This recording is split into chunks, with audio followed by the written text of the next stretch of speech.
Hey, Eric.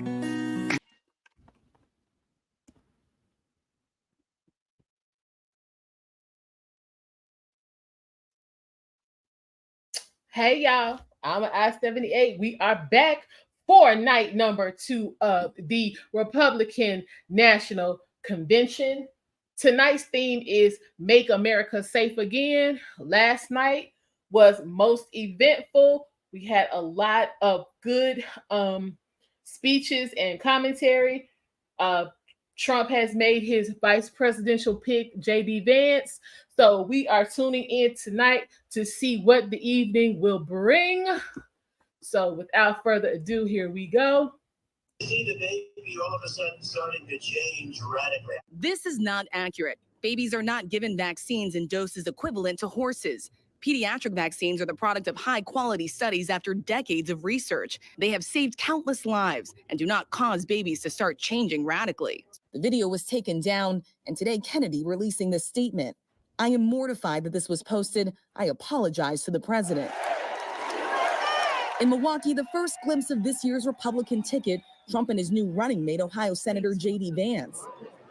Today, Vance checking out the podium, preparing for his own big speech. With a hug from his biggest booster, Trump's son, Don Jr. On Fox News, Vance describing what Trump told him when he got the call. You can help me govern, you can help me win, you can help me in some of these Midwestern states like Pennsylvania, Michigan, and so forth. And want to see that right now on the stage, Senate candidate in Arizona, Kari Lake. But Rachel Scott does join us now live from the convention floor. And Rachel, we're learning new information about when Trump will make another appearance. And it's happening as his former rival is set to take the stage. Exactly, Lindsay. You know, typically when you have the presumptive nominee coming ready to accept the Republican nomination, you maybe don't see them a few days into the actual convention. Donald Trump making it a point to show up here not only on the first night, but also on the second night. And as you mentioned, it comes as his former rivals, including former South Carolina Governor Nikki Haley, will be taking the stage. Haley, as we heard in that piece, super critical of the former president. She was also his last remaining rival.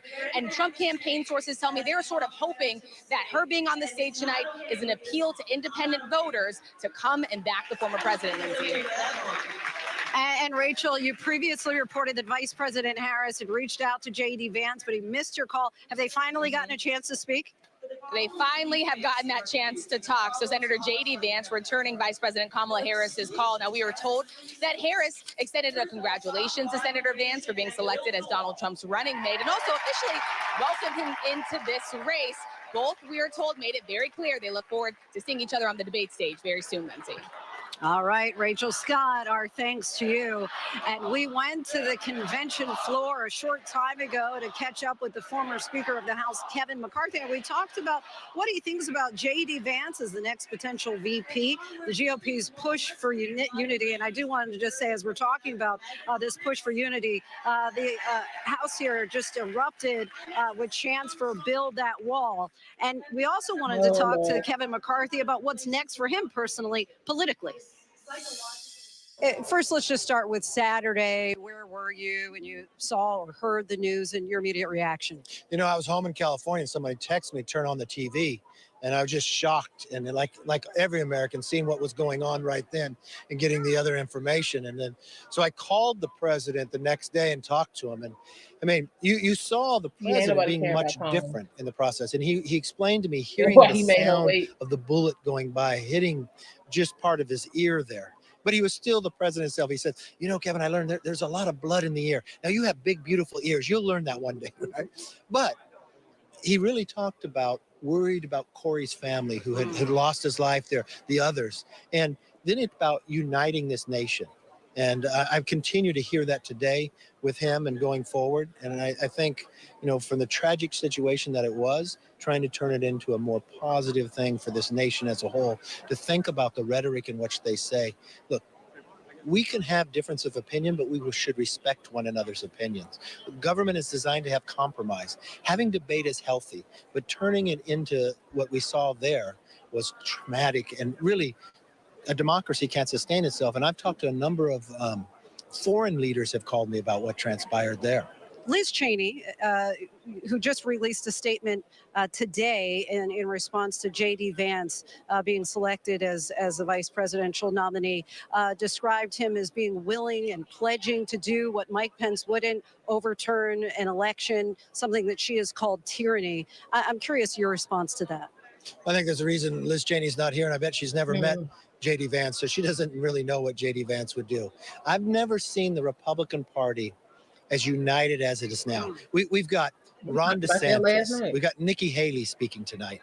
These are people who ran for president too, but understand that they want to put the country first and unite people together. I look at the Democratic Party. Only 1/3 of Democrats want their nominee to be Joe Biden. I look at them fighting among themselves to even go through. And then if you were here last night, that was an unbelievable moment. I even look back to the Republican conventions 4 years ago, 8 years ago. You had people standing up there not supporting President Trump. It is more united. We have a greater contrast in ideas for the future and solutions than we do with the Democrats. The Democrats are divided. We're united. I think this is a time where Republicans can reach people who maybe never thought about voting Republican, because they're looking at what transpired in America from an open border, from inflation, from now we've got war throughout Europe. How can we do it better? And I think they're looking at the ideas we're producing. You mentioned the Democrats. I'm curious if you've given thought or consideration at all. Do you think that Joe Biden ultimately will be the nominee? Yes, he will be the nominee. He has to decide to get out, and he's not going to. I've known Joe Biden a long time. He believes he's the only person who could beat Donald Trump. He won last time, but I don't think he's going to do now. I served with Joe Biden. As Speaker, I worked with him. I told people for a long time, this is not the same Joe Biden. This is not an individual that's really up to the job, and they finally found it with the debate. I think America's seeing that. As far as JD Vance being decided as the pick, your reaction to that, do you feel like he's the right man for the right time? I look at whoever President Trump believes who could be the running. It's going to be a team. But I think JD is an excellent individual. You think of his upbringing, his background, raised by his grandparents. But how many American families have struggled with addiction? You think about joining the Marines, writing a bestseller book. But what was the book about? The Appalachians, the struggles, these small communities losing their jobs. I mean, you want somebody to have an advocate and a voice for that. I think he's going to really work well across Pennsylvania, Wisconsin, and Michigan. And I think those are the key states that for President Trump. But to be honest, JD Vance is excellent. But it didn't matter who President Trump picked. At this moment in time, it's really a decision about President Trump versus President Biden. Donald Trump has really separated himself from Project 2025, though there are those who say, if you look at it, a lot of these were people who worked for him directly. They're Trump loyalists who have created it. What do you say to those who might be on the fence, but they're concerned about Project 2025 potentially being the future agenda if he is to become president again? Don't worry about it at all. I was Speaker of the House. I never had one meeting on Project 2025. I've never met with one person about it. President Trump disavowed it. Has nothing to do with it. Think about and listen to what you're hearing here. Think about what you're hearing and know what you saw with President Trump. You had a secure border. You had economics where you were making more money. You had America where the only time Putin has never invaded another country with American president was President Trump. You had North Korea not testing missiles. We've had 5 embassies have to evacuate. We had 13 new Gold Star families based upon what President Biden did in Afghanistan. Exactly. I think So we're gonna have to. there's a real contrast here. Don't Don't worry about what thing the Democrats are trying to make up. Just think about what your life was like and what you want it to be in the future for your children. What's next for you, and have you ruled out running again? Look, if I look at those who are running right now, I could wait another 20 years and jump back in. But I just want to make sure I make this country a better place, and I continue to help every place I can for President Trump. Have you ruled out running? Look, I don't think I'm running again, but I'll continue to serve in any capacity I can.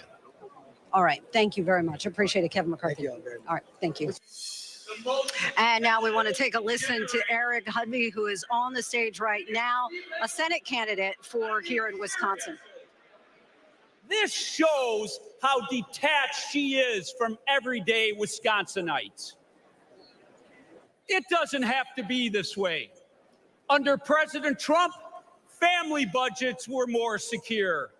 Our border was secure. Our world was secure.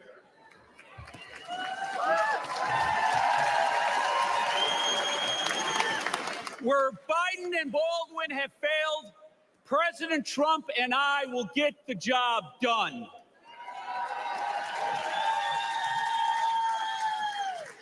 Our country has become... All right, Eric Hovde there again running for Senate here in Wisconsin. Security, as you can imagine, has been tight in Milwaukee with the convention here in town, and especially after the assassination attempt against former President Trump over the weekend. Earlier today, there was an officer-involved shooting not far from the convention site. ABC News Chief National Correspondent Matt Gutman is here in Milwaukee. Matt, give us a sense of what you're learning at this hour about that shooting.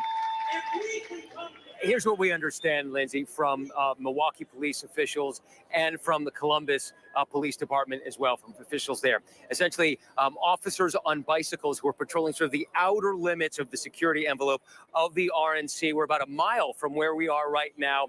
They encountered what they say were 2 men fighting. One of them apparently pulled out a knife. They demanded that he so we just put ain't the gonna knife act down. right nowhere. He didn't. Apparently, they felt threatened, and they shot the man.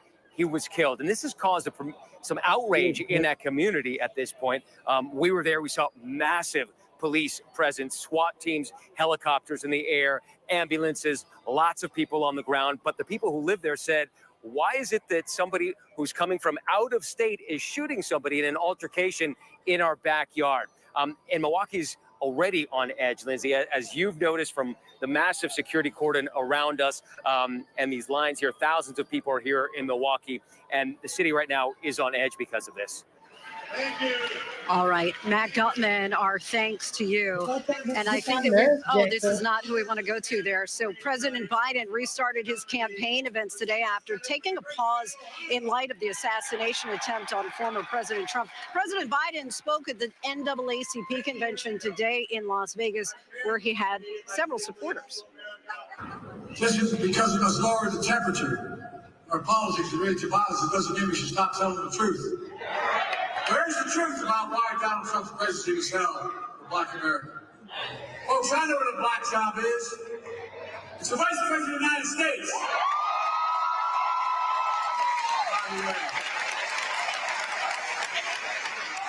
She's not only a great vice president, she could be president of the United States.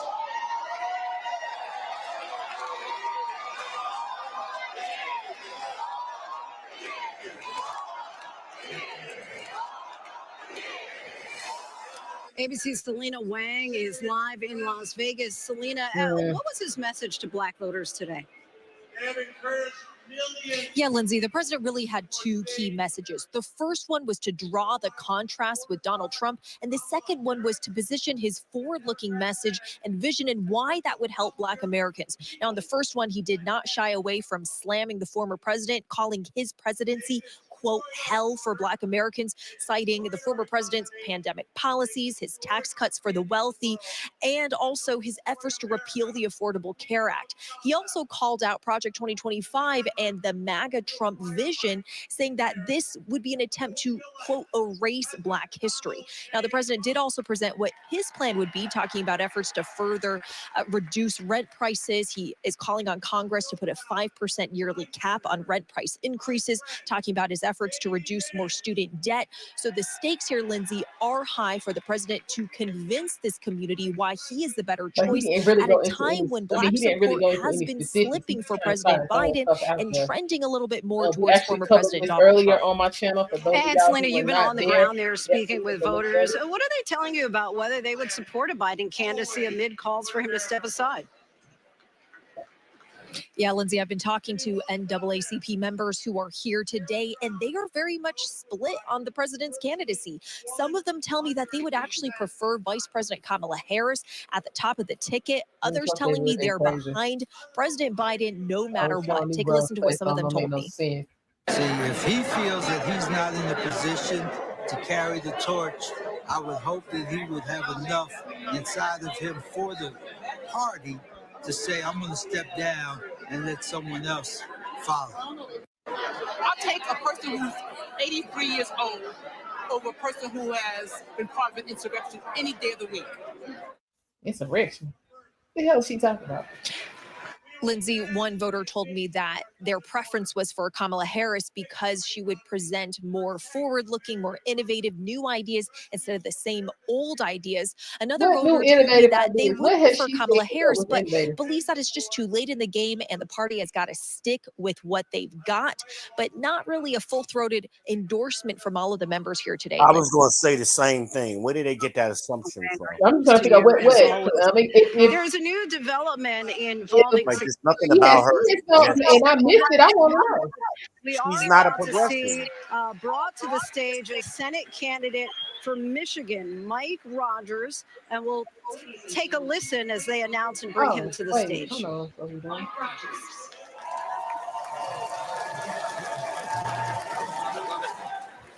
Hello, America. I'm Mike Rogers, candidate for the United States Senate for the great state of Michigan. And I want to give a quick shout out to my fellow Michiganders, the hardest working people in the United States. God bless you right there. I said, because Joe Biden and my liberal opponents' runaway spending, American families have been crushed by inflation, high costs of groceries and gasoline and rent. I was talking to a grocery clerk just recently. She said, I got it when this carts got a little skinny at the beginning of Joe Biden's administration because of high costs. But what breaks my heart is at the end of ringing up an order, they have to reach up and pull something off the counter and put it back in their cart. Thanks to the Democrats in Washington, D.C. The most expensive vehicle to operate in Michigan in 2024 is your grocery cart, thanks to the Democrats in Washington, D.C. And while pockets are pinched, I was looking at that too. I don't know. Let me see what's to buy going an on. electric vehicle. I'm trying to figure that out. Better get a long extension cord. Let me be clear. EV mandates will destroy American jobs. EVs require 40% less labor to build than gas cars. And here's the kicker. 85% of the critical minerals needed to build them are processed in China. You know why? Because you're typing in the chat from your channel. It is impossible to build an EV. All right, once without again, getting Mike into that. Rogers, who is running for Senate there in Michigan. I want to go back to a story, new development with regard to security surrounding Donald Trump. ABC News has learned the Secret Service had already increased protection for Trump before that Pennsylvania rally because of intelligence that Iran wants to assassinate him. So the question now is, how was the gunman able to get on the roof with increased security? Here's ABC's Pierre Thomas. Tonight, officials confirming they had intelligence of threats from Iran to assassinate former President Trump well before the shooting at Saturday's rally. In response, the Secret Service in recent weeks surging resources to bolster his security detail. But even that could not prevent the attempt on Trump's life in Butler, Pennsylvania. The White House saying Iran for some time has wanted revenge for Trump ordering the strike that killed military commander Qasem Soleimani in 2020. But officials stress there's no evidence linking Iran to the shooter at Trump's rally. But the major question tonight, if they surged security because of Iran, how did that man get on the rooftop? And meanwhile, in that Pennsylvania investigation tonight, sources telling ABC News that before the shooting, Secret Service agents could hear radio dispatches from local police about a suspicious man. Shortly after, Secret Service agents heard more radio traffic, saying local police had confronted the suspect they were looking for. Then, shots fired. In our exclusive interview, the head of the Secret Service, Kim Cheadle, saying local officers were stationed inside the same building where Trump's would-be assassin climbed up to the roof and opened fire. There was local police in that building. There was local police in the area that were responsible for the outer perimeter of the building. I'm being told that the shooter was actually identified as a potential person of suspicion. And so the local police department actually put a call out. We also pressed the Secret Service on why agents weren't posted on that roof. Should that roof have been secure, period? That building in particular has a sloped roof at its highest point. And so, there's a safety factor that would be considered there, that we wouldn't want to put somebody up on a sloped roof. And so, the decision was made to secure the building from inside. Our thanks to Pierre Thomas, and joining us now is the former chief of the San Bernardino, California Police Department, Jared Berglund, who guided his department through one of America's worst mass shootings, a terrorist attack in 2015 perpetrated by a husband and wife who killed 14 innocent people and injured more than 20. Chief Berglund, we thank you so much for taking the time to join us. The FBI is not yet calling the man who shot former President Trump a lone wolf. They say they want to learn more about him first, but there are some similarities between him and the male shooter your team eventually killed in 2015. Both held down jobs and moved through society without attracting too much attention. How difficult is it to stop potential lone wolves in the first place? Right. We were talking about that the other night. Well, we know that lone wolves are among the most difficult and challenging aspect of stopping or preventing an attack. Intelligence is pretty well developed, and quite often we can pick up on intelligence on large groups because it's difficult for them to keep secrets or to keep quiet. But lone wolves are acting by themselves, and if they don't leave signals on social media, if they don't tell people what they're thinking about doing, it becomes extraordinarily difficult to know anything about them or to have any idea that they might be planning something. Investigators always want to discover the motive behind such violent acts. Why is that important from a policing standpoint? Well, the motive helps tell the story, and it helps potentially prevent future occurrences from happening. So, for instance, in the case that we dealt with in San Marino several years ago, obviously the motive led to it being a terrorist investigation and a federal investigation. Motive can be everything. And the FBI is casting a very wide net to learn more about that shooter in Pennsylvania. In these kinds of instances, these investigations, who are you talking to, and what physical evidence are you gathering?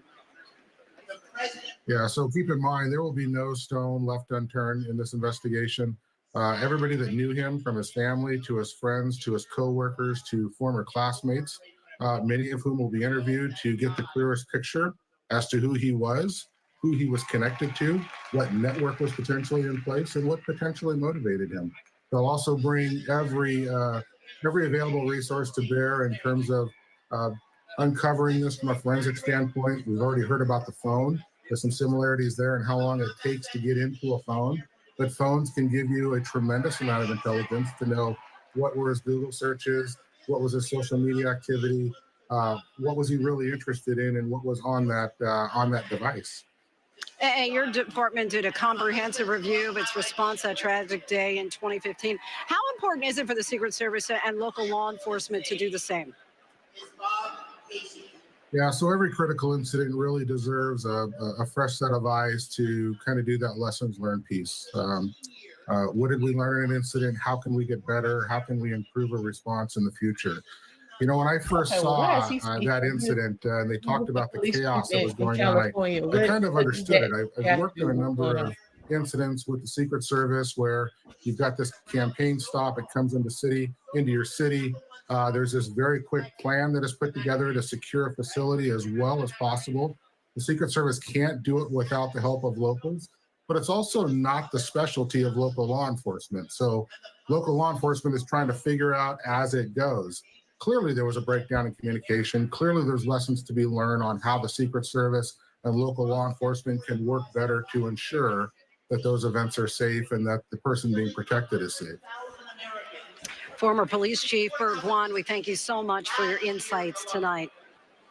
And turning now to another top story today, Democratic Senator Bob Menendez was found guilty on all counts in his federal corruption trial. The New Jersey senator was convicted on all 16 charges, including bribery, fraud, obstruction, and acting as a foreign agent. He was accused of accepting bribes in the form of cash, gold bars, and a luxury in a car in exchange for favors benefiting 3 New Jersey businessmen and the governments of Egypt and Qatar. Democratic Majority Leader Chuck Schumer and New Jersey Governor Phil Murphy have both called for Menendez to resign shortly after the verdict was read. And we still have much more to get to here on the special edition of ABC News Live Prime, the GOP convention.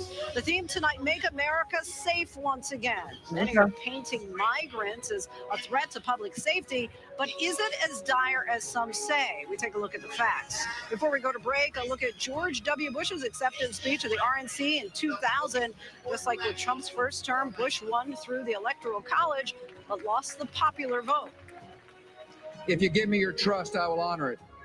Grant me a mandate, I will use it. Give me the opportunity to lead this nation, and I will lead. I know how serious the task is before me. I know the presidency is an office that turns pride into prayer. But I am eager to start on the work ahead, and I believe America is ready for a new beginning. Mr. Chairman, delegates and my fellow citizens, I proudly accept your nomination.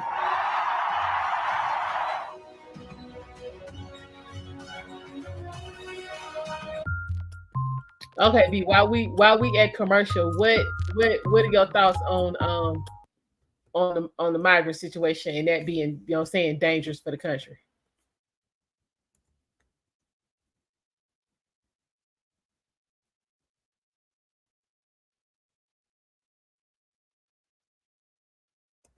B.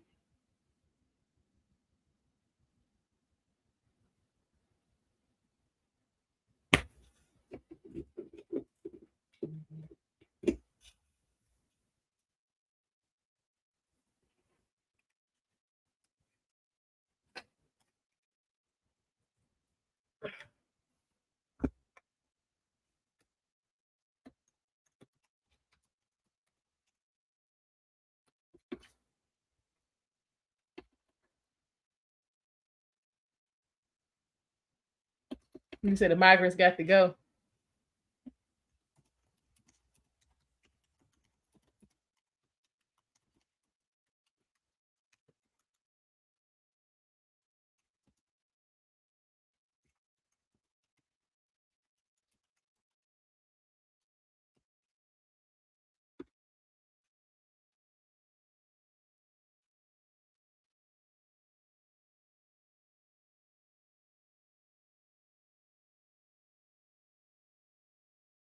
You said, yep.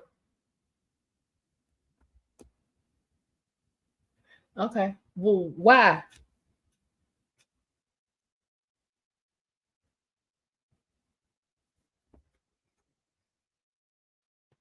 Why do you think so?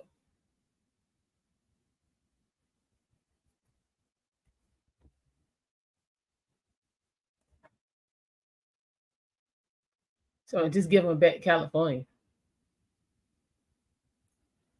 I don't think they want that.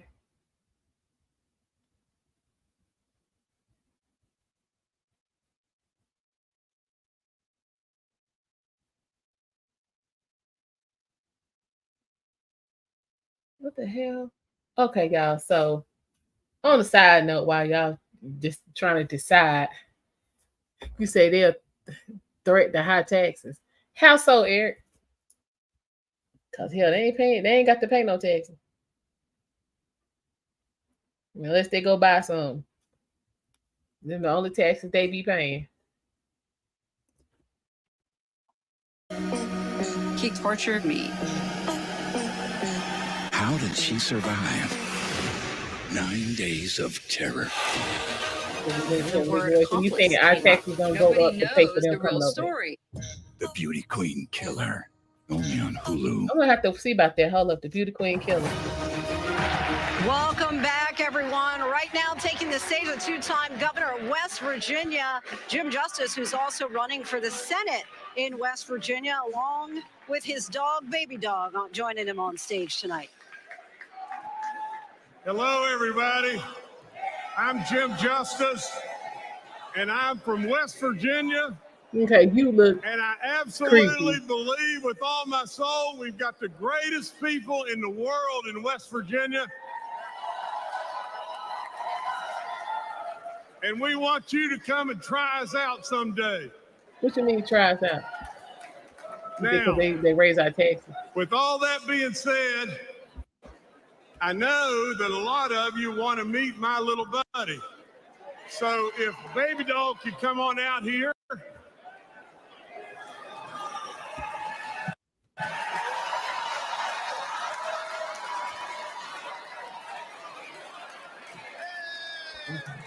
You know you on mute. We can't hear nothing you be saying if you talking. Yeah, I know I'm muted. I wasn't saying nothing. Oh, okay. What is this now? Come on, like y'all started out serious yesterday. And we in here clowning. Now, as the world watches, you didn't really expect that, did you? But with that being said, let me just say just this. She makes us smile. And she loves everybody. This past year. And how could the message possibly be any more simpler than just I can that? dig it. Now, I've got to tell you just this. The foundation of my life is the truth. I've got to tell you just this and tell you this right now. I challenge the media all the time to find something that knowingly I've told them it's not the truth, and they can't do it because I'm not going to do that. Now, I want you to listen to this and pay really close attention. The bottom line to why we're here, the bottom line to every single thing that's going on in this great country today is one thing. We become totally unhinged if Donald Trump is not elected in November. Governor Jim Justice now vying for a spot as the next senator. This is none of the above. Immigration We're is just a big speaking theme on for what this we are lunch seeing of the RNC. and I what we want to have bring experienced Maria as Americans. Villarreal, who leads much of our coverage on the border. Maria, what are the residents of the We are border towns covering the expect to hear RNC, tonight in the we convention covering as the they watch? DNC in the same manner next month. You know, Lindsay, I think it's all about issues. I think the one thing that happened after the debates that we heard a few weeks ago is that people were surprised, obviously, that there was a lot of chatter back and forth between the two candidates. But what wasn't heard was true impact and true pathways moving forward when it comes to immigration. You know, we have heard a lot of immigration talk tonight. Like, why do y'all be In generalities, for 10 minutes the after idea somebody that talk there about it? is an open border, that there's a border crisis. But I think what people are truly wanting in these communities is a pathway moving forward. What is the plan after the election. How are we going to handle issues at the border? What are we talking about in terms of resources? Are we going to come to a consensus when it comes to providing more funding for the Department of Homeland Security? How are we going to work together with nonprofit organizations and also border communities to make sure that they are safe and they are also funded in ways that they need? So right now, I think a lot of people, not just voters, but community leaders and organizers, local politicians, they are hoping to get more of a true understanding of where not just the Republican Party stands as a whole, but really where the president and now the vice president, potentially the candidates for these positions, where they will stand moving forward. How hard in the paint will they go? And so you talk about those questions that may arise as a result of after the election, but give us a sense of the state of play right now when it comes to crossings, migrant crime, and border security. You know, again, Lindsay, listening to just most of the conversations that are happening right now, most of the speeches that are being given, the one thing I don't hear that we often have in the last few years is a lot of shouting of statistics. And I think a lot of that might have to do with the fact that just in the last few months, we really have seen a considerable decrease, a considerable change at the border. You are not seeing the masses come to the border and cross over into the U.S. looking to seek asylum. And the numbers are really sort of supporting what the video is showing at this point. You know, what we can tell you is that along the southwest border, encounters have decreased by 50% since Biden's new plan went into effect in June, where he essentially got the sneak shut across down no the more. the ports of entry, and he's considerably limiting who can come in and who can stay here and seek asylum. Also, we know that as of right now, 50,000 individuals have been sent back to at least 100 different countries, again, since this new plan went into effect in June. And then finally, we're also seeing that 83,000, just over 83,000 apprehensions were made by Border Patrol since June. And that is the lowest amount that we have seen in a given month or so since January of 2021. So considerable difference that we have seen just in the last few months, especially after the Biden administration put in a new plan in place. But again, you know, there's still a lot of questions around why did it take so long for this plan to go into effect? The administration will say a lot of that has to do with the reality of the Biden administration trying to come together with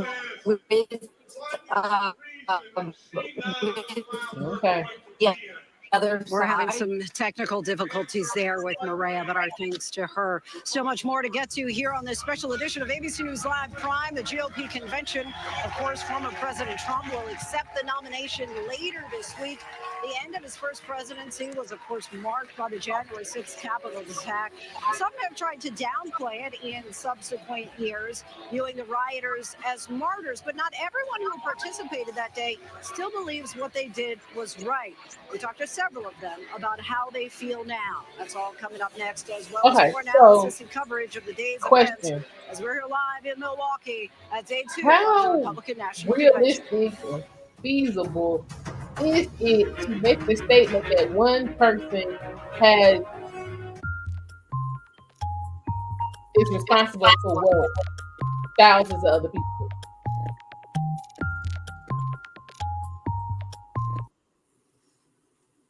I didn't understand your question. Okay, so with this whole J6 situation, how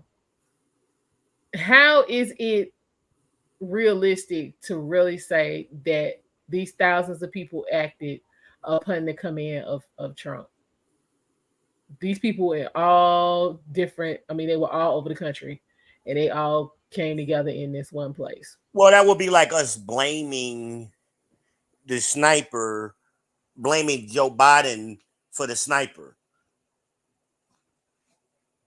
Joe said we got to stop Trump at all costs. Mm-hmm. So can we draw the conclusion that Joe sent the sniper? Not really. Well, that's what they're trying to do. Because he could have been thinking about doing all that before he heard Joe say, "Yeah." I mean, it's just a lot of it's a lot of variables into that. And my thing is, if Trump really had the pull and the, you know what I'm saying, the command that they want to claim, wouldn't it have been way bigger than that? Possibly. Let's see what Liz said. He survived an assassination attempt just blocks away from here in Milwaukee back in 1912. Okay, what's going on? Hurry up and then buy. there's January 6th, the day federal prosecutors argue was likely the largest single-day assault. Okay, so yeah, Hurry Up and Buy is watching on the People's Podcast over with you being Israel. What's going on? To rewrite the history of the Capitol attack. ABC's Jay O'Brien spent months investigating that, interviewing former January 6 defendants, some of whom are still in prison, and has this report. For those detained, Dennis Adams, Justin Adams, Tommy Allen. Okay, Eric Hovde was there. Joshua Atwood, Francis Azari. We came to this vigil in the shadow of the barbed wire and brick of the Washington, D.C. jail. Yeah, a lot of people have fought on January 6th. A lot of them got the ball. Every night when the sun sets and the flags Derek, come out, how you doing?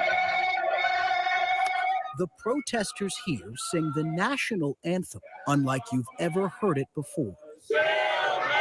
Hit the like button, Joined y'all. on the phone from inmates inside that very same jail who face charges for their role in the January 6th attack on the U.S. Capitol. A day of violence. An attempt to stop the peaceful transfer of power. It's now become a cornerstone of former President Donald Trump's re-election campaign. Trump even plays a recording of that jailhouse rendition of the national anthem to kick off his rallies and occasionally salutes. He's promised pardons for January 6th defendants and said this. From the hostages, and that's what they are, is hostages. Thank God Jan 6 started, because now our eyes are open. That is what Nicole Reffin thinks. I truly believe my husband is at this point. You know, he is a hostage. He's done his time.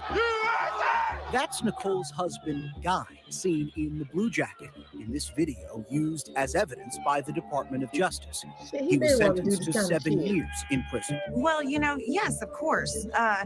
People had every right to be there. Over months of reporting, we've met several January 6th defendants and their families whose feelings about the Capitol attack echo Trump's. Coal country and Trump country are one and the same. We're on the back roads of West Virginia to meet one of them. So this place is really not. He's the man giving us this tour, and he served federal prison time for his role in January 6th. All right.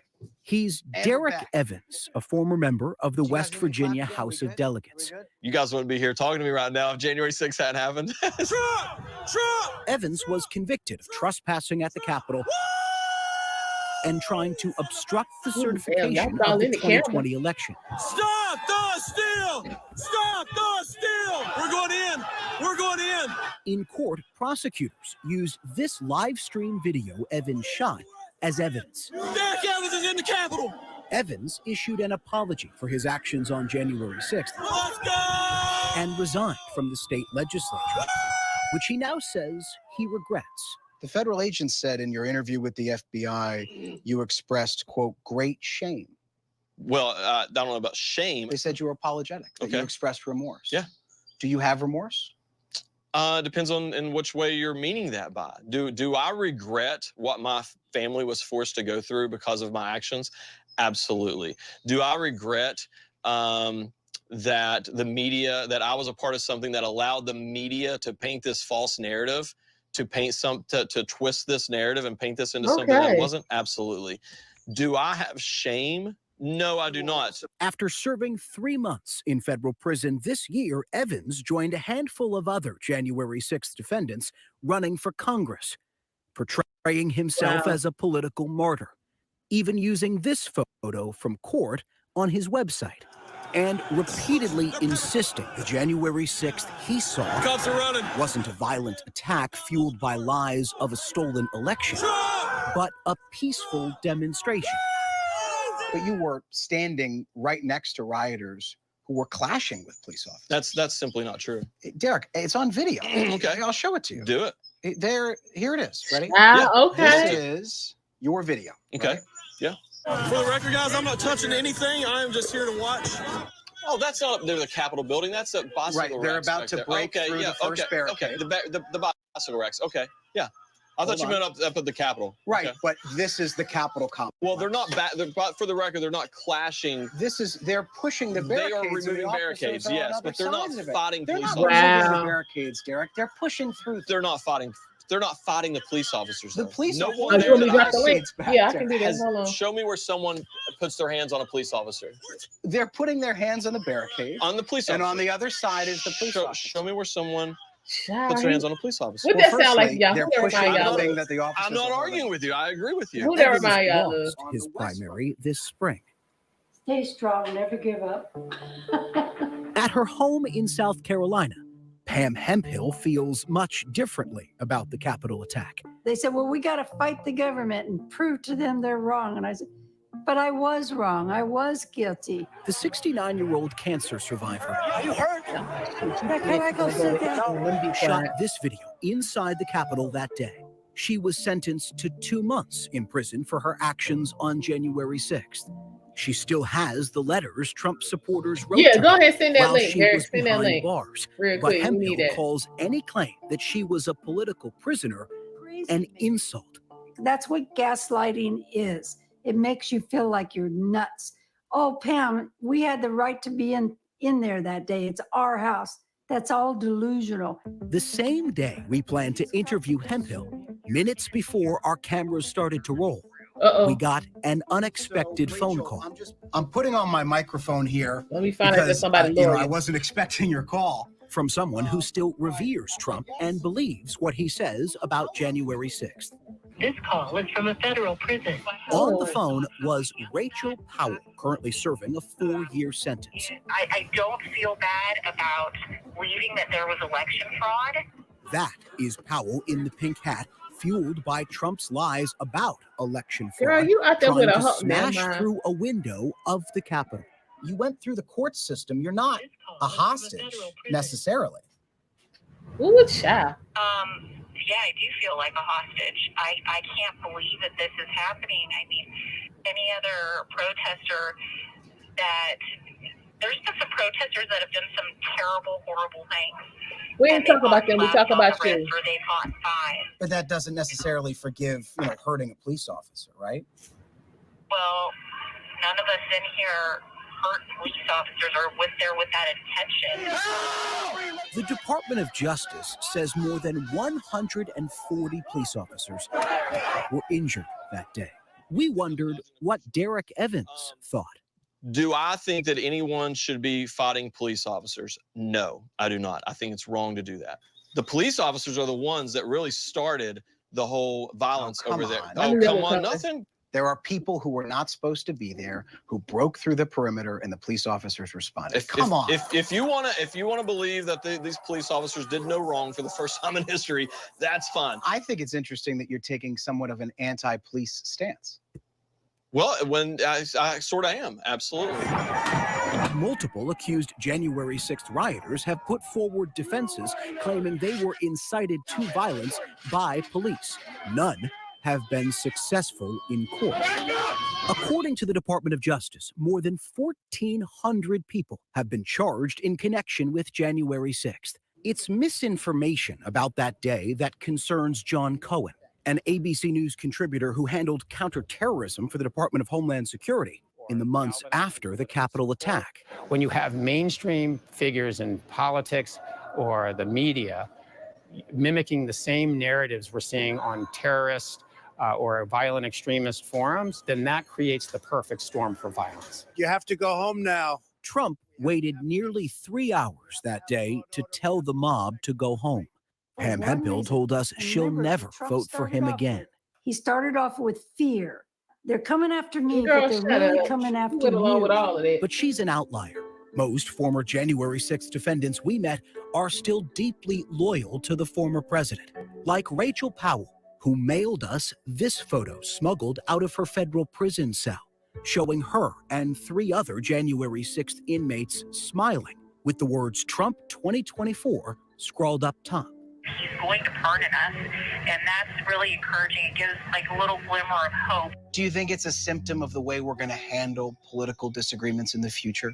I think we're already there. I think this country is more divided than it probably was right before the Civil War. For many, January 6th has created a sense of community, fueled by a deep-seated false belief that they are being persecuted. That's the message at this vigil every single night. And that is what Donald Trump has tapped into as he runs for the White House again.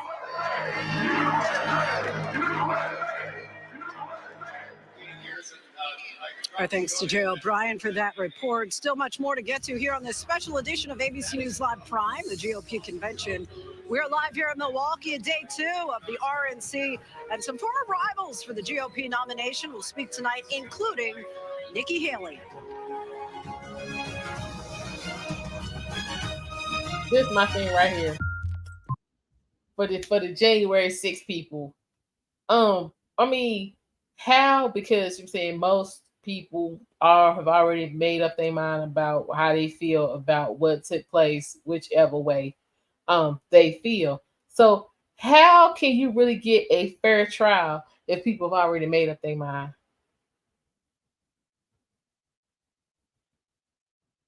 Y'all gotta know y'all going to jail when y'all set foot in the courthouse. Like, come on. I'm just saying, there's no way that you're getting a fair trial. No way. And on some level, you gotta know that.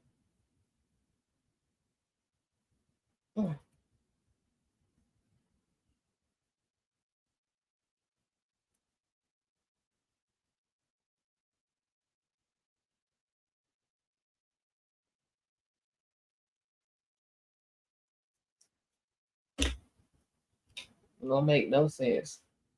I just don't understand. So, I mean, all I'm getting from that is, you know what I'm saying, it's thousands of sheep out here in the world. No matter what somebody tell you, you're going to 90 minutes, go along including with it. Nikki Haley, who competed against Donald Trump getting for the Charlie Manson nomination, at vibes. times calling him unhinged. How do you think that she's going to be received by the party faithful here? You know, Lindsay, that's going to be a fascinating question. And it feels like it depends. Talking to people here, they're so, as obviously they've demonstrated, so pro-Trump. What Nikki Haley has to say about her commitment to this party, her commitment to Donald Trump, her commitment to the movement, I think they're ready to bury the hatchet. People don't want to have hard feelings. It doesn't feel like those conventions, you know, where there's hundreds of delegates that are just not coming with the rest of the party. Bernie Sanders and Hillary Clinton most recently. That's not the way this feels. There are Hillary voters here. Talked to one just a little while ago. She said, you know, she hopes Nikki Haley gets a position in the administration. And I talked to a Trump delegate who said, you know, that depends on what she says tonight. And following Nikki Haley is Florida Governor Ron DeSantis, who also competed for the presidential nomination. Imagine they've been able to bury the hatchet, but it really seems like this is a night of converts now supporting Donald Trump.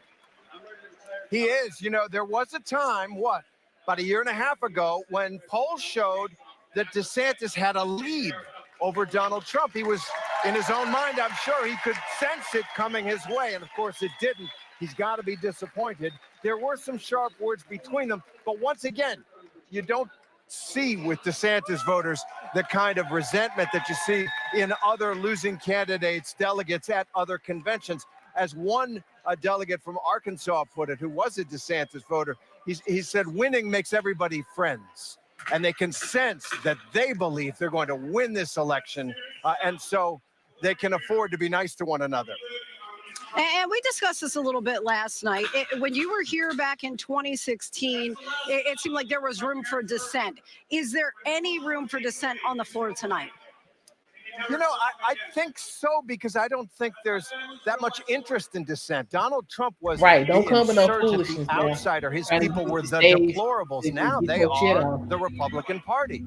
And I do sense there's greater tolerance for Nikki Haley voters, for people who voted for Ron DeSantis, because, you know, the party has decided it's a Trump party. That's the way they're going to go. So is there room for dissent? Sure. I don't think there's that much interest in dissent. I think they get a sense that this is working. It's working electorally. They believe it's working for the country. And so I don't get that sense that there's bitterness here. There are people disappointed. The Nikki Haley voter that I talked to, she wanted Nikki Haley to be up there on Thursday night. But she gets it. She gets it, and she just hopes that the party can win, and Nikki Haley has a future in it. A lot of excitement in this room here. Terry, we'll talk to you again later on tonight. Thanks so much. So much more context and analysis to get to here in this very special edition of ABC News Live Prime, the GOP convention. We're here in Milwaukee this week for the Republican National Convention. We have our team of correspondents and experts breaking down the most notable moments of the day and what we can expect next. A little RNC fact for you on the screen as we head to break.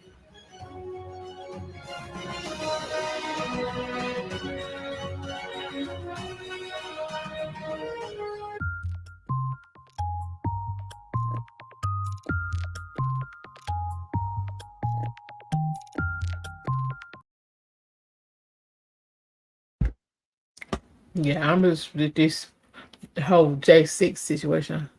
It never made no sense to me in the first place. The first time I thought it was y'all some damn sheep. Yeah, I found it interesting and they threw that in there.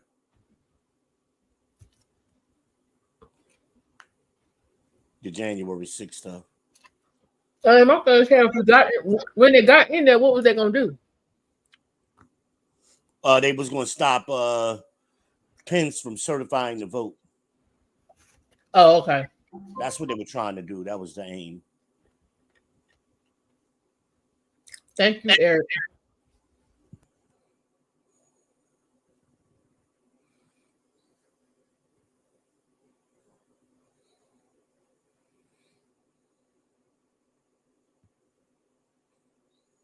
Okay, what the hell was happening? January 6th.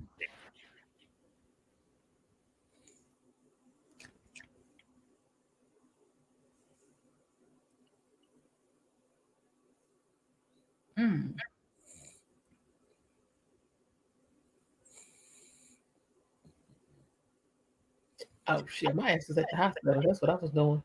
Ain't no time to be playing with y'all.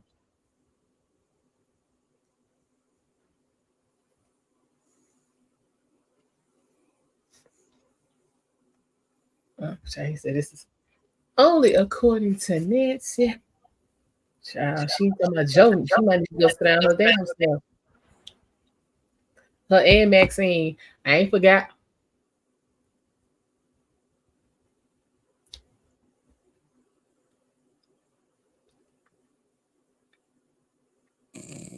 Yeah, y'all hit the like button.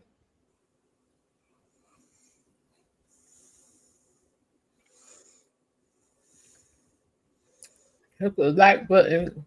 Get this news you can use.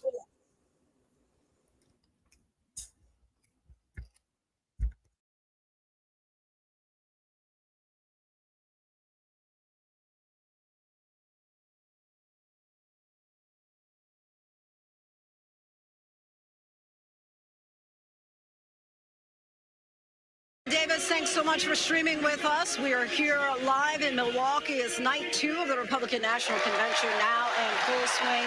The official theme of tonight, Make America Safe Again, but you could also call it Converts Night. Trump's former bitter campaign rivals will take to the stage as the Republican Party seeks to project that message of unity. We've been hearing for the past hour from Senate GOP hopefuls like Carrie Lake, many in key battleground states where Republicans will need to win in order to retake the Senate. Pennsylvania Senate hopeful Dave McCormick, who was at the rally Saturday night, called the moment terrifying and praised Donald Trump's resolve. No appearance from former President Trump as of yet, but the arena stood awestruck late last night as Trump made his first public appearance since that assassination attempt on Saturday. That bandage clearly visible on his right ear. On the campaign trail, Nikki Haley said Donald Trump brings chaos and called him totally unhinged. But tonight, she will take to the stage offering her support after a late ad in keeping with the party's new push to come together. Florida Governor Ron DeSantis is also expected to speak. And we've now learned Trump is asking for the endorsement of third-party candidate RFK Jr., a possible spoiler in what could be a tight race. Tensions are high outside of the arena here in Milwaukee after a scare not far from the convention site. A man killed by police. More on that in a moment. But first, I do want to go back to the floor where Senator Rick Scott from Florida is now speaking. Now, like all of you, I'm blessed. I was born to a single mom. I grew up in public housing. I started working at the age of 7. I enlisted in the U.S. Navy at the age of 18. Go Navy. But only because I grew up in America, I was able, like many of you, to come from absolutely nothing to build one of the biggest companies in the world, be the 45th governor of Florida, a U.S. senator, where we have to fight every day to stop the radical Democrats from absolutely destroying our great country.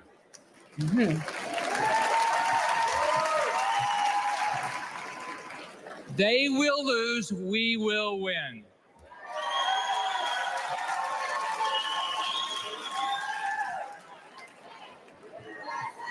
USA, USA. Damn, Derek. We will win. Oh, Eric, you ain't trying to hear nothing. Now, why let me you tell you like about a old dream boy I from had the recently. 50s? I had a dream and I did some time traveling. Hi, Larry. How are you? I traveled into the future to an imaginary world where actually Joe Biden got reelected. Yeah. So, remember the Christmas Carol, the ghost of Christmas past? Well, in my dream, I met the ghost of Biden future. So I got to see a Biden second term. Now, it wasn't a dream, it was a nightmare. Mortgage rates skyrocketed to 15%. Only rich people could buy groceries. Gas was $10 a gallon. In my nightmare, Biden and the Democrats erased our southern border and flew so many illegals into our country that the Mexican cartel started getting frequent flyer miles. Florida Senator Rick Scott It was easy addressing for the Democrats to rig RNC the tonight. And I want to bring in Rachel Scott, who joins us now from the convention. Ella, they floor. have given Rachel, you no what do you miles know now. about Trump's efforts to try to get RFK Jr. to endorse him? Yeah, we know that former President Donald Trump did speak to RFK Jr. There was a video that was released from that phone call in which the former president was spreading false and misleading information about vaccines. He was trying to get RFK Jr. to come around to back him. Ultimately, RFK Jr. ultimately apologized, saying that he never intended for that video to be recorded or to be released. But it's a sign that the former president is looking ahead to November, really looking to coalesce support around him and see some danger in a possible third-party candidate, Lindsay. And you previously reported that Vice President Harris reached out to JD Vance yesterday. He had missed his call. I assume they've finally gotten a chance to speak.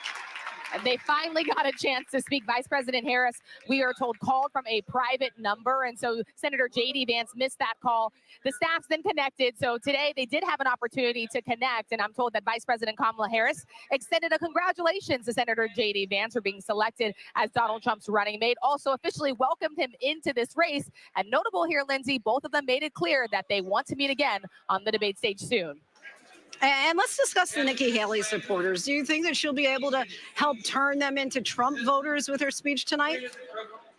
Yeah, this is going to be really big for former President Donald Trump and his campaign, because you remember Nikki Haley was his last remaining Republican rival. And not only that, even after she dropped out of the race, she was getting a significant amount of the vote in several key Republican primaries, even though she wasn't even running anymore. So this is a chance for Nikki Haley to really reach out to those voters, maybe some of those double haters that don't like President Biden or former President Donald Trump. We'll see what she has to say tonight, but it could make a difference for the former president's campaign.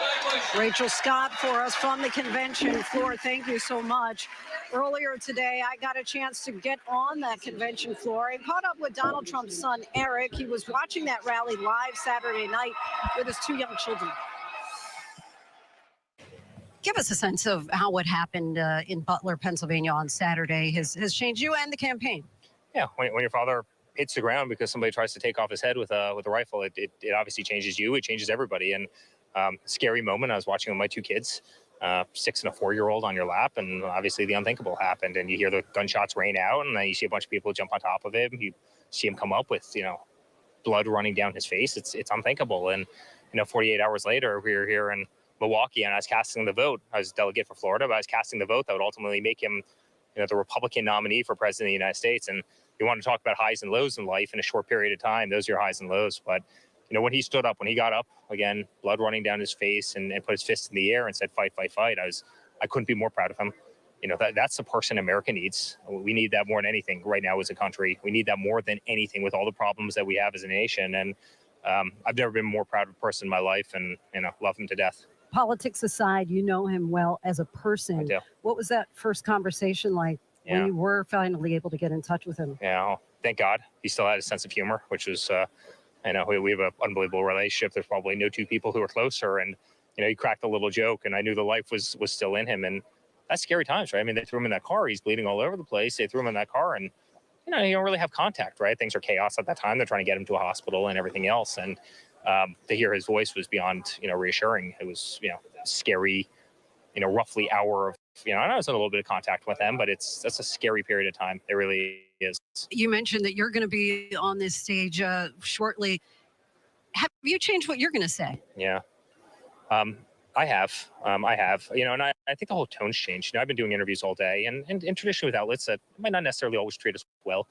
And I can tell you that the tone of all of them has been beautiful. It's been respectful. And every single time I've come off the air, I've said that. I go, isn't this nice? Like, isn't this what politics in the U.S. should be? Hey, you can disagree on 2 issues, right? 2 political issues. And there's real reasons to disagree on 2 issues. None of this stuff's easy, but isn't it nice to have some civility and, and some love? Like, at the end of the day, we don't disagree on the fact that we love the United States of America, and we want to see the best for our nation. And, and we can all fight for that, but, it doesn't need to get as ugly as it's gotten. And I think everybody can tone it back in a very big way. And, oftentimes people's memories are short. And I hope to God, if I have one wish, if I have one dream, I hope to God people's memories aren't short, and that can become the new norm. Obviously, tonight you might consider it's a number of converts who are going to be speaking, including Nikki Haley, who has said in the past that she feels that your dad brings chaos. In the name of unifying the party, what do you feel that the people who are saying that they at one time perhaps were never Trumpers, who are saying that they're never going to be part of this unified Republican Party, what do you say to them? Well, listen, I think it's kind of republic. It's kind of politics, right? In the United States, you had Kamala Harris, who at one time called Joe Biden a racist. Does she really believe that? No, but it was part of the political race that they ran, and it's not nice. And but unfortunately, that's a political system in the United States. People run on their own ideas. It gets all, very, very personal, and sometimes it gets very ugly because of that. You and I both wish that didn't exist in the world, but it does, and it exists on both sides. And I think it's actually a great testament that Nikki Haley's here tonight, and I think her words are going to be beautiful. It's a great testament that Ron DeSantis is going to be here tonight, and I think his words are going to be incredibly powerful. And the list goes on and on, but. So oftentimes when you can take somebody who is critical of you and then you can turn them around, almost get them to admit that maybe they're wrong. Maybe they missed something. Maybe they were I think it's actually a beautiful thing. I think that's almost nicer than having somebody who's been a lifelong believer who's still a believer, right? It's you almost did the impossible based on the fact that you proved something to them. Maybe it was about your character or your positions or your policy or whatever it was. But I think it's beautiful that they're speaking, and we welcome every person into this party. I don't care who you are, where you are, your race, your ethnicity. We welcome everyone into this party. My father's always reached out to everybody with open arms. And you saw that last night with the Teamsters. When was the last time the Teamsters spoke at a Republican event? And, he comes in here saying, it's a great honor of my life to be able to speak here because I want to speak on behalf of everybody. And my father's opened his arms. The party has opened their arms. My wife, certainly running the RNC, has opened her arms. Gay, straight, white, black, it doesn't matter. We want you in the party. We love you. We care about you. You're American. Let's make this country great again. JD Vance, within an hour of the assassination attempt, had tweeted basically pointing fingers at Joe Biden. Do you feel that that flies in the face of the messaging of unification? Yeah, well, we need to unify. We need to unify.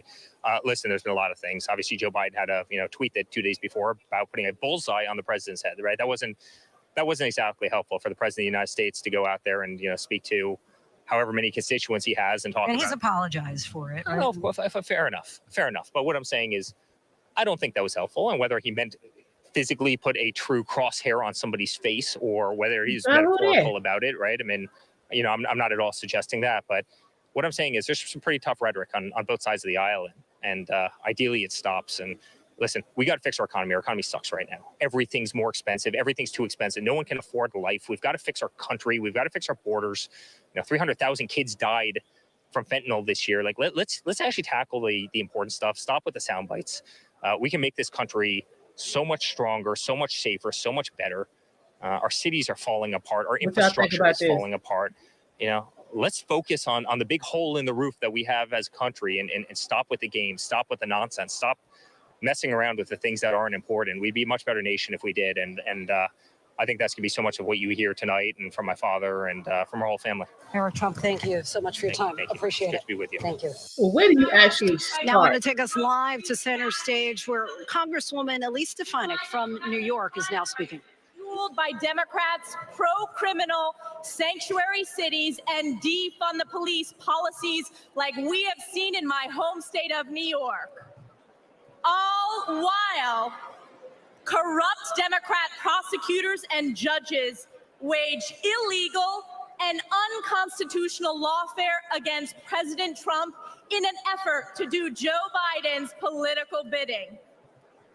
And around the world, the feckless and failed Joe Biden has caused chaos, weakening our national security. From the catastrophic withdrawal from Afghanistan, to Putin's invasion of Ukraine, to Hamas's terrorist attack against our most precious ally, you talking about Israel. Nikki, or you talking about this Elise chick? And let me ask you a question. What has been the response from the radical left on our college campuses? Vile anti-Semitism, chanting death to Israel, death to Jews, death to America. This is Joe Biden's Democrat Party. Who saw that congressional hearing with the college presidents of so-called elite universities? Oh, wait, they are former presidents. Elise Stefanik, Congresswoman from New York there. And joining us now is ABC News executive editorial producer John Santucci. John, certainly a big night for former President Trump with rivals Ron DeSantis and Nikki Haley hitting the stage. What are you going to be looking for in particular tonight? Honestly, I'm going to be watching to see if Donald Trump is lasered in and focused as his former rivals take the stage. Look, there is nothing that Donald Trump likes more than seeing people he beat have to say nice things about him. We know this. That's Donald Trump's favorite thing. So to think that not only he gets Ron DeSantis, he gets Nikki Haley, Lindsay, right there, and she's going to have to say nice things about him. And I'm going to be curious if Donald Trump, who we know is expected to be in the hall at some point tonight, if he comes in to hear her speech. And look, obviously, we know it's been a frosty relationship. Donald Trump has made no bones about it. He made it very clear when we were eventually in the Veep Stakes hunt that Nikki Haley wasn't even in the running, forget in the short list. But the fact being that though she knows this is the way to stay relevant in Republican politics. You know, we've been talking all day about the Republican Party platform, how different this party is in 2016. Any skepticism then, gone now. This is Donald Trump's Republican Party.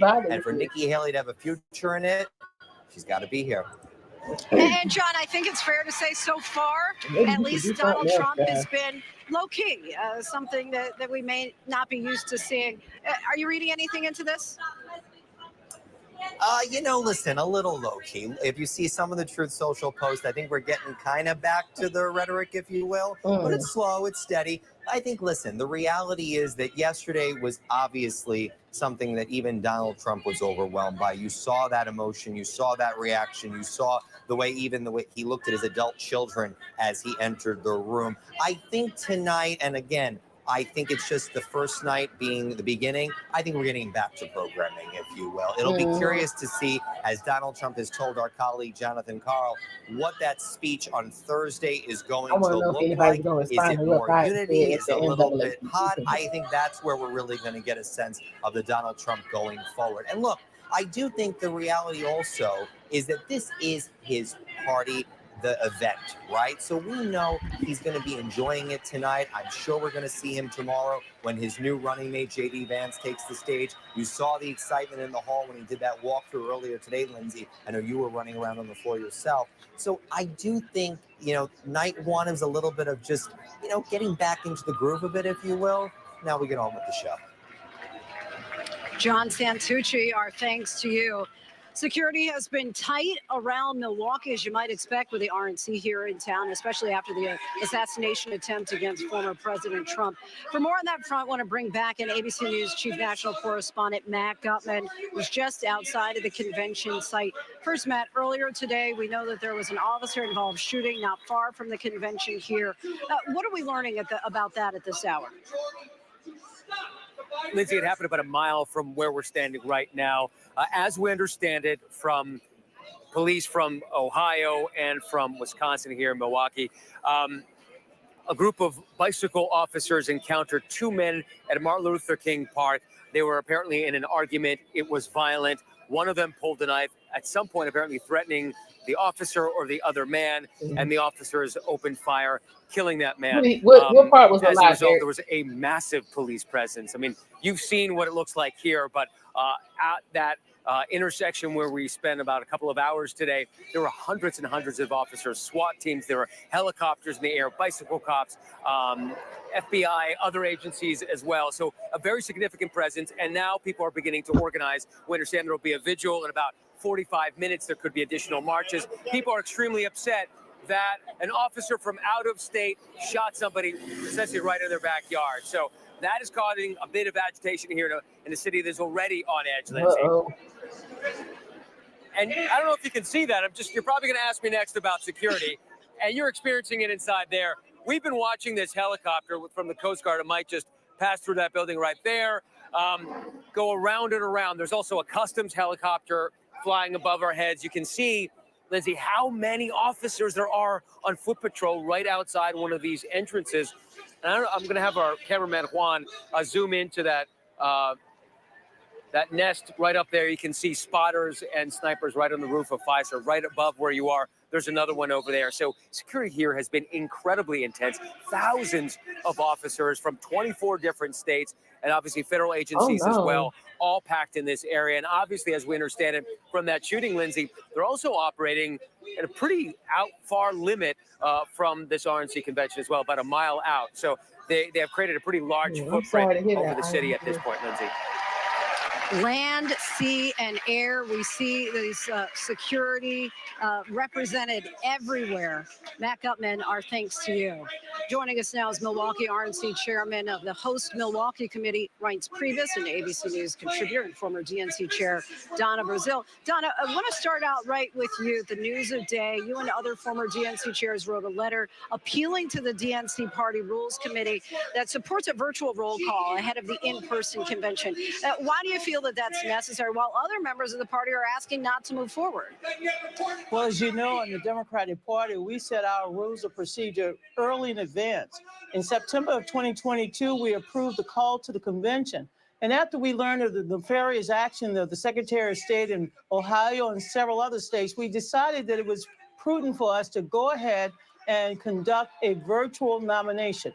It's not just Ohio. It's also Washington State. There are several other states that have deadlines during the time of our convention. So this will give us the flexibility to ensure that our nominees are on the ballot. And that's why we did it. There are members of Congress and donors and some activists and pundits who think that we should stop the process. We do everything with notice. We've had meetings, we've had debates, we've had forums, and it's time now that the DNC move aside and let the DNCC, which contains the delegates, let them make the decisions. Of course, any member of the DNCC can vote yes, no, or abstain. It's our priority to ensure that the nominees are selected and they proceed to get on the ballot in all 50 states in the District of Columbia. And Rice, what's the reaction to that and the signs that the Democratic Party may still be divided over Biden's candidacy? Well, I'm going to leave the expertise on the rules of the DNC up to Donna. You all have to understand that the rule-making process in these parties is pretty strict. There isn't really a lot of deviation. If the rules are drafted, notice is given, generally things are going to roll like Donna said. But I will just say generally outside of that issue that the DNC, or not the DNC, the Democrats are eventually going to come back to the core issue, which is what are they going to do about Joe Biden? What are they going to do about a guy who every time he does an interview on TV, people have a jar of Tums next to him and they're eating them like M&Ms because they don't know whether they're going to get through it or not. I think that they're going to get tired of being nervous and upset, and it gets tiring. And after a while, you just want to move on. So we'll see what they're going to do. Would love to ask you all more, but do want to go to the stage now with Congressman Steve Scalise from Louisiana, who, of course, has been shot before. Let's listen in. Past 4 years, Joe Biden and Kamala Harris have spent your tax dollars trashing America's finances in ways no sane or sober-minded person ever would. Let's talk energy. They've eroded the American energy dominance that President Trump delivered. Joe Biden approved the Nord Stream pipeline for Russia, but he killed the Keystone pipeline here at home. Thousands of American jobs gone. It doesn't end there. Biden let Iran and Venezuela export their oil, but he stopped liquefied natural gas exports here in America. President Biden's not done. President Biden waived taxes on Chinese solar panels, but he raised taxes on Americans. When we elect Donald Trump as our next president and expand our Republican House majority, we will end the Democrats' assault on American energy once and for all. Y'all calm down. Now let's look at taxes. Biden and Harris want a $5 trillion tax hike. In our first 100 days, President Trump and a Republican majority will make the Trump tax cuts permanent. And yes, we will end taxes on tips and deliver another tax cut for working families. On the border, Biden and Harris opened it up to the entire world. Prisons are being emptied. President Trump and a Republican majority will repass H.R. 2, the strongest border security bill in decades. We will lock down the border, and yes, we will finish building the wall.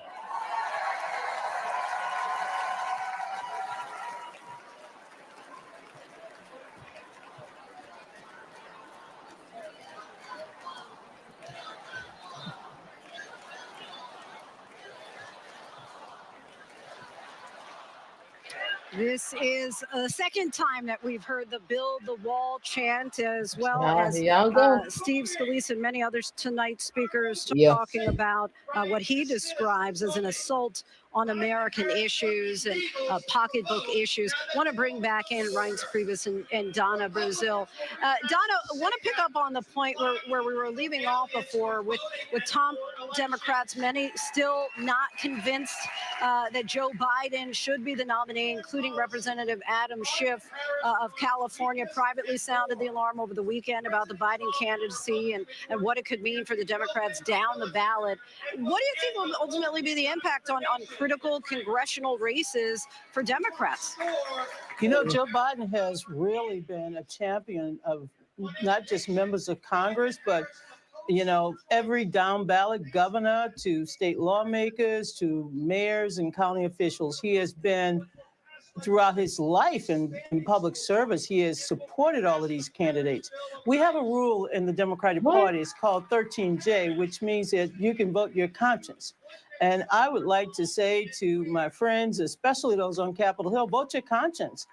Because Joe Biden has been rewarded more than 90% of the delegates, members of Congress who are automatic delegates will have an opportunity, perhaps, to vote their conscience. Let me just say this, because I heard the chairman say something about the Democratic Party. Yeah, democracy is messy, but we've had an open process. We have an open process on platform today, and only 2 people voted against it. It was basically a strong document that you will be able to see in a couple of hours. We have these debates within the Democratic Party because we believe in the democratic process. And while not everyone will be, on board the Joe Biden train, the Joe Biden Kamala Harris train, I do believe that we're going to continue to move forward. You have seen the polls. You've seen the polls after the media has talked nonstop about Joe Biden's inability to complete a sentence or two. And you've seen the polls stay steady and maybe some erosion. But after Donald Trump was convicted, 34 convictions. I don't give a shit about him being convicted. Also remain this steady. is what y'all don't want to talk about. Don't nobody care about him being convicted. Keep moving forward. And I hope that Joe Biden continues to deliver the kind of strong message and deliver for the American people. I want to correct Steve Scalise. I know there's a lot of fact checkers working tonight. I don't have to sit here and fact check. We're experiencing the largest oil boom. And had the Republicans in the United States Congress not caving to Donald Trump, Joe Biden would have brought extra protection to the border. He would have brought extra judges to process those who are seeking asylum. He would have brought more personnel, more border security. If they want to solve the problems, work with Democrats. And I have to say one last thing. Mike Johnson is Speaker of the Day because the Democrats rallied to support him when Marjorie Taylor tried to overturn, once again, the Speaker of the House. I'm proud of the Democratic record. I'm proud of Joe Biden, and I still believe that Joe Biden is going to win.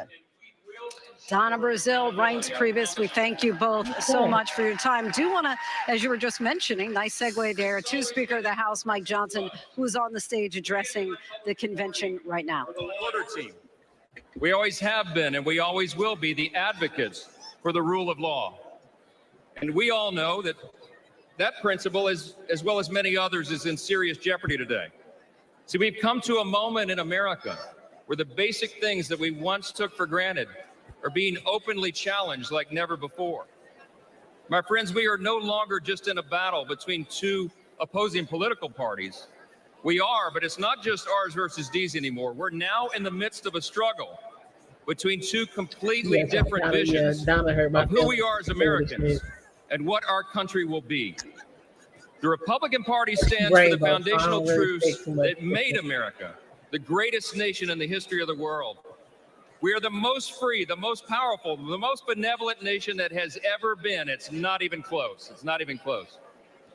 But we have no guarantee that this grand experiment in self-governance can endure unless we respond to the call to keep it. 248 years ago, we boldly proclaimed in our declaration that all men are created equal, not born equal, created equal, and that we're endowed by our Creator with certain inalienable rights.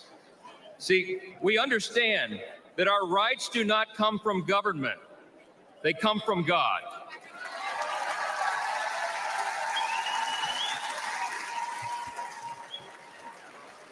There's another thing that we recognize.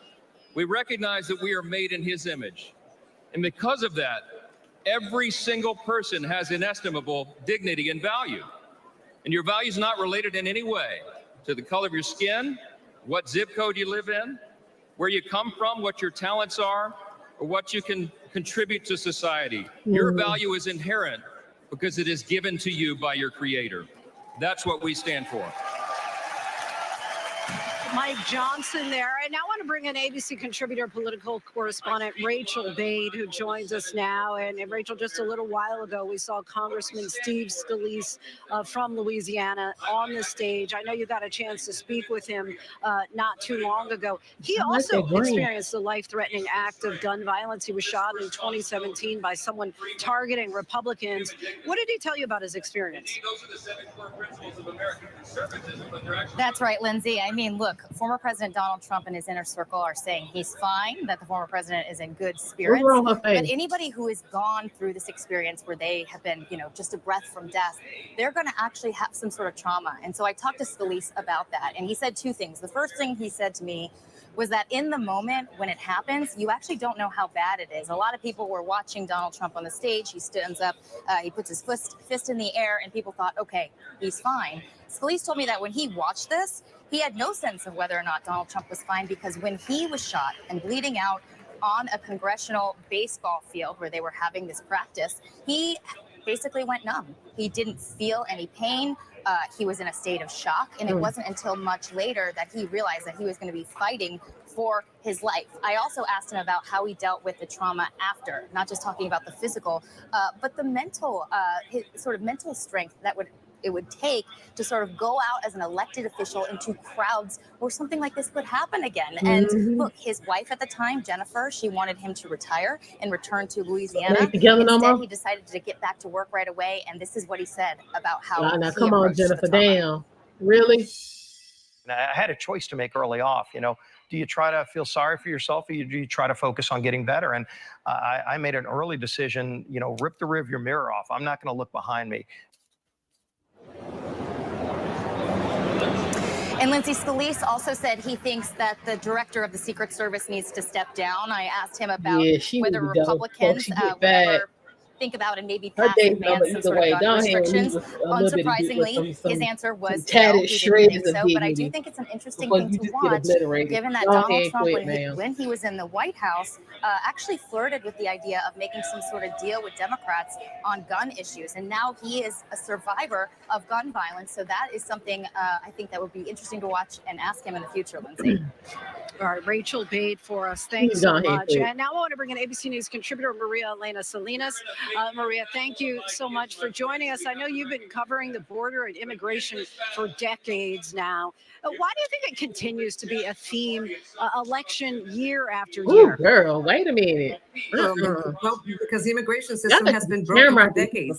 And it's been a point of contention for Democrats. Now you weren't looking like this years ago. What happened? There have been attempts with both Democratic and Republican administration to pass an immigration reform that would address the issue at the border and that would create a path to legalization for millions of undocumented immigrants that live in the U.S. But members of Congress just never agree. They've been close, but nothing yet. And also never until Donald Trump first ran for president has the rhetoric toward immigrants been so harsh, calling them rapists and drug dealers and murderers and calling it an invasion and saying that they poisoned the blood of this country. And that rhetoric has brought up the temperature across the country. And so this year, that decades-long debate is more heated than ever. And many times people conflate the issue of immigration with the Latino vote, but immigration goes far beyond one community. When you talk to people about immigration, regardless of political affiliation, what are they wanting to hear from our elected officials? What do they want to see them do? That's right, Lindsay. While the majority of immigrants might be from Mexico, Central and South America, there are millions of undocumented immigrants that are from Asia, Europe, Canada, and Africa. And many arrive with a visa and they stayed after it expired. So it's not just a Latino issue. And what is it that people want to hear? It depends on who you ask. There are about 25 to 30% of Latino voters that are Republican conservatives. They support the party line. They support the hardline approach toward immigration. Democrats, on the other hand, would like to see an immigration reform that allows undocumented immigrants to come out of the shadows. They're disappointed that Democrats have been promising that elusive immigration reform for decades and have not delivered. But no matter what their party affiliation, most immigrants would like to see the parties work together and fix the immigration system. They didn't get their timing together with this time. Y'all knew this convention was that addresses all of the issues: the border, a more orderly legal immigration system, more visas, And the legalization of She those looks already straight here. crazy. They realize that immigrants contribute to this country through their work. There are industries that depend on their labor. They are essential workers. They have established roots here. They have families, and many are part of mixed status households. So that's what they want. They just want Democrats and Republicans to work together and fix this. They're not going to work together. Maria Elena Salinas, we thank you so much for your time as always. I want to go back to the main stage here where Vivek Ramaswamy, former candidate for president of the United States, addressing the convention now. That you get ahead in this country, not on the color of your skin, but on the content of your character and your contributions. It means we believe in the rule of law. And I say this as the kid of legal immigrants to this country. That means your first act of entering this country cannot break the law. That is why we will seal the southern border on day one. Thank you. It means the people who we elect to run the government ought to be the ones who actually run the government, not unelected bureaucrats in the deep state. These are not black ideas or white ideas.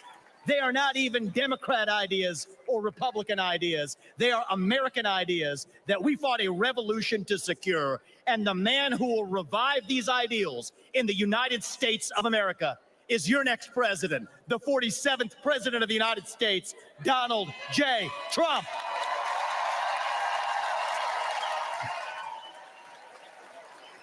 If you want to seal the border, vote Trump. If you want to restore law and order in this country, vote Trump. If you want to reignite the economy in this country, vote Trump. If you want to revive national pride in this country, vote Trump. If you want to make America great again, vote Trump. But there is one more reason I'm going to ask you to vote Trump, and it's the most important one. It's the one the media won't talk about, but it's the truth. Donald Trump is the president who will actually unite this country, not through empty words, but through action. Because you know what? Success is unifying.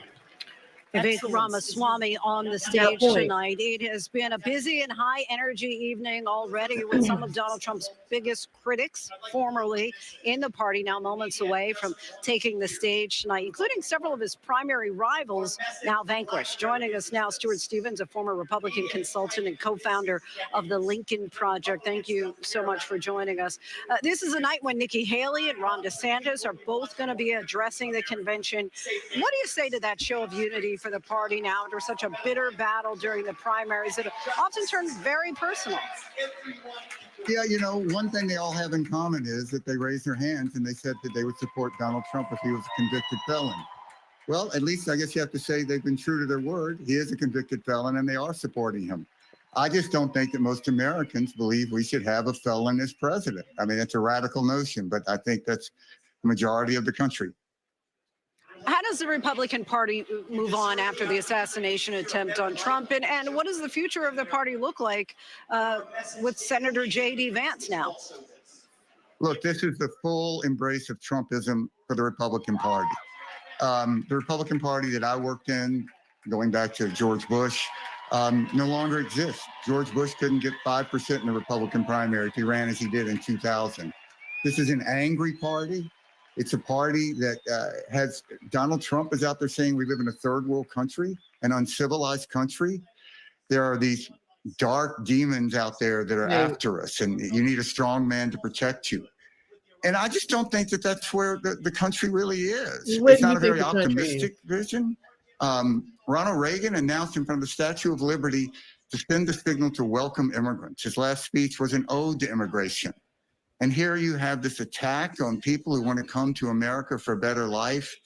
I think it's just not where the majority of the country is. What messaging would you have for Democrats looking ahead to the DNC?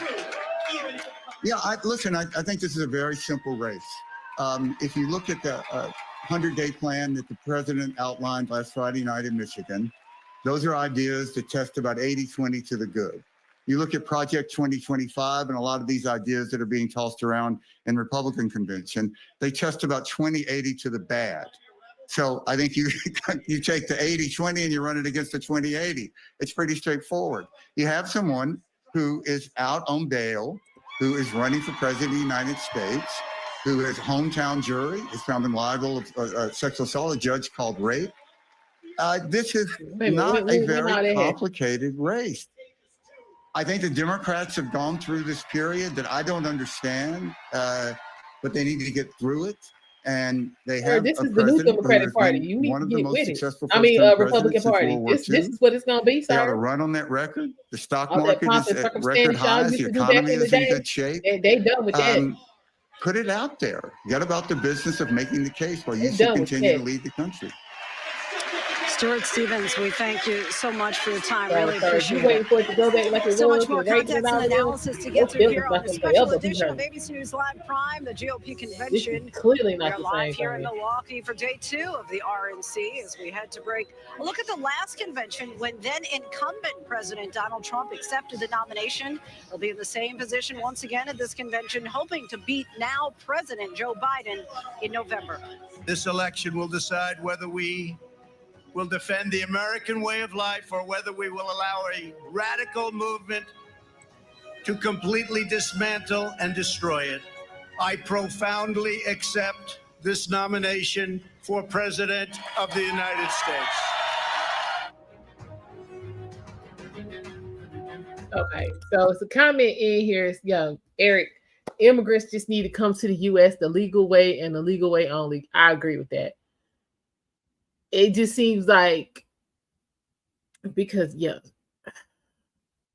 my thing is you want to be here, you want to be a productive citizen, you want to be treated fairly, you want to, you want the American life, then come over here and get your paperwork and follow American law like the rest of us Americans.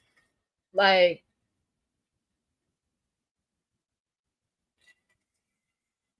I don't get it. But what gets me is,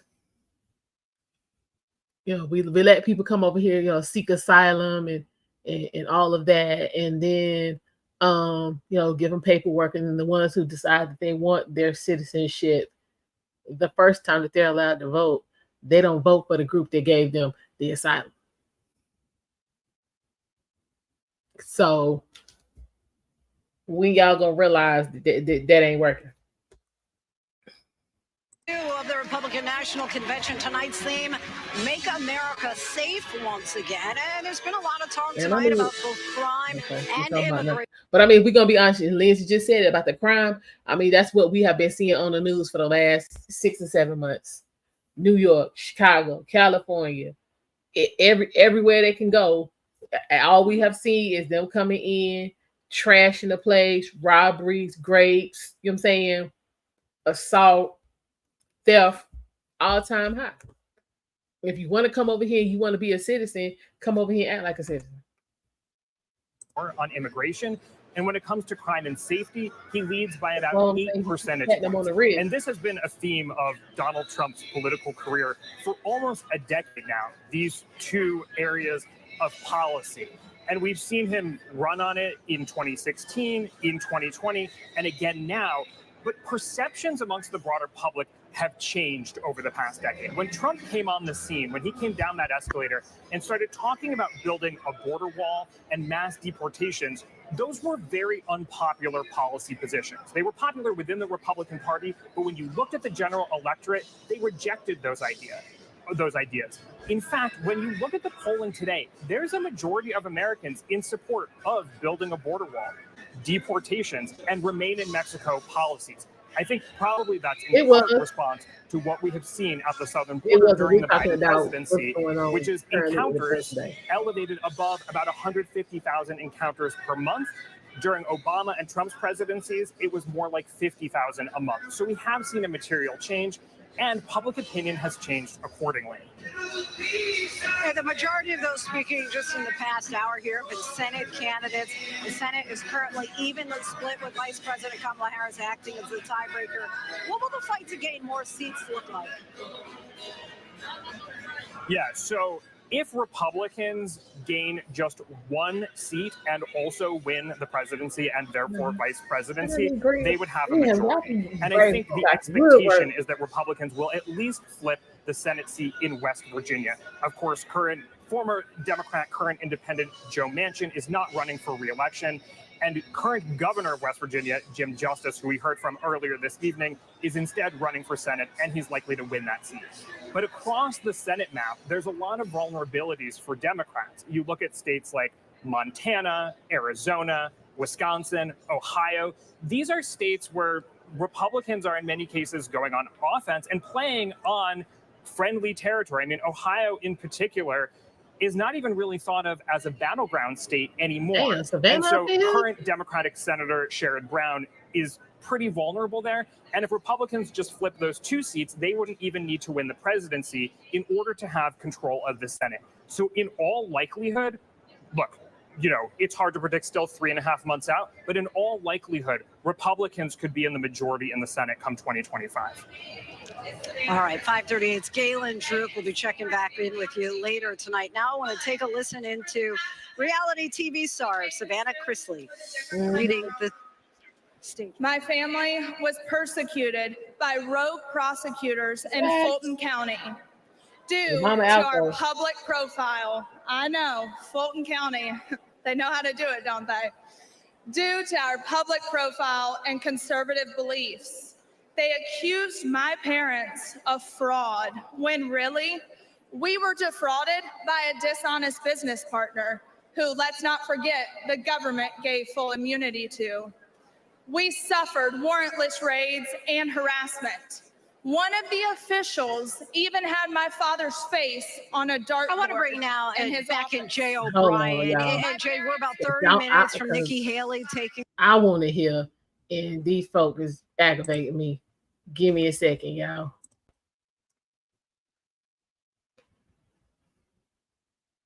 Give me 1 second.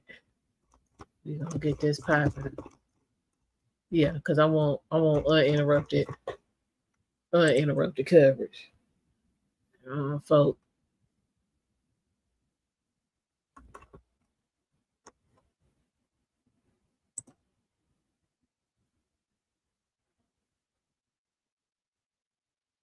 Here we go.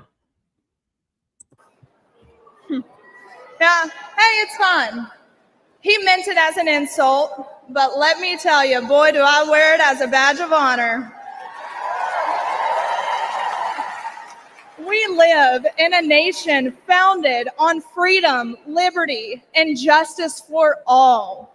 Justice, it's supposed to be blind, but today we have a two-faced justice system. Just look at what they're doing to President Trump.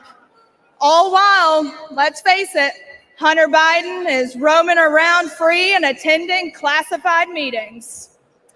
And let's face it, look at what they're doing to countless Christians and conservatives that the government has labeled extremist or even worse. Meanwhile, the Democrats are releasing actual violent offenders who have hurt innocent people. A lawyer of mine, Brett Tolman, who's a former U.S. attorney, he told me about a plaque that hangs in the Department of Justice, and it reads, "The hallmark of fairness in the administration of justice is consistency. The only thing consistent about Democrat justice is how they consistently punish their enemies. That's not justice. Look at what they've done to Steve Bannon. I mean, the man should be at home."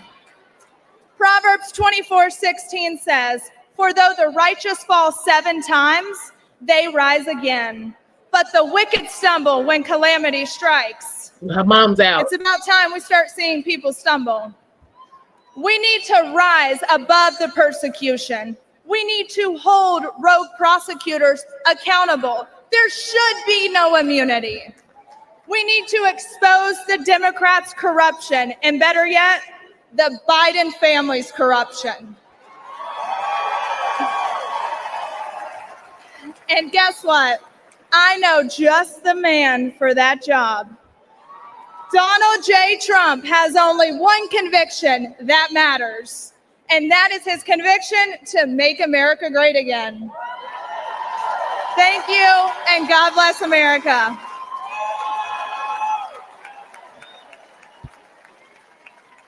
Ladies and gentlemen, the mayor of Dallas, Texas, Eric Johnson. Uh-oh.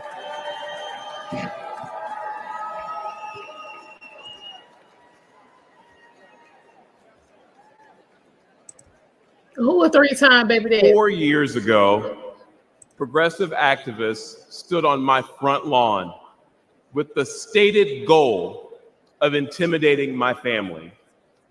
They wanted me to defund the police. I said no.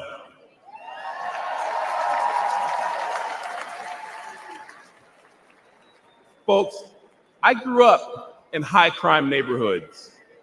What we wanted was more and better policing, not less. He's had 3 wives. All his children is legitimate. As mayor, now make him baby I daddy. knew Try that we again. needed to increase support for our police department and prioritize violent crime reduction. I'd been a Democrat my entire life, albeit a conservative one. But when those activists tried to scare my kids, my fellow Democrats were silent. It was Republicans who offered their support both privately and publicly. I got a whole feeling your wife don't look like me. Party affiliation didn't matter. They cared about doing what was right. Today, I'm the proud Republican mayor of Dallas, Texas. The largest city in the United States led by a Republican. Still don't make him a baby daddy. I wanted to say I didn't leave the Democrat Party because they left me first, but the truth is, on matters of public safety, You need a mustache. the Democrats That's the were problem. That- never yeah. actually there You need a for me, mustache. for Dallas families, or for the American people.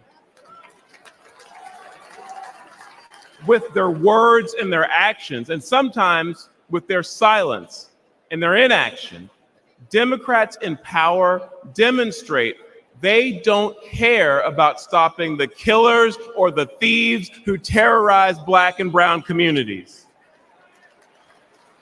They don't care about securing our border. And they don't care about dangerous homeless encampments. No, the heart of today's woke Democrat Party is with the criminals, not with their victims. Democrats are good at using safe words, but terrible at building safe neighborhoods and safe cities. But there is a better way. Dallas bucked national trends and achieved a remarkable 3 straight years of violent crime reduction. Today, Dallas is viewed as America's safest large city, and Republicans lead 11 of the top 15 safest cities.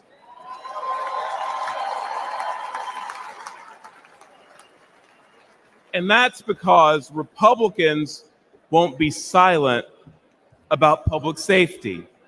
Folks, let's make our city safe again by supporting Republicans who will stand up and fight for our safety. What does that fight for That's safety look my like? sir? focus as chairman of the Republican Mayors Association. And you know what else? Together, let's make America safe again by retiring Joe Biden and electing Donald J. Trump. Thank you.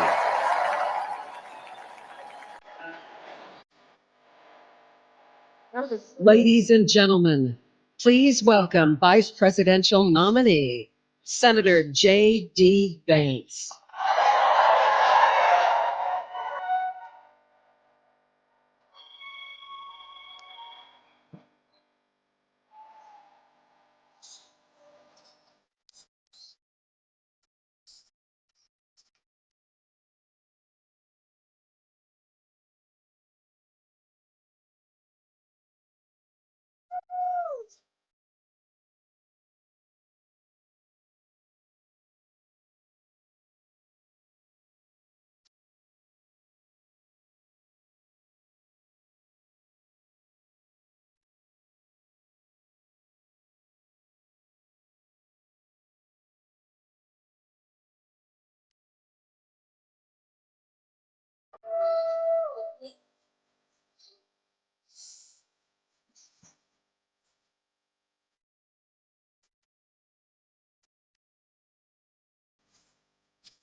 I have to say Tiffany my favorite because she don't be getting she be out doing her own thing.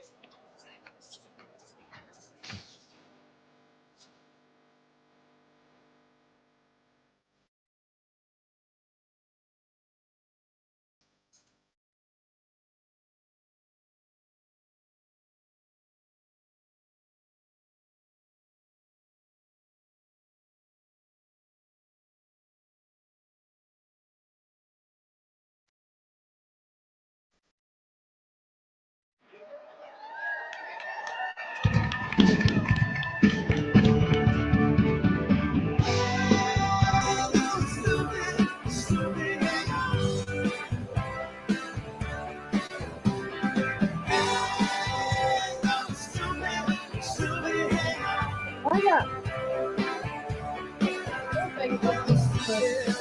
We got country and rock on like y'all don't know about hip hop and R&B. Everybody here tries to put my Snoopy down. Snoopy, I don't care what your daddy do. You're a stupid girl, I'm in love with you.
Everybody here tries to put my Snoopy down.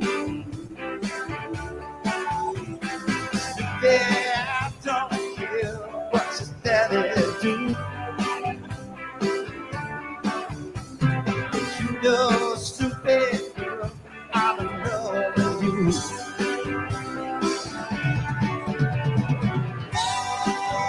Oh, stupid, stupid girl.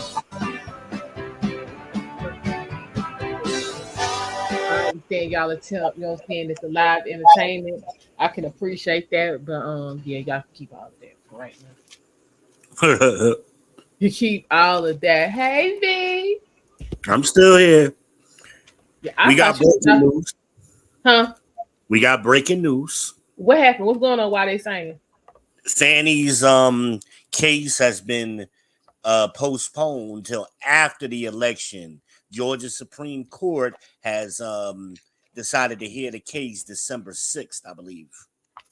Ah, okay. I mean, if Fanny, you might as well just go ahead and shut this down. Done.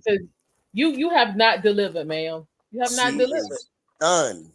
So this is so we what, Saturday, Monday to so yeah, this the third day in a row.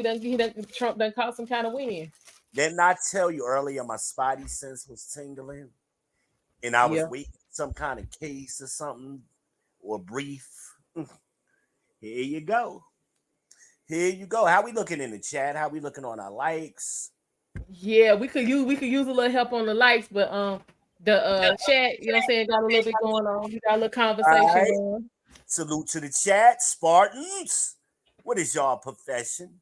I did have a question real quick. Dante, if you still here, he was in your chat. V. He was talking about when Savannah Chrisley was on talking about her parents being criminals. What did her parents do that affected you? Just because I want to know.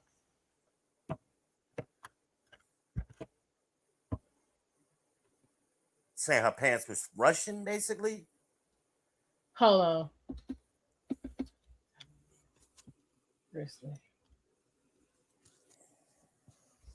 because I don't even remember what they got convicted of. But I'm just saying, how did that affect you?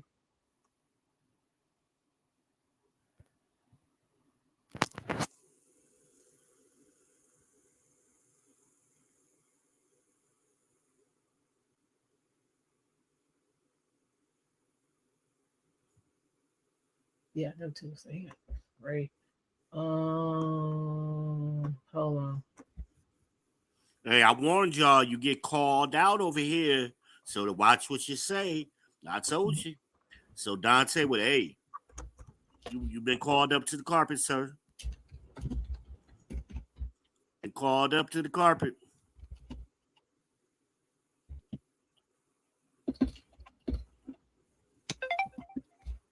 Okay.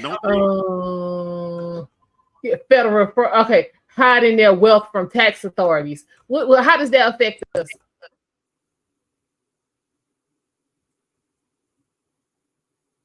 Just so I can be clear about how they criminals.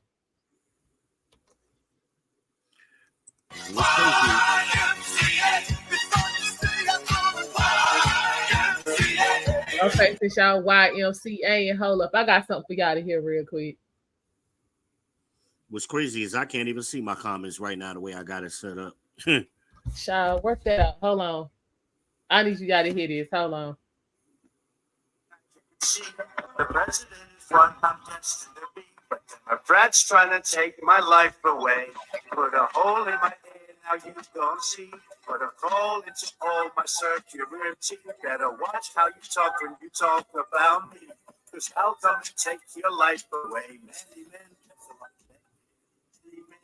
Didn't I tell you they was going to connect him with 50? No more. Look to the sky, no more. Have mercy on me. You see Democrats put the money on my head. Go get you refund, motherfucker. Hey, I'm the origin of info that ain't been found. I'm the Republican chief. Ain't been drowned. When I rally, something special happens every time. I'm the greatest. Something like America in its pride. I rip the concrete jungle. I ain't never been humble. This race high, cause I stay ready to rumble. This nigga said I ain't never been humble. Damn. Listen. We having technical difficulties. We can't support that. Okay, there y'all go. We can't support that.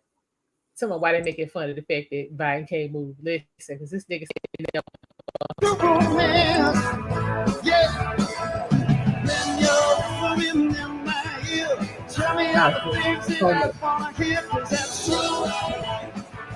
who say that? That's a banger. Listen.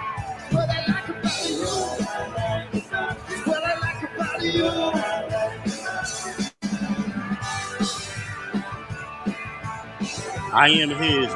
We appreciate you hitting that like button. And welcome, Almondeyez 78.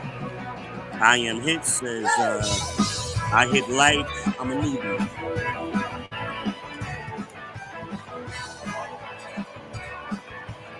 We appreciate that. Make sure you subscribe as well. You ain't done. You gotta hit that subscribe and smash the bell too.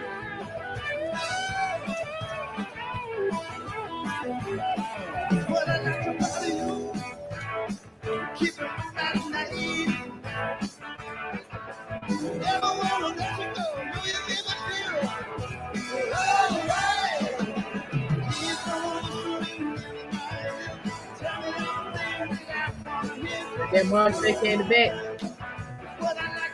Derek Gaines also acknowledged I am his. Derek Gaines says, will you consider subscribing? You going for the soft clothes. Ain't nothing wrong with that, Derek. I ain't mad at you.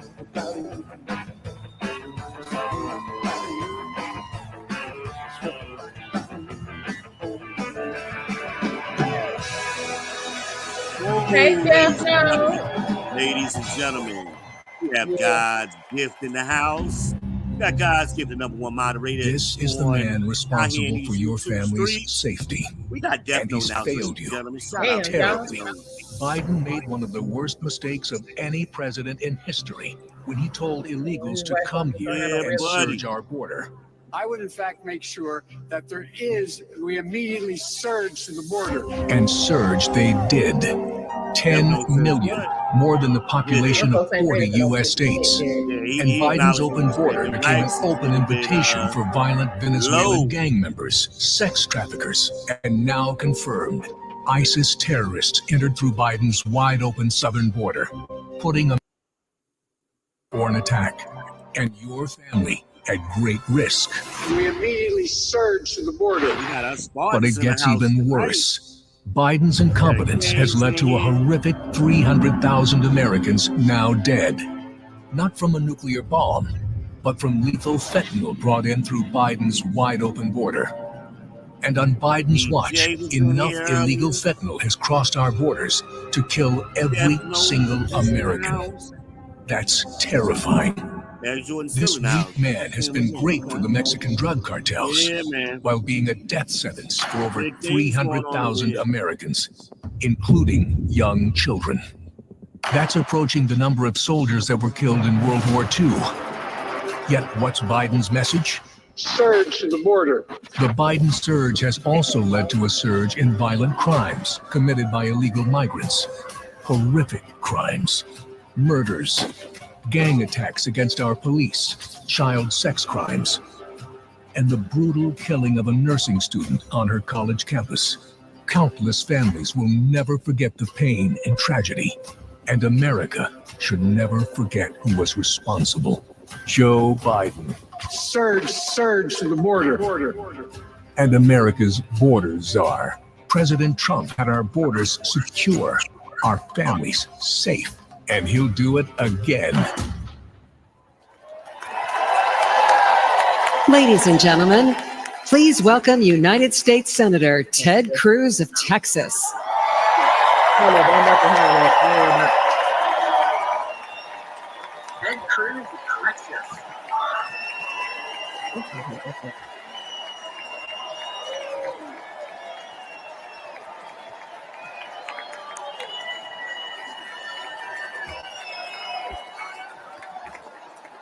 God bless Donald J. Trump.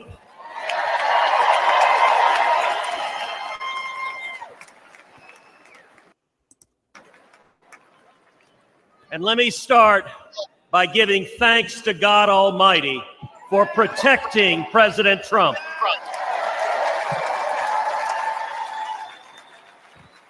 And for turning his head on Saturday as the shot was fired. Together we lift up in prayer all of our leaders for protection. And our prayers are in particular with the family of Fire Chief Corey Comparatore and the others injured on Saturday. Which one has been upgraded from critical to stable condition and transferred out of the ICU as of this Never before has an election mattered so much. We are facing an invasion on our southern border. Not figuratively, a literal invasion. 11.5 million people have crossed our border illegally under Joe Biden. Look around you. This arena holds about 18,000 souls. Now imagine 639 arenas just like this, filled to the brim. That is 11.5 million people, larger than all but 8 states in the nation. But the numbers don't show us the true price that our country is paying. Every day, Americans are dying.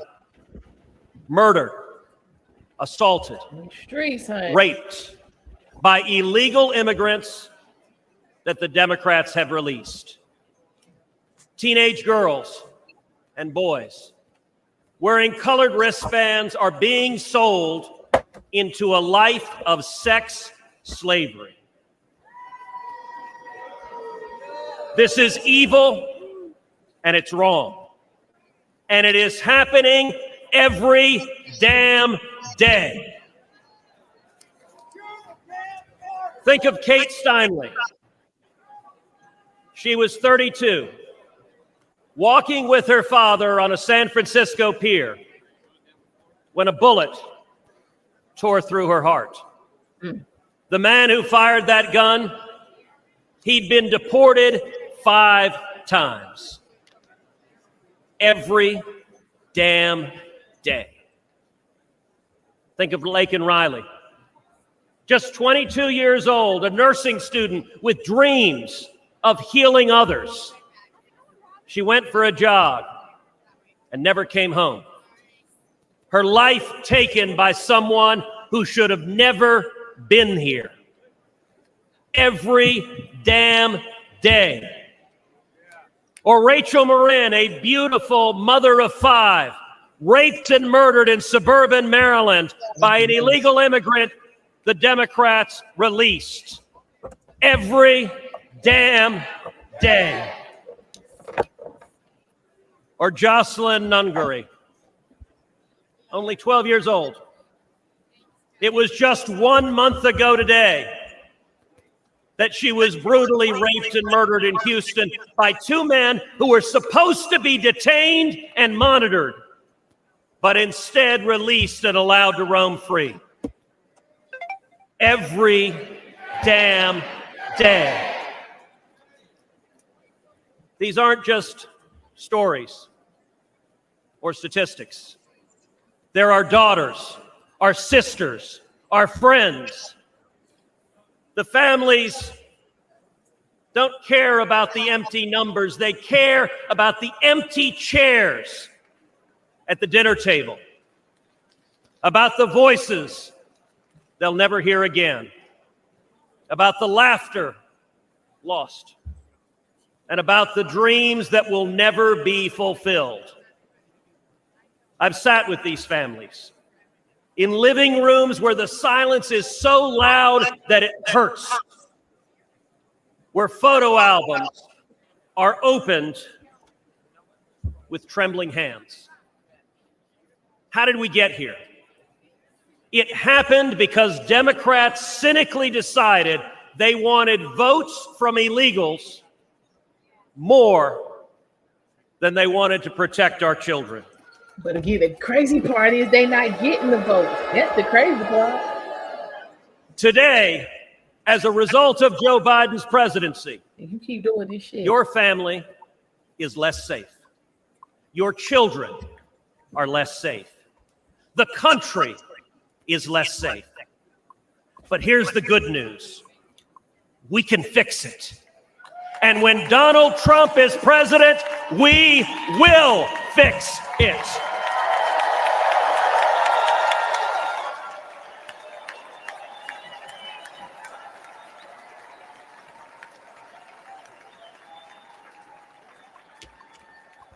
We know this because he's done it before.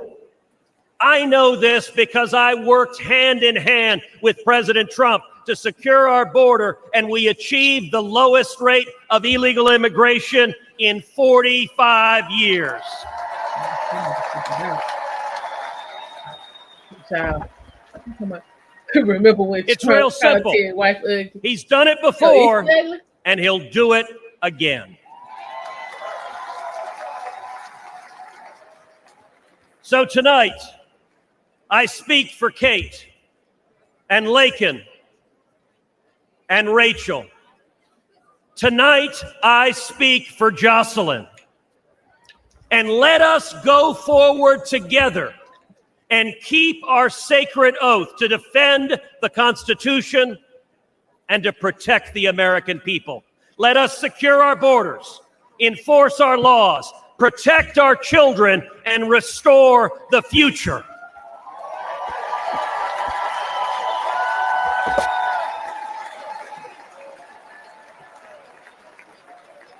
Because when we do that, when we remember who we are and who we love, and we act to protect them, then and only then will we truly make America great again.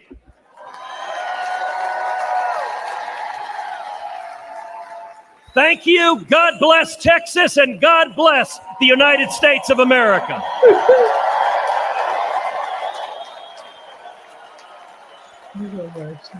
Wow, ugly.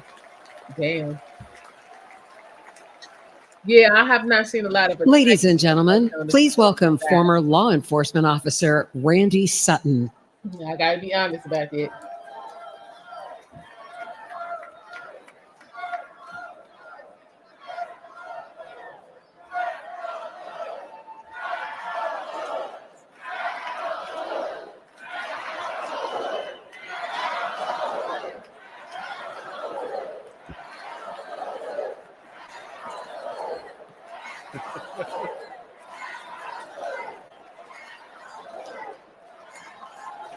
Thank you. Thank you for that. Thank you for that. Hello, America. My name is Randy Sutton, a police lieutenant. Look at me. I was a police officer for 34 years.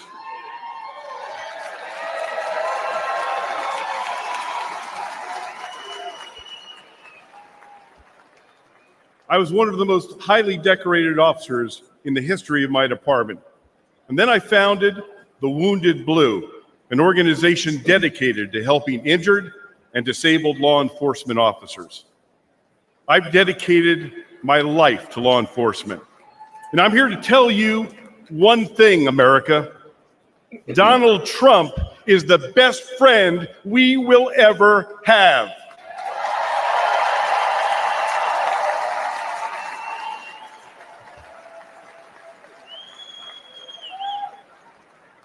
Ladies and gentlemen, we're experiencing a plague of crime across America.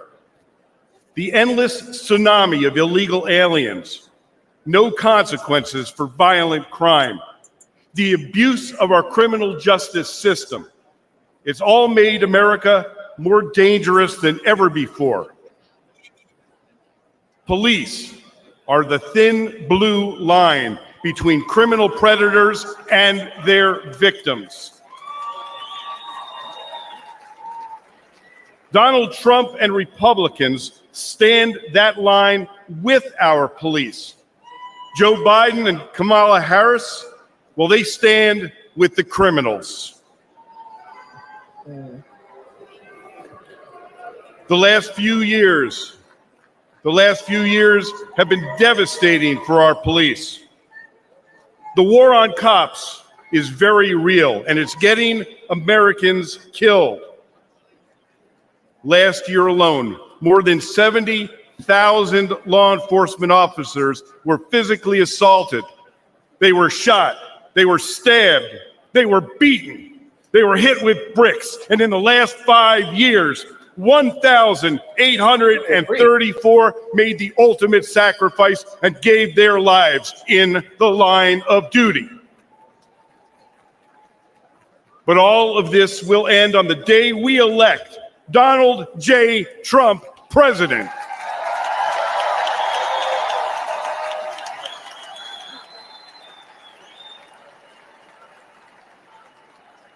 But my friends, it's not just the physical violence. It's the relentless effort to divide the people from the police. This is about the soul of America. Make no mistakes. If the radical left succeeds in defunding and destroying policing as we know it, they will break apart the cornerstone of our system, law and order. Well,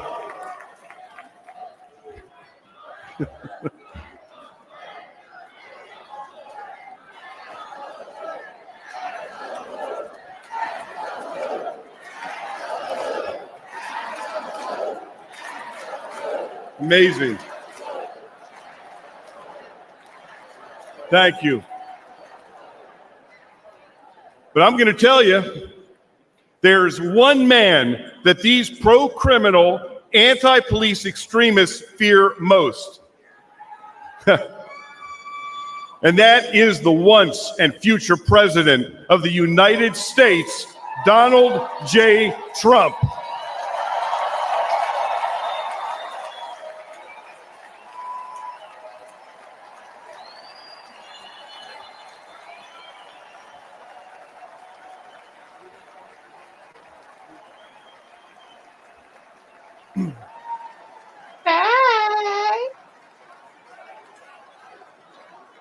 Before I finish my remarks, I want to do one thing, and that is salute our president.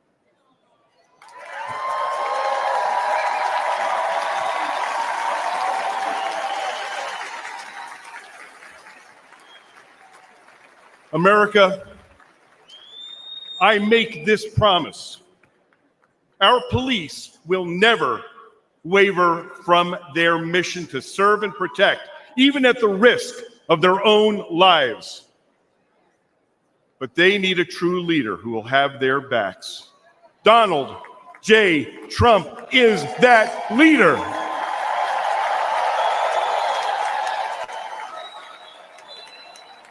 Thank you. May God bless you.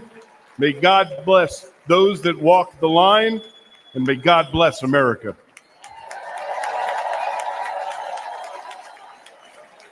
From the very first day that we take back the White House from crooked Joe Biden, the worst president in the history of our country, I believe that we're going to have 4 of the greatest years in the history of our country.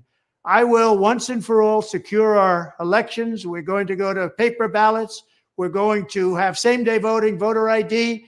We're going to do it properly. We're going to have good, secure, beautiful elections. We never want what happened in 2020 to happen again. But until then, Republicans must win, and we must use every appropriate tool available to beat the Democrats. They are destroying our country. Whether you vote early, absentee, by mail, or in person, we are going to protect the vote. That's the most important thing we have to do, is protect the vote. Keep your eyes open, because these people want to cheat, and they do cheat. And frankly, it's the only thing they do well. We will make sure your ballot is secure and your voice is heard. Many Republicans like to vote on Election Day, and we must swamp the radical Democrats with massive turnout on Tuesday, November 5th.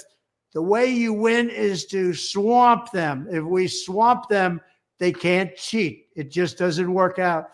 But if you can't make it, you need to make a plan, register, and vote any way possible. We got to get your vote. So with your vote, we will win a victory, the likes of which no one has ever seen before. We will evict crooked Joe Biden from the White House, and we will take back our country on November 5th, 2024, the most important day in the history of our country. That's what it's going to go down as. Thank you. All right. Ladies and gentlemen, please welcome Iowa Attorney General Brena Bird.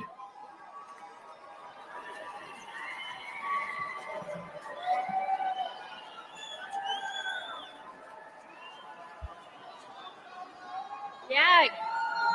Good evening, Milwaukee. My name is Brena Bird, and I am the Attorney General of the great state of Iowa. A few years ago, I was a local prosecutor locking up bad guys. But in 2022, I ran for attorney.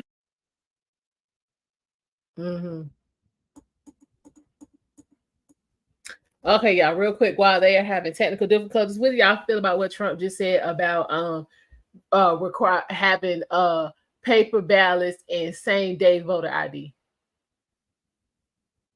I mean, does that bother anybody? I mean, me personally, no, I don't. Who was first elected when I was just 2 years old. We won because Iowans were ready for an attorney general who would protect them, not the criminals. An attorney general who would stand up to Joe Biden and the radical Democrats. And an attorney general who would defend our constitutional freedoms. But perhaps more than anything, Iowa voters wanted an attorney general who would back the blue.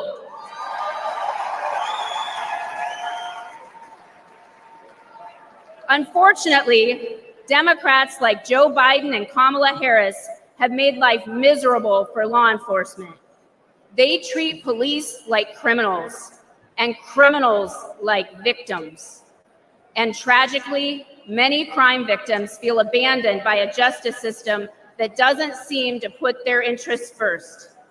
They deserve better than what these defund the police Democrats deliver.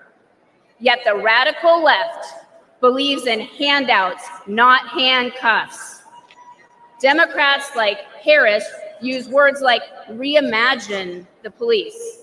They're probably imagining more DEI programs for the police. Harris even said that putting more cops on the street wouldn't make communities safer. American families disagree. Never forget.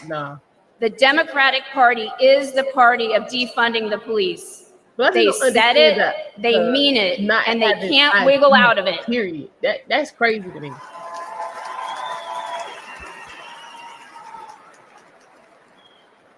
Republicans get justice for victims, and we put criminals where they belong, in jail. That's why we need to elect President Donald J. Trump. President Trump knows that keeping Americans safe isn't a 10 a.m. to 4 p.m. job. And rank and file cops know that President Trump, he has their back. It touched our hearts when earlier this year, President Trump attended the wake of a fallen New York City police officer. We all owe heroes like Officer Jonathan Diller a debt we can never repay. President Trump knows this, and he shows his gratitude. Joe Biden was also in New York City that day, but instead of honoring our heroes, he attended a glitzy fundraiser with Barack Obama and Bill Clinton. None of them went to pay their respects.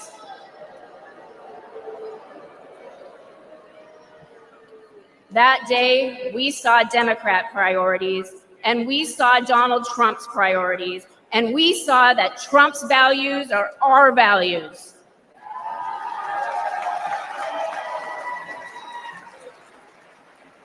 I urge everyone listening to stand with law enforcement and vote to make America safe again. I urge you to vote for Donald Trump on November 5th. Thank you, Milwaukee, and God bless you.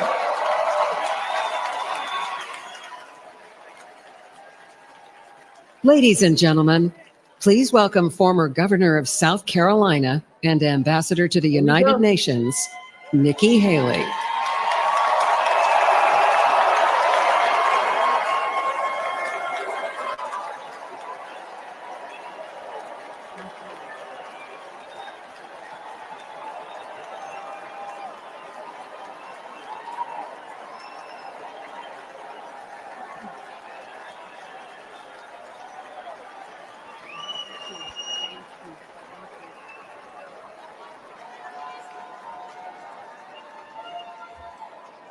My fellow Republicans, President Trump asked me to speak to this convention in the name of unity.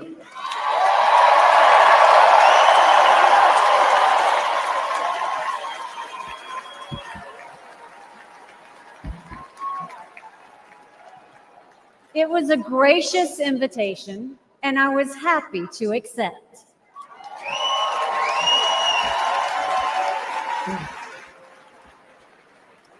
I'll start by making one thing perfectly clear. Donald Trump has my strong endorsement, period.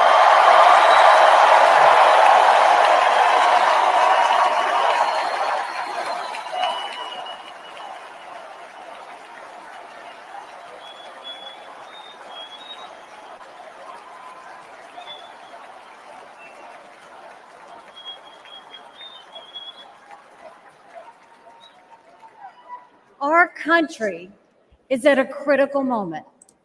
We have a choice to make. For more than a year, I said a vote for Joe Biden is a vote for President Kamala Harris. After seeing the debate, everyone knows it's true. If we have 4 more years of Biden or a single day of Harris, our country will be badly worse off. Yeah. For the sake of our nation, we have to go with Donald Trump.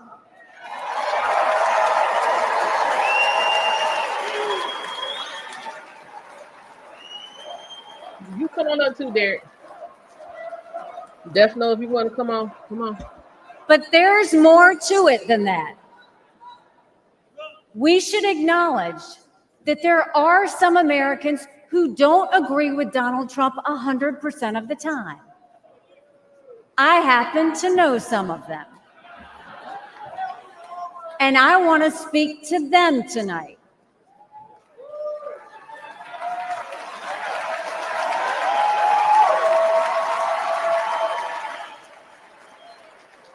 My message to them is simple. You don't have to agree with Trump 100% of the time to vote for it.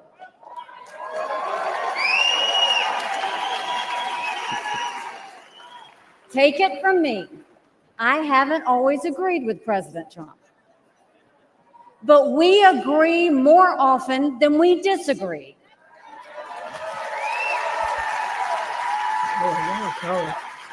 We agree on keeping America strong. We agree on keeping America safe.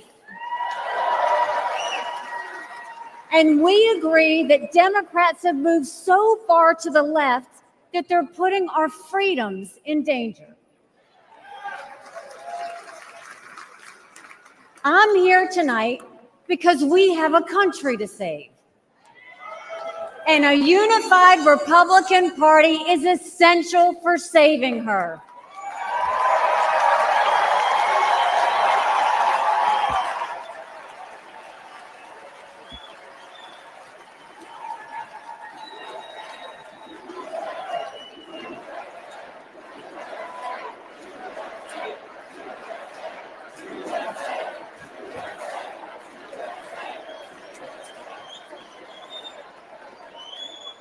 For those who have some doubts about President Trump, I want to tell you a few things about the commander-in-chief I know and worked with. As ambassador to the United Nations, I had a front row seat to his national security policies. We sure could use those again.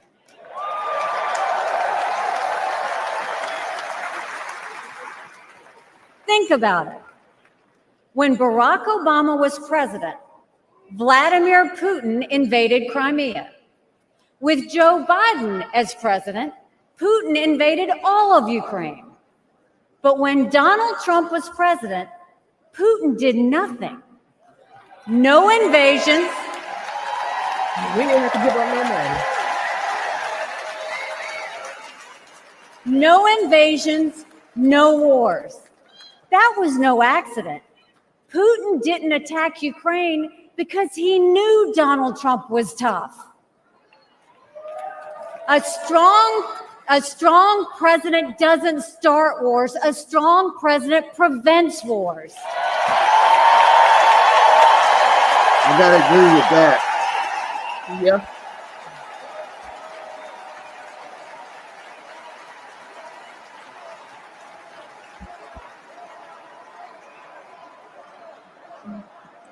Then look at the Middle East. Every problem in that part of the world can be laid at the feet of Iran. The dictators who chant death to America are the bankrollers and weapons suppliers for Hamas and Hezbollah. They're behind the barbaric massacres and the hostage taking.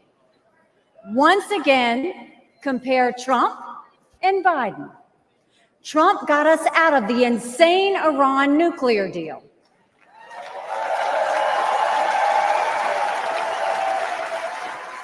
He imposed the toughest sanctions ever on Iran. And he eliminated the arch terrorist Qasem Soleimani.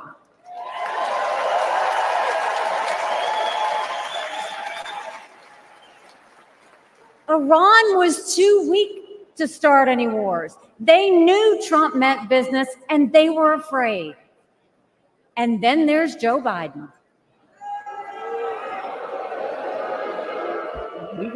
He lifted the sanctions. He begged them to get back into the nuclear deal. He surrendered in Afghanistan. He sent every possible sign of weakness.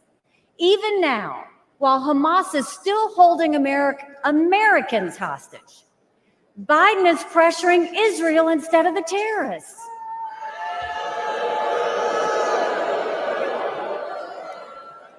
Between Israel and Hamas, Donald Trump is clear about who is our friend and who is our enemy.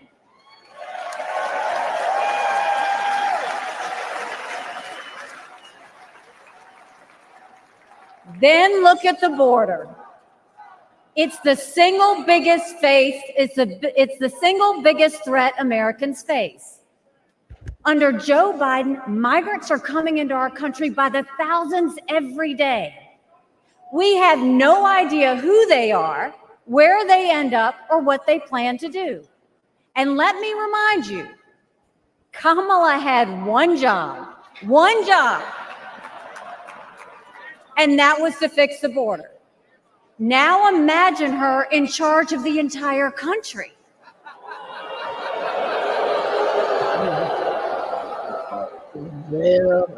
Under Donald Trump, we didn't have the border disaster we have today, and we won't when he is president again. Burning up Biden and Kamala so much.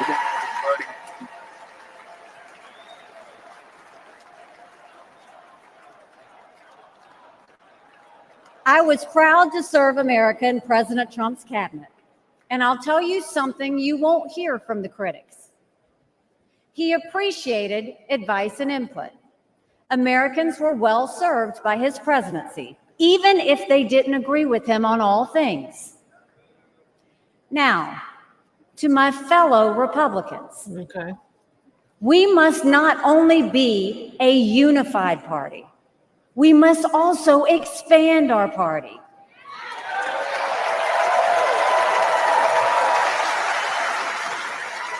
We are so much better when we are bigger. We are stronger when we welcome people into our party who have different backgrounds and experiences. And right now, we need to be strong to save America. This is a defining moment, not only for our party, but for our country. Our fellow Americans are fearful right now. Families are suffering from inflation and wages that don't keep up with prices. Young people are being indoctrinated to think our country is racist and evil. The Jewish community is facing an obscene rise in anti-Semitism. I don't know about that now. Too many minorities are trapped in communities devastated by crime. How you doing? Our foreign enemies win when they see Americans hate each other. They see that today, whether it's on college campuses or in a field in Butler, Pennsylvania.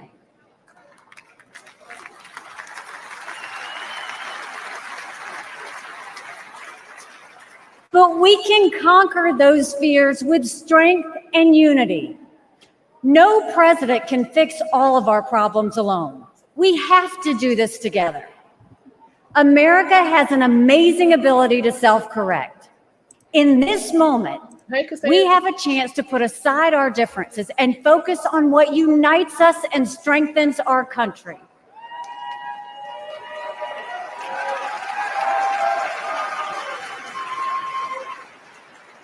Let us join together as a party. Let us come together as a people, as one country, strong and proud. Let us show our children and the world that even on our worst day, we are blessed to live in America. God bless you. Thank you. God bless the United States of America. Send Joe Biden back to his basement, and let's send Donald Trump back to the White House. Back to the basement. Y'all cold. Life was more affordable when Donald Trump was president. I want our Biden border in a was freaking safer nursing home under the with, Trump administration, and our jail cell country bars. was respected when Donald Trump was our commander-in-chief. Joe Biden has failed this nation. As a veteran, I was appalled when 13 of our service members were killed in Afghanistan due to Joe Biden's dereliction of duty. It's about time As someone a brought that citizen, up. as a husband, and as a father, I am alarmed that the current president of the United States lacks the capability to discharge the duties of his office. Our enemies do not confine their designs to between 10 a.m. and 4 p.m. We need a commander-in-chief who can lead 24 hours a day and 7 days a week. America cannot afford 4 more years of a weekend at Bernie's presidency. Oh, man. Really? But let's be Damn, honest. I heard someone say that. Let's be last honest night? here. He said Biden the is just a Red Hat figurehead. He's a tool for imposing a leftist agenda on the American people. They support open borders, allowing millions and millions of illegal aliens to pour into our country and to burden our communities, but just don't send any to Martha's Vineyard, then they get really upset. Oh, yeah, they ever having that up in Martha's Vineyard? Yeah. Yeah, I talked about that. They 2 have nights ago. unleashed progressive prosecutors across our nation who care more about coddling criminals than about protecting their own communities. They use the unelected bureaucracy to impose their will on us without our consent, and they weaponize political power to target their political opponents like they've done to our own nominee. They want to ban gas automobiles, eliminate Second Amendment rights, and impose gender ideology on everyone from our infantrymen to kindergartners. They stand for DEI, which really means division, exclusion, and indoctrination, and it is wrong. Now, he been waiting to get up here and get his shit out, for real. They mandated that you show proof of a COVID vaccine to go to a restaurant, but they oppose requiring proof of citizenship to cast a vote. That was actually one of my questions. They can't even define what a woman is. Oh, no. Oh, no. Now, Donald Trump stands in their way, and he stands up for America. Donald Trump has been demonized. He's been sued. He's been prosecuted, and he nearly lost his life. Demonized We by cannot him let himself. him down, and we cannot let America down.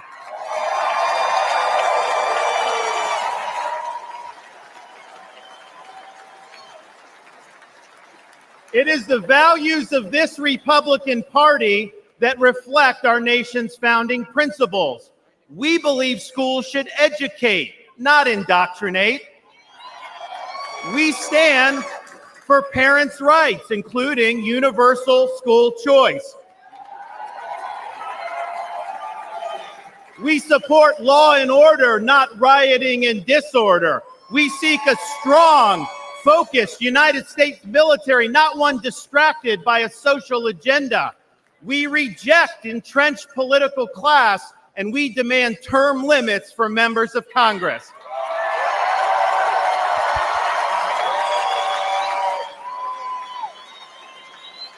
We stand for fiscal sanity, for low taxes, and for reduced debt. We seek to reclaim the constitutional government as envisioned by our founding fathers by bringing the administrative state to heel once and for all. We believe that you must be a citizen in order to vote, and that photo ID should be required before casting a ballot.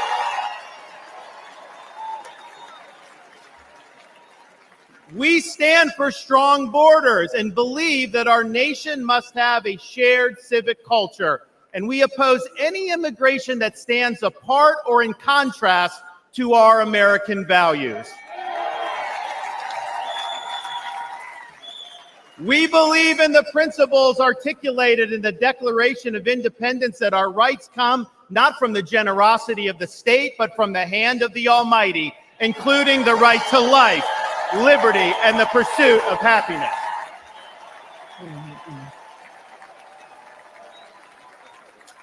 Now, none of this is easy, but it can be done. For decades, my home state saw elections determined by razor-thin margins. Today, due to bold leadership, the Democratic Party lies in ruins. The left is in retreat. Freedom reigns supreme. The woke mind virus is dead, and Florida is a solid Republican state.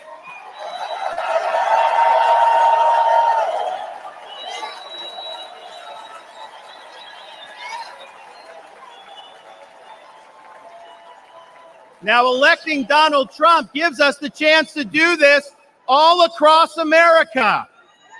And we have a responsibility to step up and make it happen. We have a responsibility to preserve what George Washington called the sacred fire of liberty. This was a fire that burned in Independence Hall in 1776 when 56 men pledged their lives, their fortunes, and their sacred honor to establish this nation. It's a fire that burned at a cemetery in Gettysburg, Pennsylvania, when our nation's first Republican president pledged this nation to a new birth of freedom. It's a fire that burned at the foot of the Berlin Wall in 1987, when our nation's 40th president stood in front of that wall and said, "Mr. Gorbachev, tear down this wall."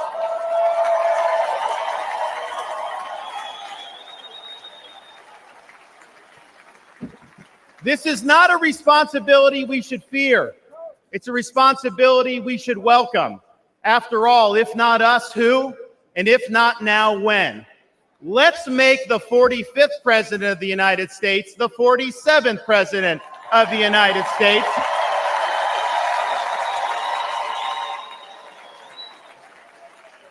Let's elect Republicans up and down the ballot, and let's heed the call of our party's nominee to fight, fight, fight for these United States. Thank you. God bless you. Let's win in November. Thank you so much.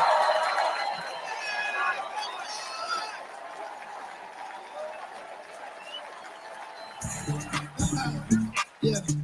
It's the mayor of Magaville, baby. Hey, you know who we voting for? We voting Donald Trump, baby. America needs saving. America needs saving. We voted Trump, baby. November 5th, we going crazy. November 5th, we going crazy. Red pill poppin', swerving in the Trump truck. Republican 4G, Antifa knows what's up. Red, white, and blue, MAGA nation, throw it up. Black, white, and brown, all about the Trump. Democrat Party gon' take your freedom. Indicting our president cause they can't beat us. It's a two-tier justice system. Put America first, be the victim. FJB, FJB. FJB, FJB. FJB, FJB. Let's go, Brandon, sing it. We voting Donald Trump, baby. Donald Trump, baby. America needs saving. America needs saving. We voted Trump, baby. Trump, baby. November 5th, we going crazy. November 5th, we going crazy. Now I pledge allegiance to vote for Trump. There's a red wave coming, you gon' surf for what? And God I trust to take the devil away. Lock Joe Biden up and throw the key away. Your propaganda ain't gonna work on me. Biden the nominations like you working for free. I demand reparations from every idiot that voted for Joe Biden, boy, period.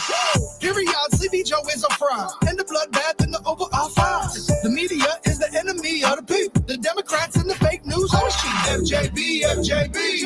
FJB, FJB. FJB, FJB. Let's go, Brandon, sing it with me. We voting Donald Trump, baby. Donald Trump, baby. America needs saving. America needs saving. We voted Trump, baby.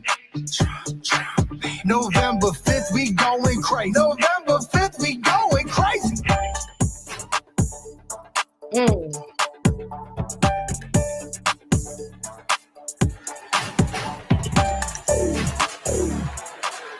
Ladies and gentlemen, please welcome United States Senator Eric Schmidt of Missouri.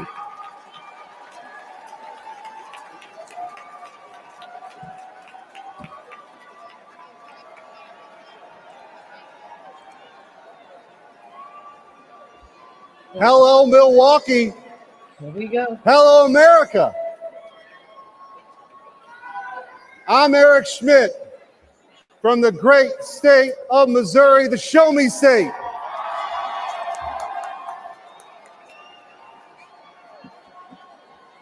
It's not lost on me how unlikely my presence is on this stage. As the grandson of a butcher, the son of a man who worked 7 days a week in the midnight shift, my blue-collar roots run deep. And I'm proud the Republican Party is the party of working families. When that start? Missouri is home to cities named Liberty and Independence, and towns called Freedom and Defiance. So it should come as no surprise that we are sick and tired of Joe Biden and Kamala Harris. And I am here with a simple message. Enough is enough. We're ready to take our country back.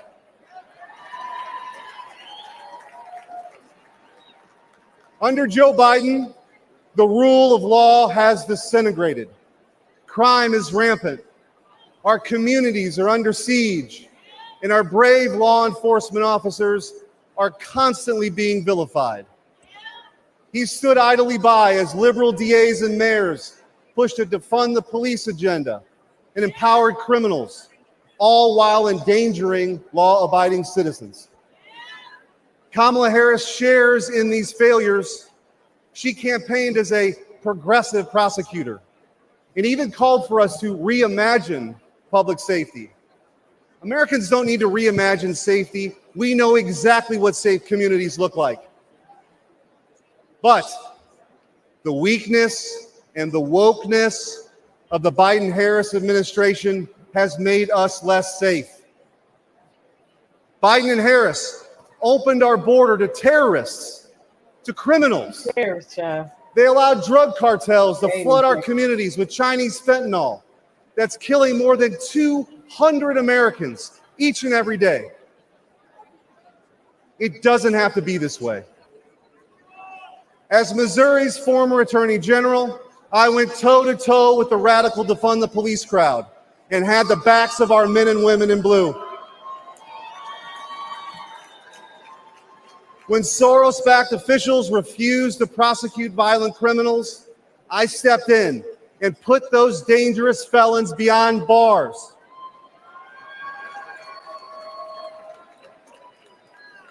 And I know President Trump will do the same.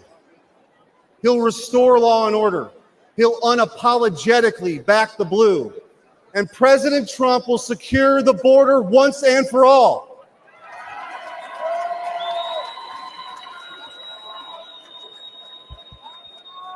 I believe in an America where our best days are ahead of us.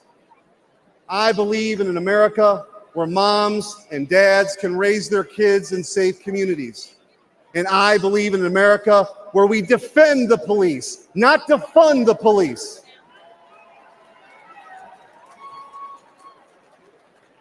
President Trump will make that dream a reality.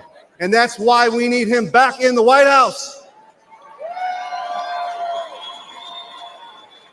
Ladies and gentlemen, a vote for President Trump is a vote to make America safe again. Thank you. God bless you. And God bless the United States of America.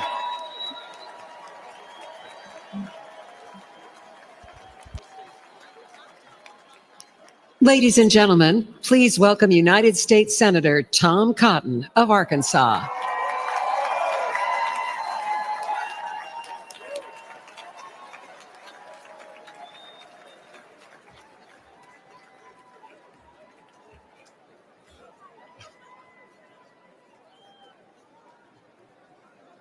I want to share two stories about immigration and two presidents. Manuel was a house painter in Arkansas and a green card holder from Mexico. He couldn't vote in 2020 yet, but his family could. Manuel proudly told his contractor that they had just cast their first votes for president. For whom? Donald Trump, of course. Of course, that's what they do.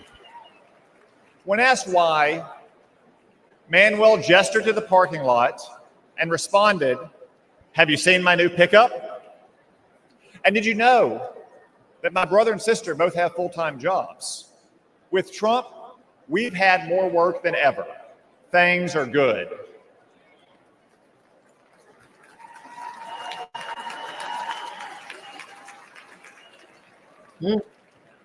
Manuel became a citizen last year, and he's excited to vote for the first time for Donald Trump.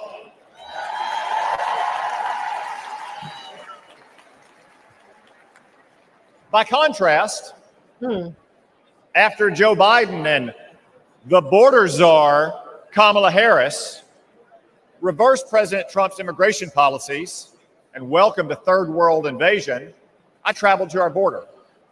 What did I see? The body of a migrant drowned in the Rio Grande. Oh, Lord. Human traffickers on the southern bank taunting the Border Patrol. Migrants huddled under a bridge. I asked them why they came. On live PD one night. None said persecution. Yeah, Most me said too. for a job. A few admitted because they could get in. Another answered with one simple word: Biden. My flight home the next day was full of these migrants. And you, all of you, paid for their tickets.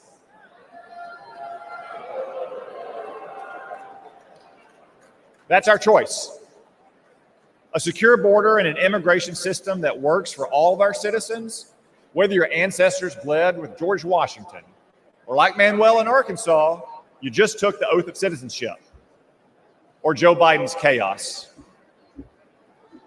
Donald Trump said, you can't have a nation without borders, and he defended those borders.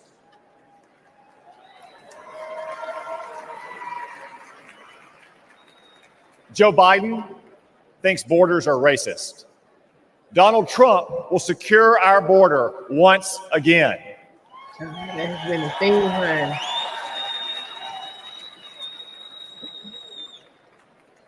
Donald Trump banned travel to America from terrorist-infested countries. Joe Biden allowed ISIS to smuggle terrorists in. Donald Trump will protect America once again. Donald Trump insisted that immigrants must stand on their own 2 feet, the oldest principle of American immigration. Joe Biden gave migrants welfare, free hotels, and more. Donald Trump will stop migrant welfare once again.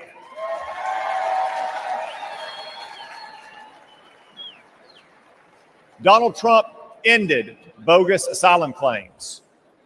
Joe Biden created an app to let illegals schedule their arrival. Seriously. Donald Trump will stop this migrant fraud once again. Donald Trump cracked down on hiring illegals. Joe Biden let illegals take American jobs. Donald Trump will protect America's workers once again. So what choice will we make? Will we choose Joe Biden, open borders, amnesty, and chaos? No, of course not. We'll choose Donald Trump and his record of security, prosperity, and stability.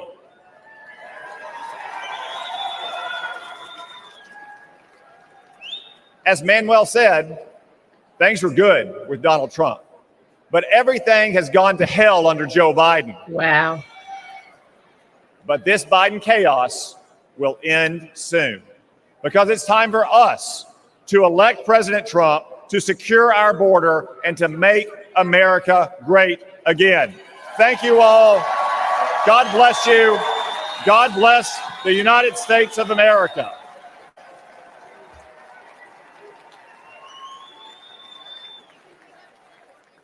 Ladies and gentlemen, please welcome Michael Coyle from Philadelphia, Pennsylvania. Oh, Lord.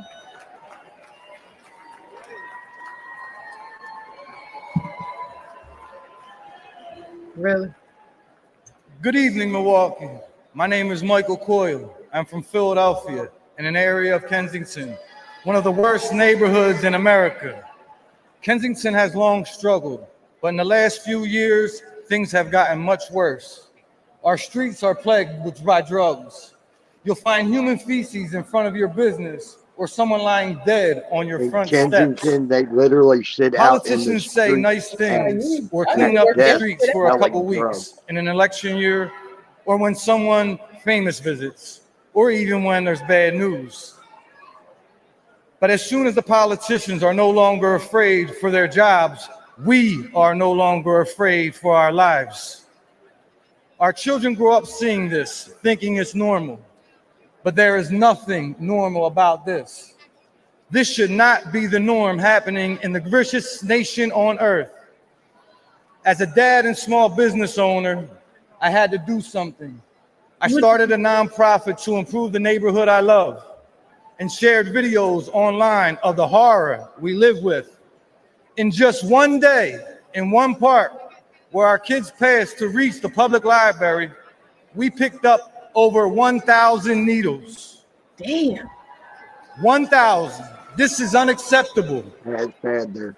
Philadelphia is not just my home, but the birthplace of the nation, where our founding fathers signed the Declaration of Independence. This is not a tragedy for just my city, but for our nation. My city and all cities deserve better.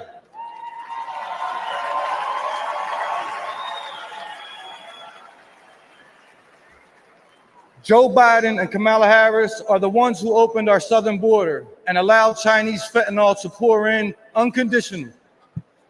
Okay, now and life is only getting worse. I agree with that. Philadelphians aren't dying off fentanyl. They are dying off fentanyl as well. Nobody knows how they are to now do that, using like something fucking called America. trank, which is literally rots the flesh of the users. Do you know what the smell of rotting flesh smells like? No, I'm good. The people of my city do. I do. In Donald Trump, I see a leader who will end the urban nightmare.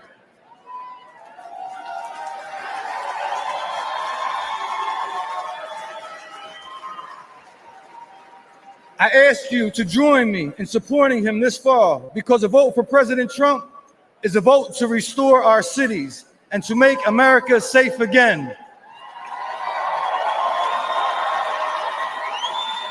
Thank you. Kensington Beats for Trump.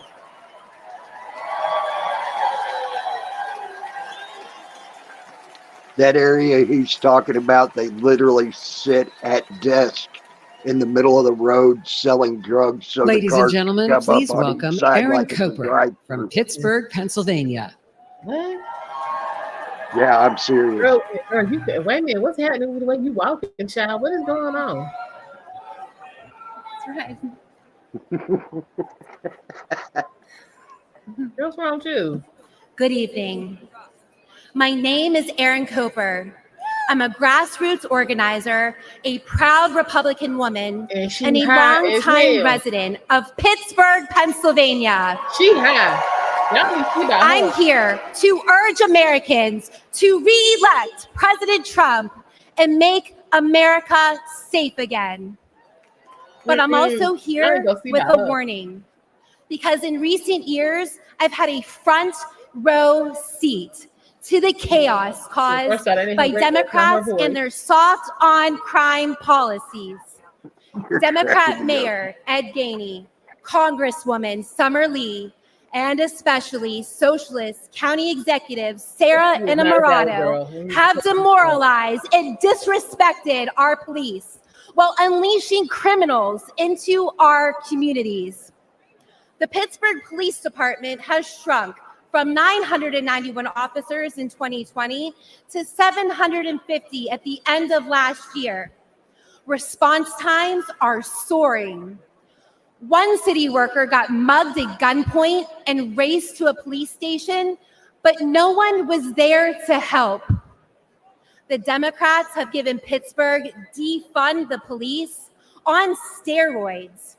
The result is crime and chaos.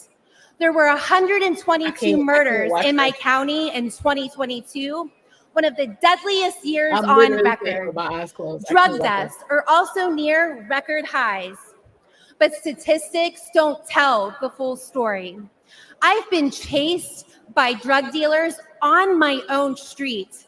I've seen filthy tent cities pop up on my block. I've talked to business owners who find human waste, used needles, and shell casings outside their shops. I've felt the chill of fear as a woman when I'm alone in a parking garage or on the street. What the Democrats did to San Francisco, they're doing to my city. But law-abiding citizens are fighting back and saying no more. I saw this when Pittsburgh Republicans, independents, even Democrats came together to beat Soros prosecutor last November. It can happen again this November. If we stand together, we will beat the soft on crime Democrats and make our streets safe again. We can re-elect President Trump and we can save our cities. Thank you.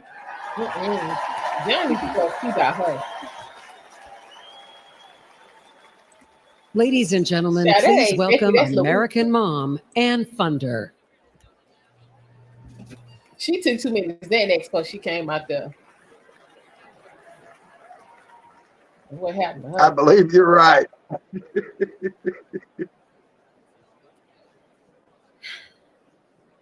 Hi, my name is Ann Fundner, and I am the wife and mother of 4 children. I'm standing here today to share the tragic reality of open borders. I'm here to share the story of my firstborn son, my everything, my Weston. My family and I were living in Southern California when President Biden took office and opened our borders. My Weston was 15. He was an amazing big brother to his 3 younger siblings. Weston attended church twice a week, played football and hockey, and he loved to surf. He had a big heart, and he lived to make people laugh. He had so many good friends. And I was always vigilant to be the best mother that I could be. I was room mom, school ambassador, and I attended all of his sports. We had family dinners and barbecues at the beach.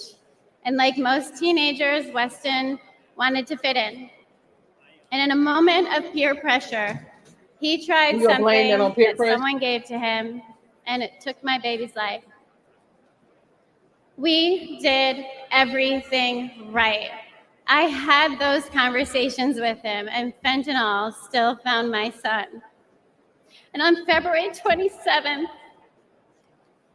2022, our lives were shattered, and our baby was gone. This was not an overdose, it was a poisoning. His whole future, everything we ever wanted for him was ripped away in an instant. And Joe Biden does nothing. I hold Joe Biden, Kamala Harris, the border czar, what a joke. And Gavin Newsom and every Democrat who supports open borders responsible for the death of my son. You can't cry, y'all.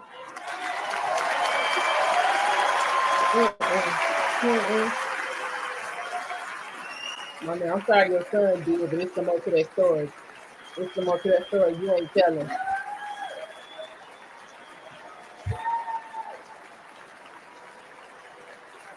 So when did the plastic surgery start? Before or after he died?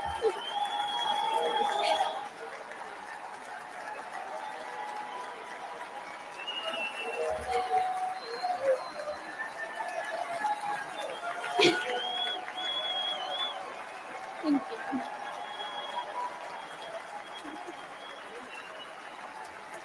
Thank you.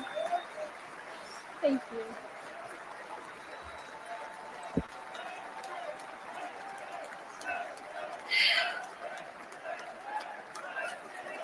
Ain't nobody both types ain't been tight tonight. Thank nobody. you. Thank you. Thank you. and the tens of thousands of American innocent children. For that alone, they should be voted out of office.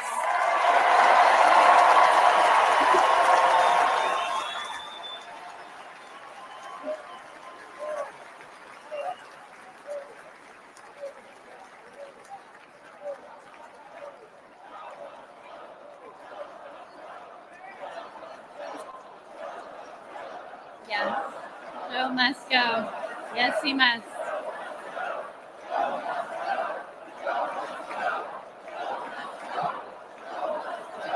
Joe must go. Absolutely. We have seen the highest number of fentanyl deaths during the Biden-Harris administration, and fentanyl is now the #1 killer of Americans ages 18 to 45, and it is quickly becoming the leading cause of death for teens, with 14 and under being the fastest growing demographic. We need President Trump back in office. We need a president who will seal the border, aggressively prosecute drug dealers, and stop Communist China from poisoning our children.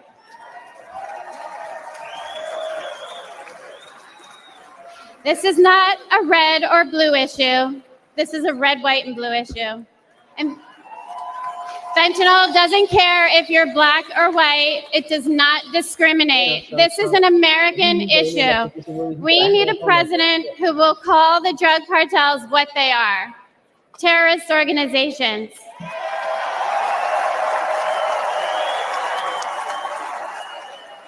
This fight is not for me. My son is gone. This fight is for your children. We owe it to our children to elect a president who will win the war against fentanyl once and for all. It's too late for my son, Weston. Say his name, Joe Biden. Weston. Thank you. Thank you.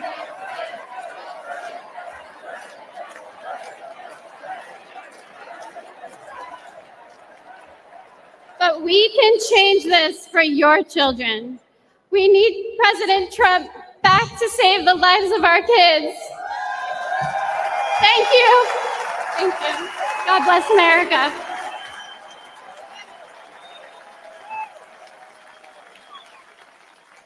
Ladies and gentlemen, please welcome the Morin family from Maryland.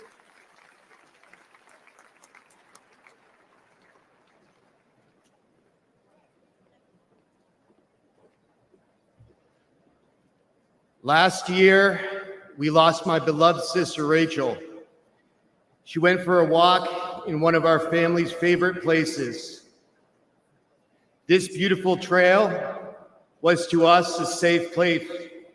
Here we go. Where we pushed our babies in strollers, where we walked together as a family, where my wife and I got married, near what would later become the spot where my sister's body was found.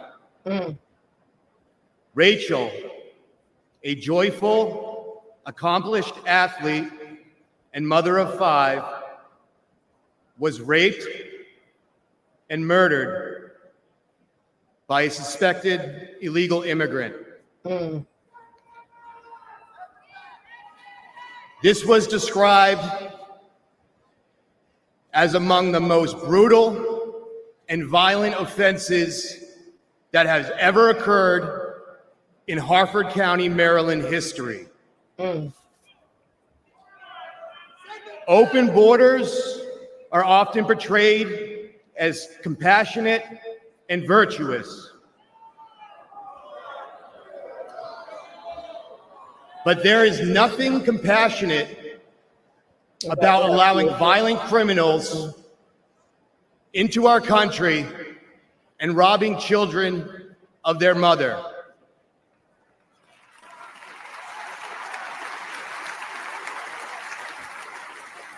My sister's death was preventable. The monster arrested for killing Rachel entered the U.S. unlawfully after killing a woman in El Salvador. Damn. Joe Biden and his designated border czar, Kamala Harris, opened our borders to him and others like him, empowering them to victimize the innocent. Yet, to this day, we have not heard from Joe Biden or Kamala Harris.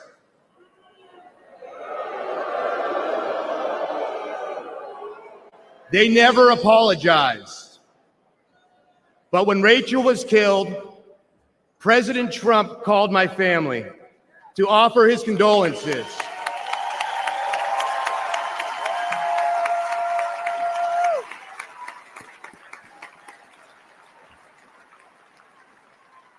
He wanted to meet with us. He cared. That is leadership.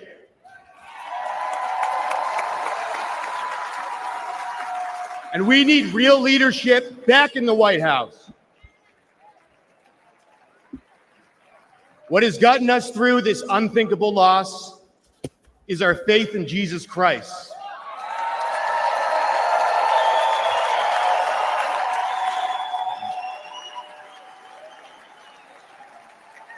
And as brutal as the murder of my sister was, I pray that her killer will find Jesus Christ.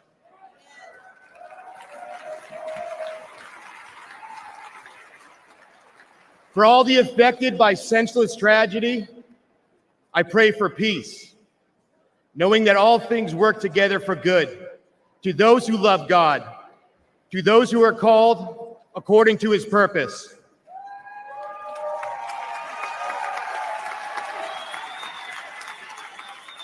I pray that we hold worldly leaders accountable for safety and justice for innocent people.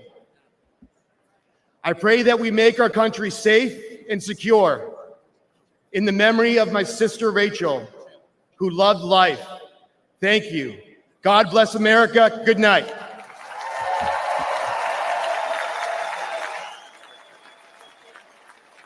Ladies and gentlemen, please welcome Madeline Brame from New York.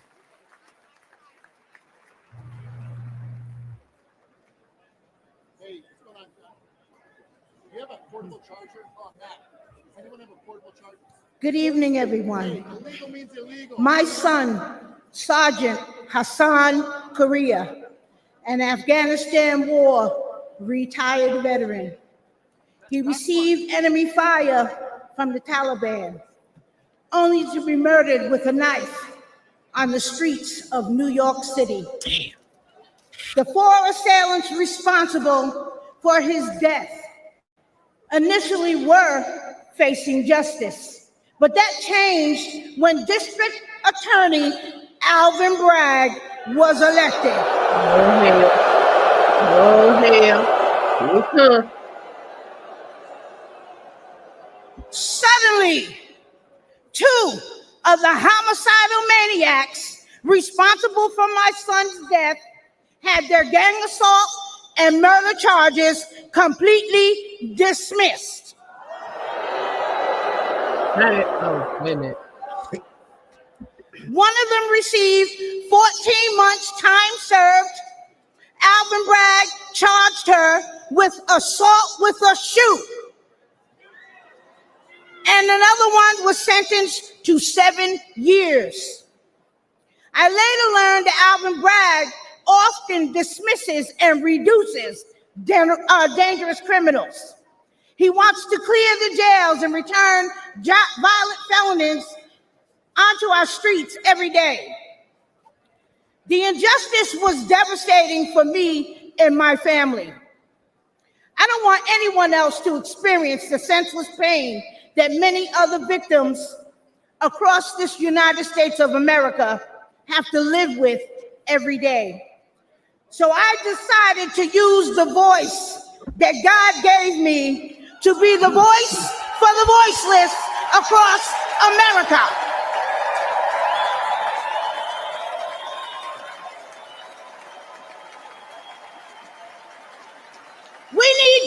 justice for victims. And we need accountability for prosecutors who fail in their duty. Soft on crime prosecutors like Alvin Bragg in New York, Kim Foxx in Chicago, and George Gascon in Los Angeles have turned our great country and cities into war zones. Poor and neglected communities like mine are suffering. And who else in here is sick and tired of being sick and tired?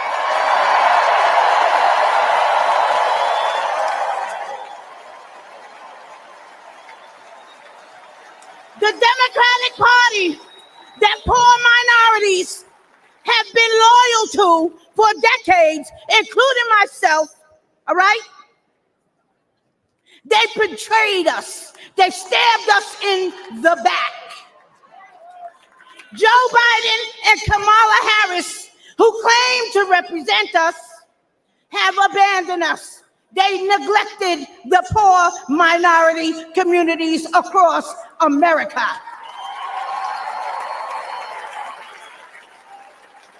But mine eyes have been opened.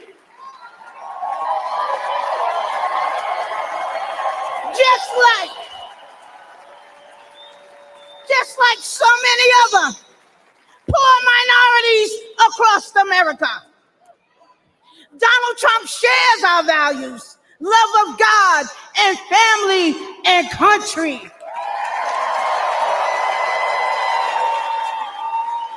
He's been a victim of the same corrupt system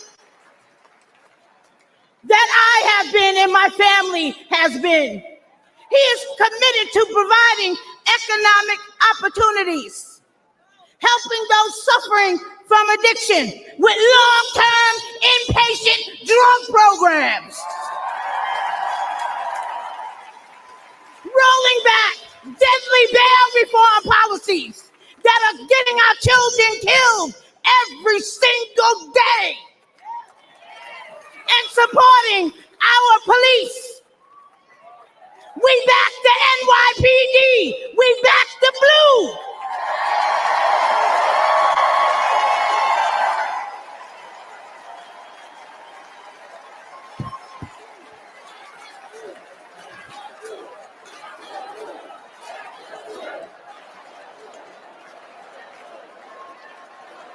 Back the blue. NYPD, black the blue.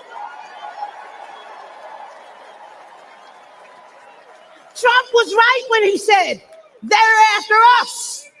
He's just standing in the way.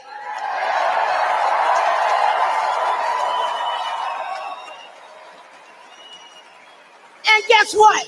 He always will. That's why I'm standing with him today. Let's make America safe again.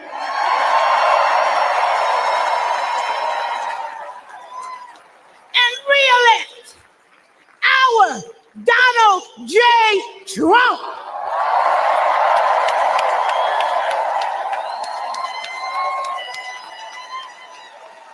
Thank you, and good night.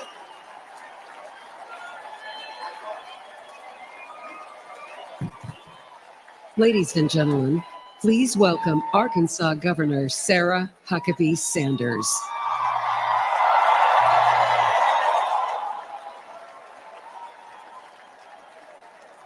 Thank you. What a powerful story to follow. Good evening. I'm Sarah Huckabee Sanders. Yeah, that was deep. I love that woman. And before I get started, I want to say I have always been proud to stand with President Trump, but never have I been more proud than to stand with him right now, tonight.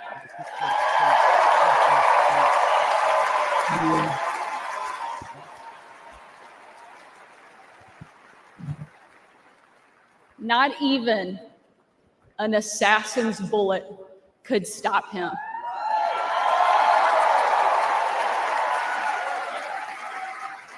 God Almighty intervened because America is one nation under God, and he is certainly not finished with President Trump.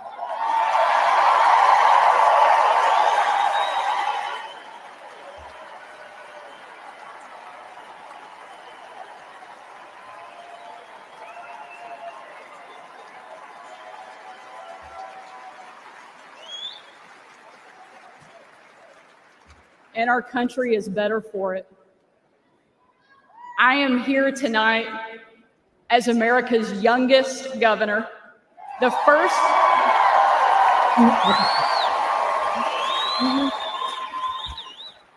first woman to lead the great state of Arkansas.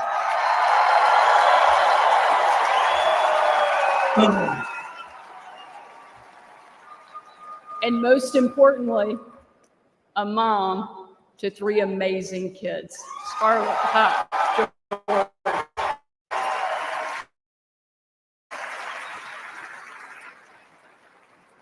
When I was President Trump's White House press secretary, the best job, I got the chance to take my 4-year-old son, Huck, to bring your kid to work day. Much like Jill now drags Joe to bring your husband to work day.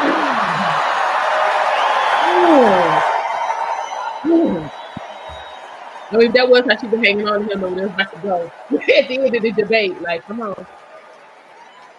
And while I was briefing the president on the upcoming event in the Oval Office, all of the kids who were attending that day gathered in the Rose Garden, getting ready to meet him. And we were walking out onto that beautiful, perfect colonnade. And I saw out of the corner of my eye that my son Huck was running full speed directly at the President of the United States. Being the gracious person he is, President Trump bent down to give him a big hug. And right in front of everyone, Huck sidestepped the president, completely ignoring him in front of everyone, and ran straight into my arms.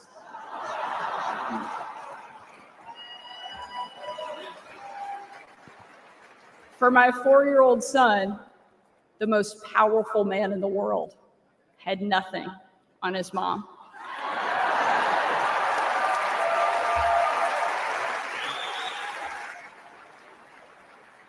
But because he's the amazing man he is, President Trump didn't mind at all.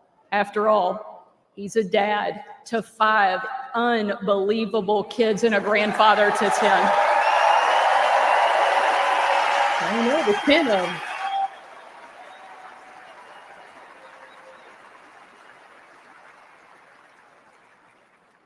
And while that story is certainly a special memory for my family, it's an even greater reminder why I support President Trump. Not for me, not for him, but for my kids and for yours.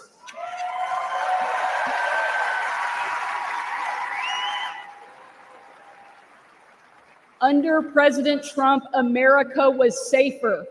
The world was safer. And it felt like the next generation would have a chance at the American dream. President Trump did the job that Kamala won't and Joe Biden simply can't.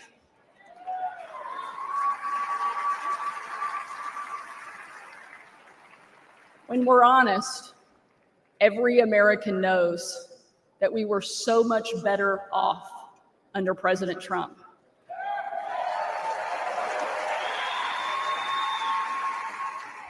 So tonight, I don't want to just speak about President Trump's successful policies. While there are many, I want to talk about the man that I know. When the president hired me, I was the first mom and only the 3rd woman to ever serve as the White House press secretary.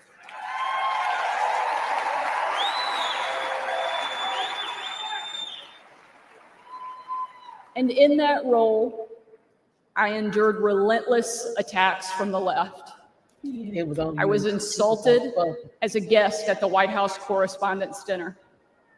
My family was denied service and kicked out of a restaurant.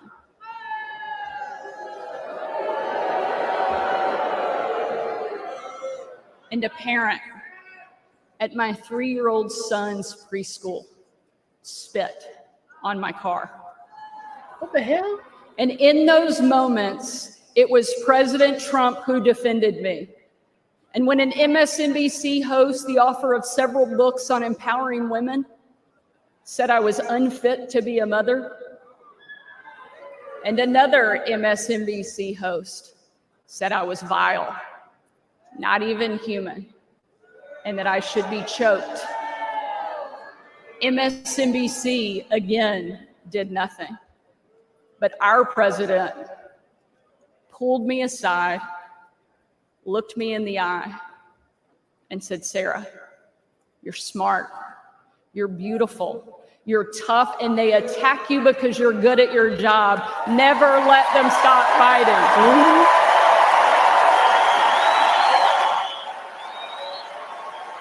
Thank you, Mr. President. Thank you.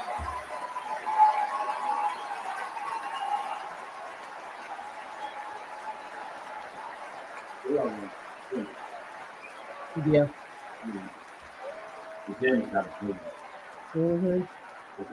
That's the Donald Trump that I know.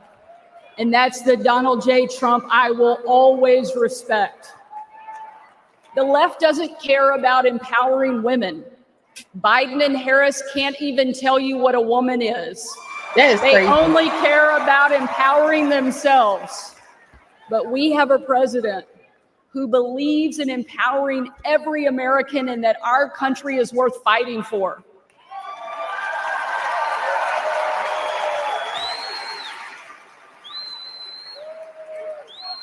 For the last 4 years, Republican governors have been leading that fight and doing what Joe Biden refuses to do. We've deployed the National Guard to the border. We've cracked down on crime and drugs. We cut taxes to give hardworking Americans a break from Bidenflation. And we empowered parents with universal school choice across the country.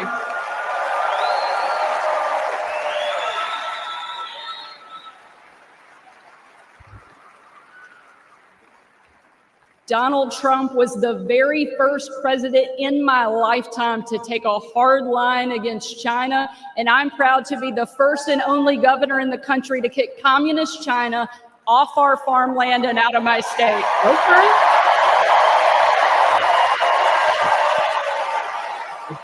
She was doing an amazing job. She was doing a lot in Arkansas.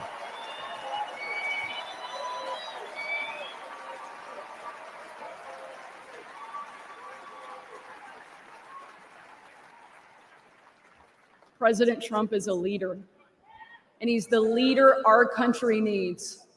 And if ever there was a doubt, earlier this week, we saw just how tough, resilient, courageous, and daring this man is, and we can't get him back in the White House fast enough.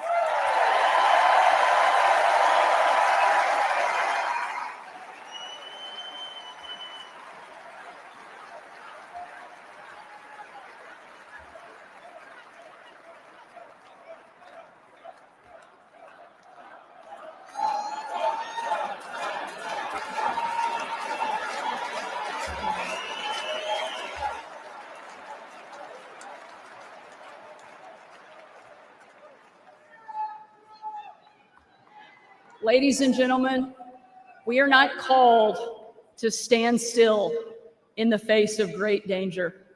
You and I were put on this earth at a moment in time to charge boldly ahead.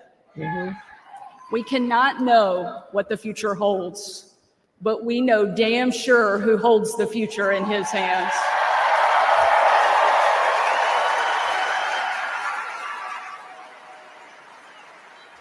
God spared President Trump from that assassin because God is not finished with him.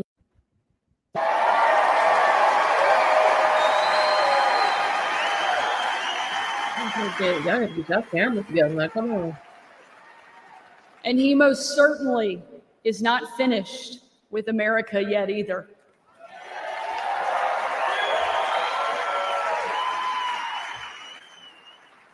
With God as our guide and President Trump back in the White House, we will show the world that America is the place where freedom reigns and liberty will never die. I'm not gonna do this.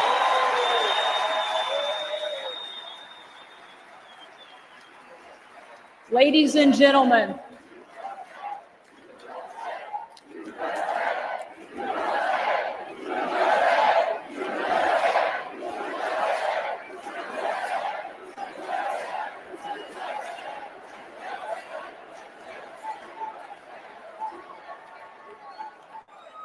tonight, let us not leave here just excited about a great few days, but let us leave here energized and committed to making sure that we protect our freedom and we have the ability to pass it on to the next generation, because America is the greatest country that the world has ever known, and our kids and our grandkids deserve to enjoy it the way each of us did.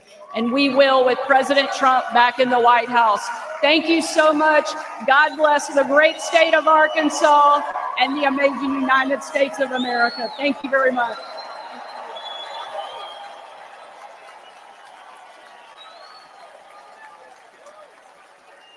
Ladies and gentlemen, please welcome former United States Secretary of Housing and Urban Development, Dr. Ben Carson. Oh, Lord, that didn't blow Ben out. Let Ben on his house out. Damn, I ain't seen him in a while. Me neither. Tell me you been hiding, Thank you Ben. so much. Thank you.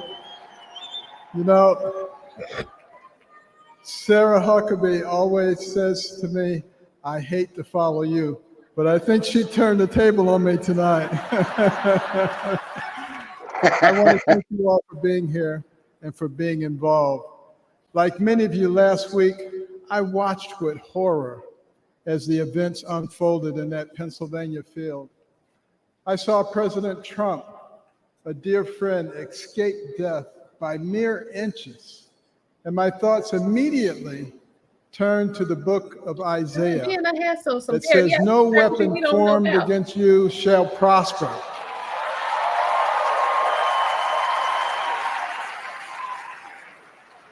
Well, let me tell you the weapons that they used. First, they tried to ruin his reputation, and he's more popular now than ever.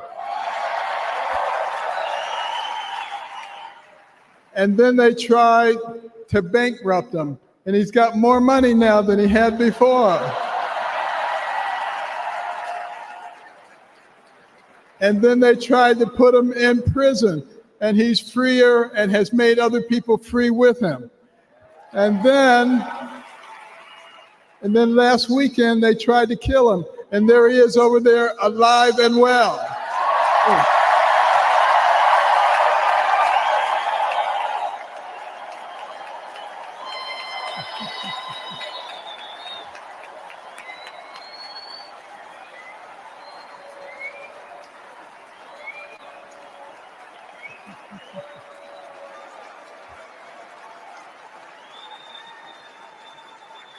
You know, I have no doubt that God lowered a shield of protection over President Trump.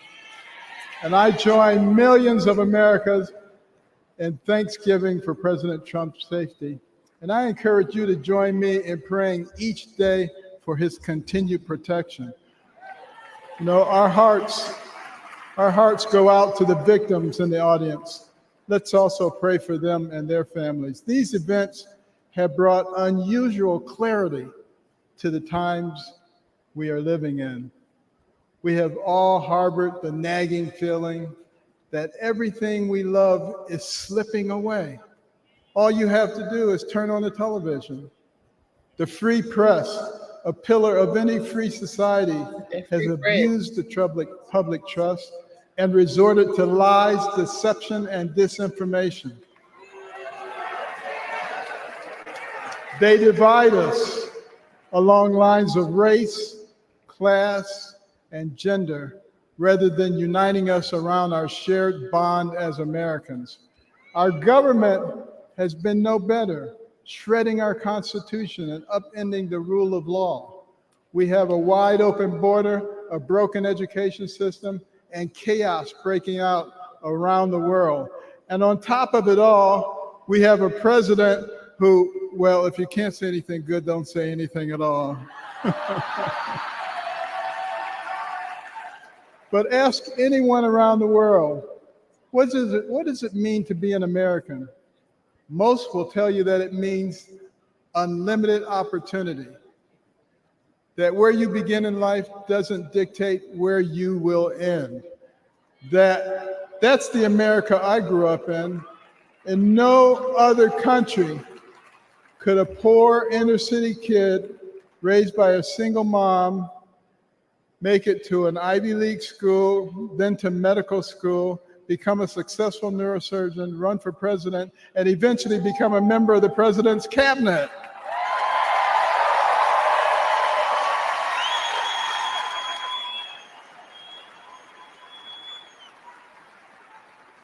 You know, and as a member of his cabinet, I had the chance to work closely with him. And I got to tell you, this is a man who is a gift to us as a nation. He is very gifted. He is very smart. He is very compassionate. He cares about people. And I'll tell you, the first time I met him was before either of us got into the political arena. And we were at Mar-a-Lago, and someone came up to him and said, "Mr. Trump, Rod Stewart just walked in." And he said, "I don't care. This is Ben Carson."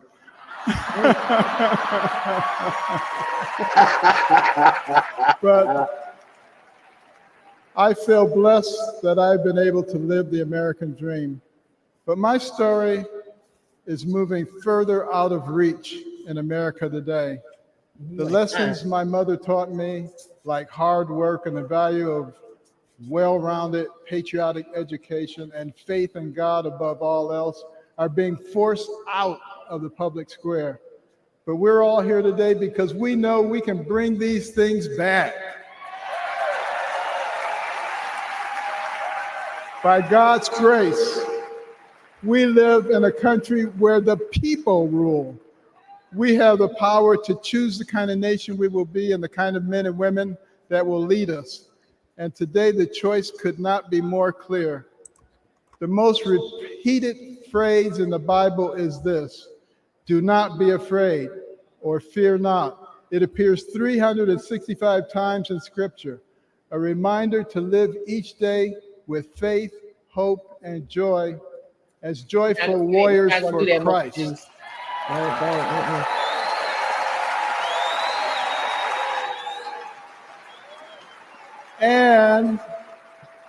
And when God is with us, nobody can stand against us. With this assurance from the Almighty, even the face of evil itself cannot shake our resolve. We will keep fighting, we will keep praying, and by the grace of God, we will save our country and re-elect President Trump together with Vice President Vance this November. And I want you to remember this.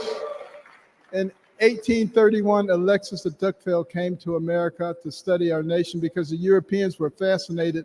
They wanted to know, how could a nation barely 50 years old already compete with them on virtually every level?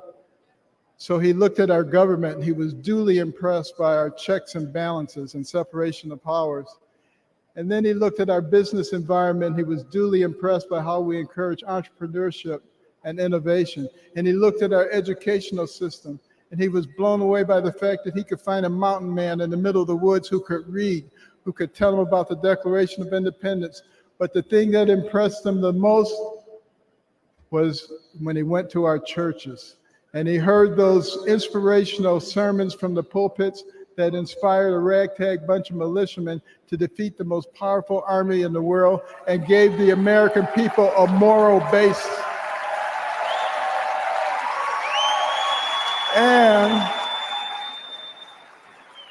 And he concluded his 2-volume set, Democracy in America, with these words. He said, "America is great because America is good. And if America ever ceases to be good, she will cease to be great. It is our job to make America good. And let's do this by re-electing President Trump so we can make America great. Thank you very much.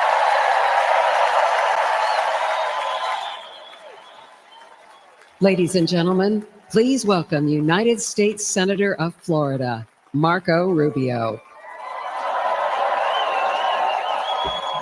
Oh, little Marco's going to come out of his closet. Thank you, thank you. Thank you. Thank you. Thank you. Don't say polo. Don't say polo. Thank you, thank you. Thank you. The last few days remind us that the life of every living thing and the breath of all mankind is in the hands of God.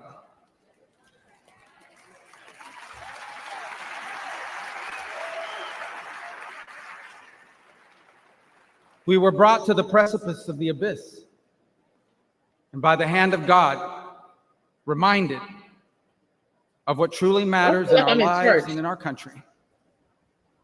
This thing we do called politics, it matters.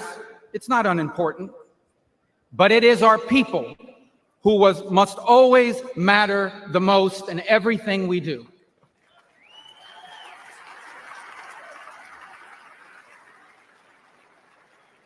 By giving voice to everyday Americans, President Trump has not just transformed our party, he has inspired a movement.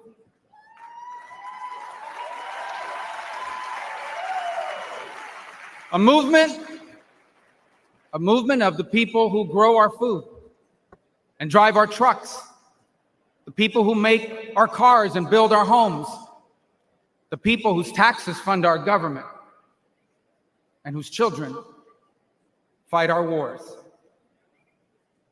Americans like Cory Comparatori. He was a former fire chief and a loving husband. He was described as the best dad a girl could ever ask for.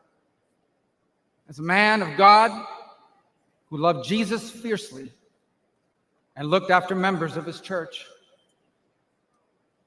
Cory was one of the millions of everyday Americans who make our country great. He wasn't rich, he wasn't famous, and the only reason why we know his name and story now is because last Saturday, he shielded his wife and daughter from an assassin's bullet and lost his life the way he lived it, a hero.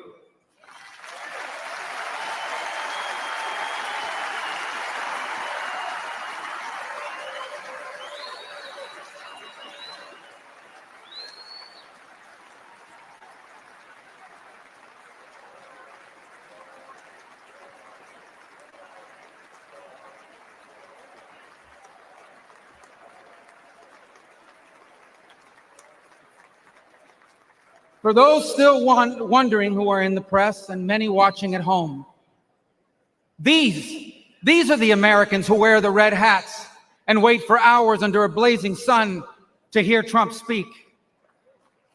And what they want, what they ask for, it is not hateful or extreme. What they want is good jobs and lower prices. They want borders that are secure, and for those who come here to do so legally. They want to be safe from criminals and from terrorists.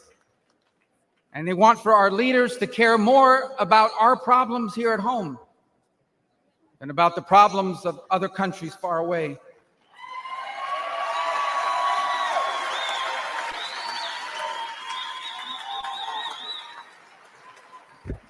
There is absolutely nothing dangerous or anything divisive about putting Americans first.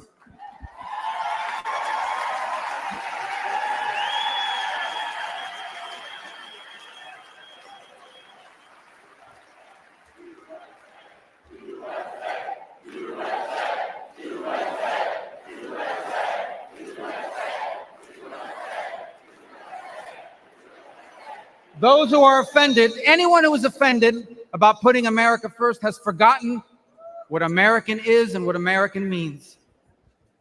American isn't the color of our skin or our ethnicity. Americans are people as diverse as humanity itself. But out of many, we are one. Because as the life story of our next Vice President, JD Vance, reminds us, we are all descendants of ordinary people who achieved extraordinary things.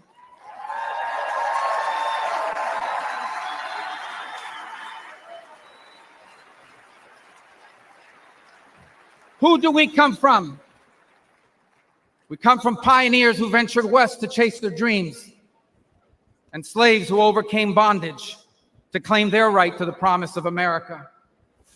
We come from exiles who fled tyranny in search of freedom, and of immigrants who left behind all they had and knew because they could not be or achieve God's purpose for their life in the nation of their birth.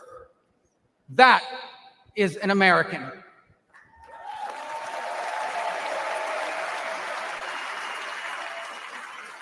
And putting Americans first must be what this election is about. When President Trump was in the White House, Americans had more money and lower prices. Our borders were secure and our laws were enforced. Iran was broke, the Taliban stopped killing Americans, and Putin didn't invade anyone.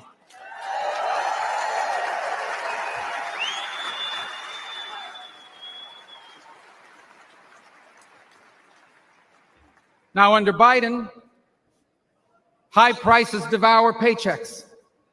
Criminals and drugs are allowed to flood into our country and terrorize our people. And Iran has money to support terrorists. The Taliban humiliated us in Afghanistan, and not one, but two major wars have broken out.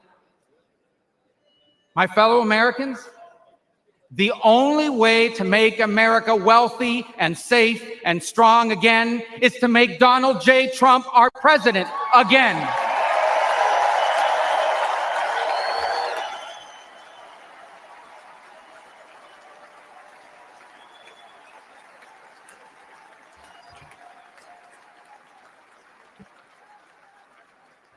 Our country has been injured by the bad decisions of weak leaders. But now, though bloodied by our wounds, we must stand up and we must fight. Fight not with violence or destruction, but with our voices and our votes. Fight not against each other, but for the hopes and dreams we share in common and make us one. And fight for an America where we are safe from those who seek to harm us on our streets and from abroad. And we will not be alone in this fight. For leading us in this fight will be a man who, although wounded and facing danger, he stood up and raised his fist and reminded us that our people and our country are always worth fighting for.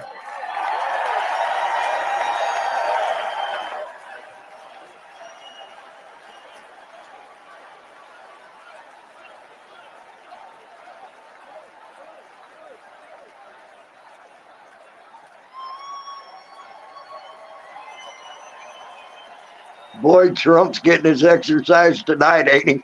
Yeah, I'm trying to tell you. It is time. It is time to put our country and our people first again.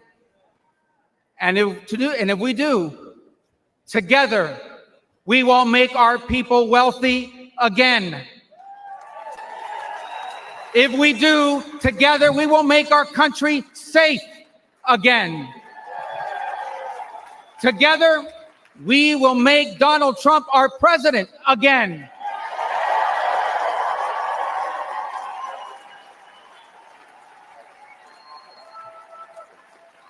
And together, we will not just make America great again. We will make America greater than it has ever been. Thank you. God bless you.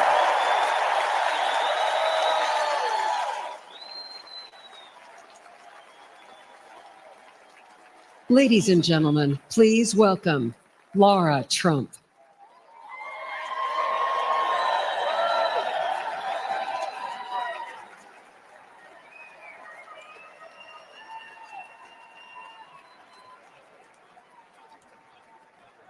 Whoa! I don't feel like I actually have to ask this question, but is anybody in this room ready to send Donald Trump back to 1600 Pennsylvania Avenue?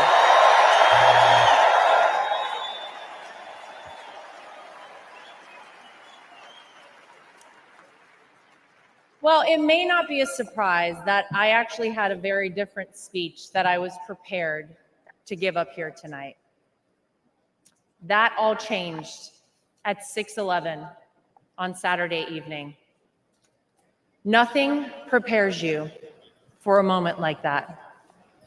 Our family has faced our fair share of death threats, mysterious powders sent to our homes, tasteless and violent comments directed towards us on social media, but none of that prepares you as a daughter-in-law to watch in real time someone try to kill a person you love.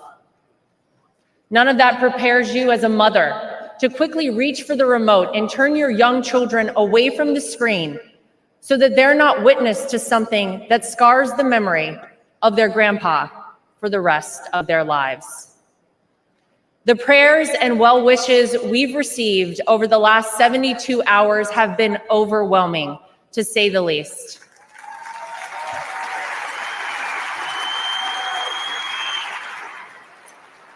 And my heart goes out to the family who lost a husband and a father because of this senseless act. All of you here tonight and watching at home mean the world to all of us in the Trump family.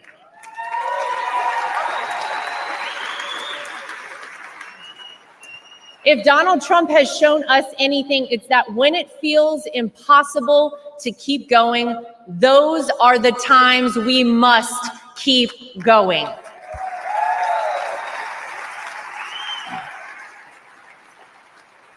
I don't know how many people here watching at home have ever been to a Trump rally, but if you've never been, let me tell you about them. Oh, some of you have been. Oh!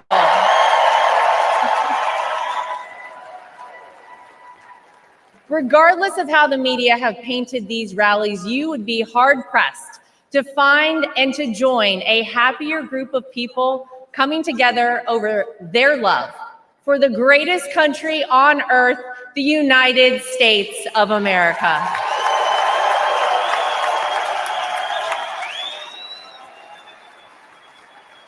I dare anyone trying to leave a Trump rally without leaving with some new friends. You always make friends out of Trump rally, right? Veterans, teachers, blue-collar workers, white-collar workers, active duty military, police officers, firefighters, small business owners, Latino supporters, Christian supporters, Jewish supporters, Black supporters, white supporters, Asian supporters, gay supporters, Republicans, independents, and yes, even Democrats.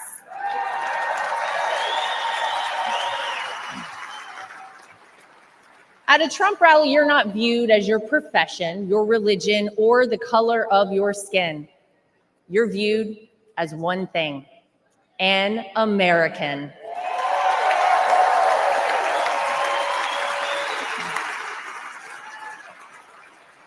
Last Saturday was a jarring reminder that we as Americans must always remember. There is more that unites us than divides us. We all want this country to be great, even if we don't always agree on the best way of doing that. And with every bone in my body, I can tell you that all Donald Trump wants to do and has ever wanted to do is make this country great again for all of us.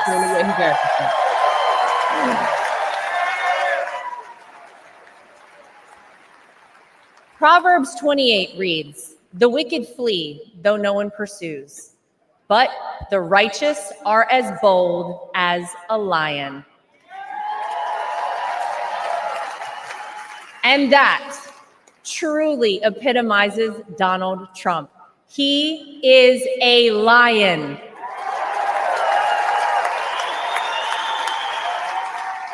He is bold, he is strong, he is fearless, and he is exactly what this country needs right now.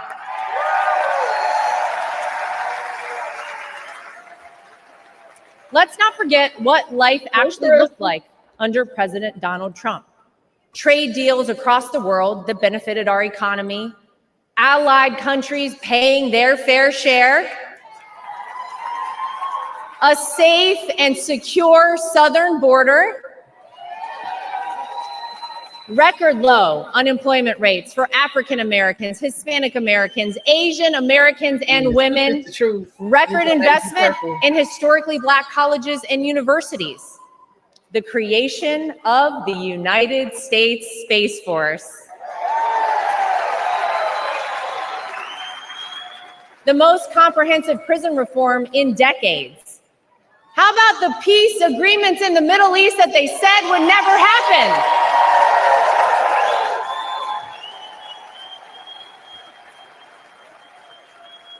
The largest tax cuts in American history, our energy independence, massive amounts of red tape cut, and no new wars when Donald J. Trump was president.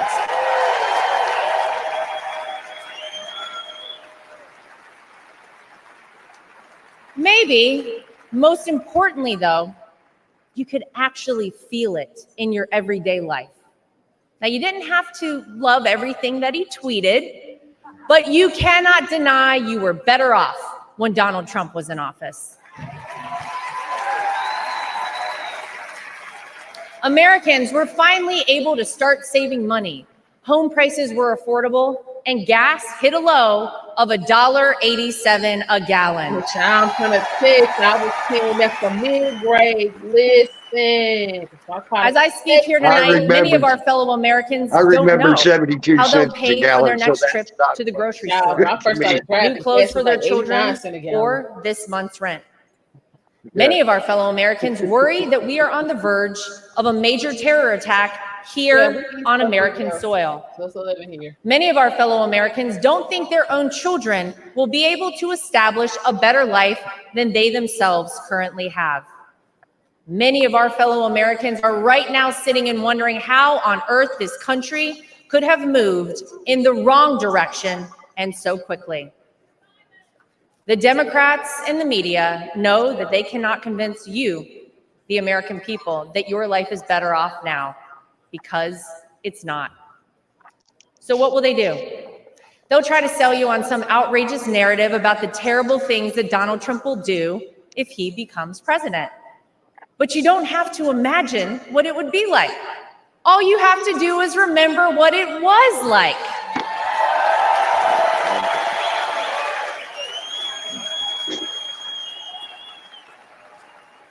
I know.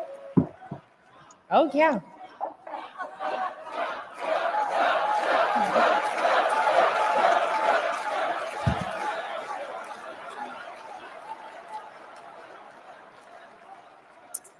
I know what you hear out there about Donald Trump. I know what you read, what the media tells you, and what out-of-touch celebrities on the left say about this man. But when I look at Donald Trump, I see a wonderful father, father-in-law, and of course, grandfather to my two young children, Luke and Carolina.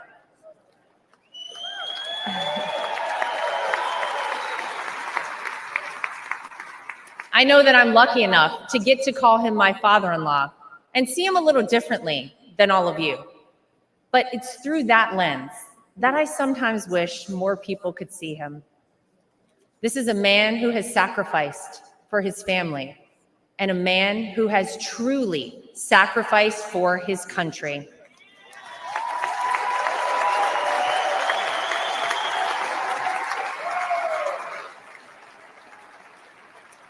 Donald Trump didn't need to run for president for fame or money. Trust me, we all know he already had plenty of that.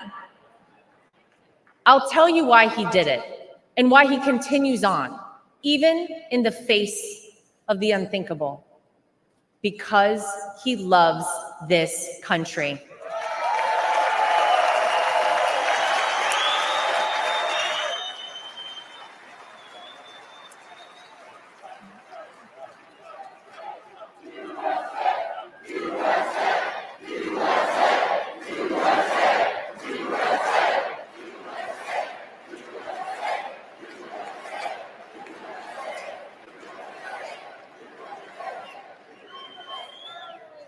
He did it for his grandchildren, for your children and grandchildren, and for the generations to come. I have seen this man dragged through hell and back, in and out of courtrooms, indictments, impeachments, mugshots, and even an assassination attempt. And yet, he has never backed down.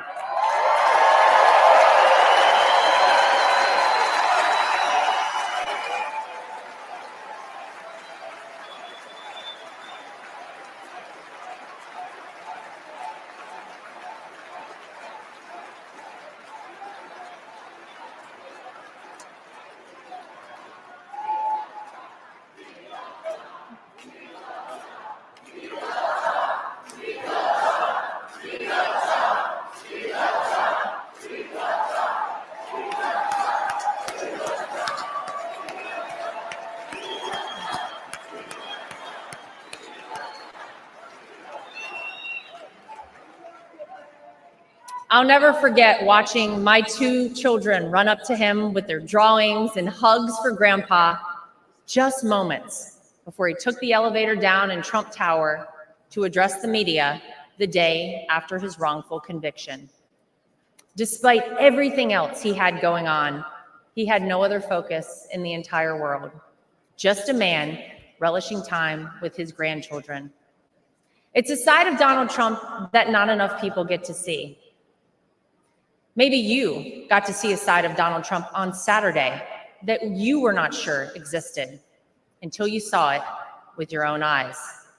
Martin Luther King Jr. once famously said, "The ultimate measure of a man is not where he stands in moments of convenience and comfort, but where he stands at times of challenge and controversy."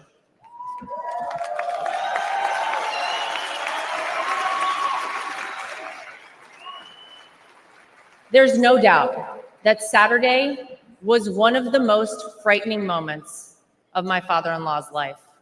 Millimeters separated him from life and certain death. And yet, it was in the midst of it all, as he was jostled off stage by Secret Service, that he knew how defining that moment would be for our country. And he hoisted his fist in the air.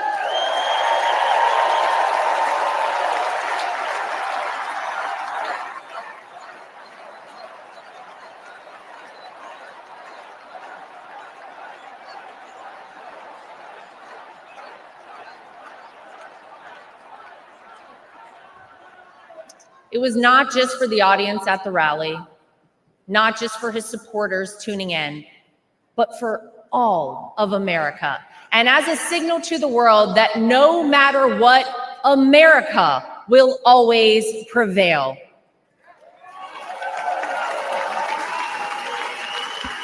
Though it's been strained and attacked, no enemy, no force, not even a bullet is strong enough to break our American grit and our American soul. We are the country whose founders gave their fortunes, freedom, and lives to pursue the dream of a free society. We are the country of Thomas Edison, Susan B. Anthony, Henry Ford, and Harriet Tubman. We are the country who fought and won 2 world wars. And we are the country who always rises to meet the moment, no matter how insurmountable the task.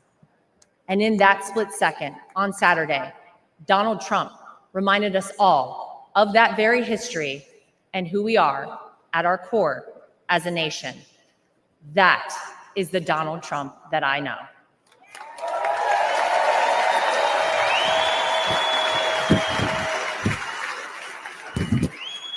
He is an American who conquered the business world, an American who made himself a household name, an American who was beloved by politicians and fellow celebrities for decades until he ran for office with an R next to his name. An American whom even Barack Obama admits people consider the American dream. And instead of sailing off into the sunset after an illustrious real estate and television career, he decided to give back. He decided to bring some of the things that had made him so successful in life to all of you in order to improve the lives of all Americans. Black, white, brown, gay, straight, all Americans, because that's the man that Donald Trump is.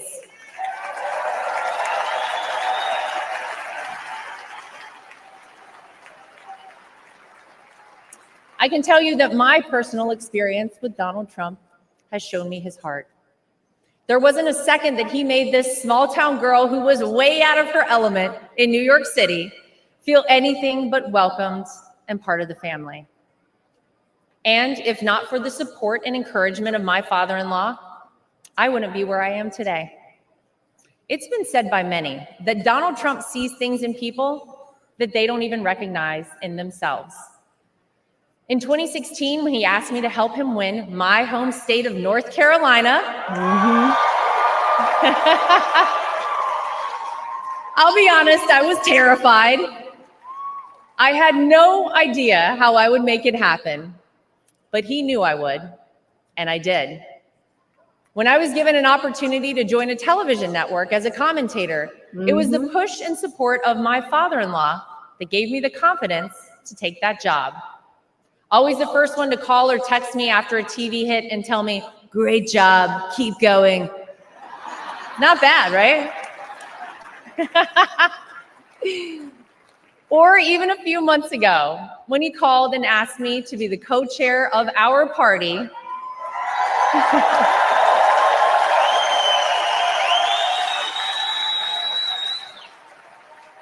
He showed me potential in myself that I couldn't yet see. So tonight, to my father-in-law, I want to say thank you.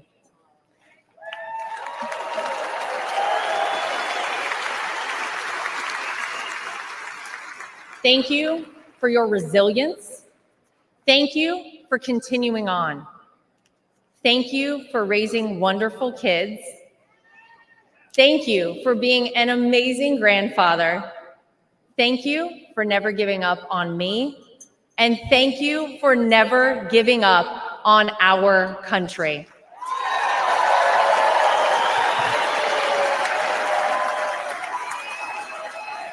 Don't do that, Eric. Don't do that.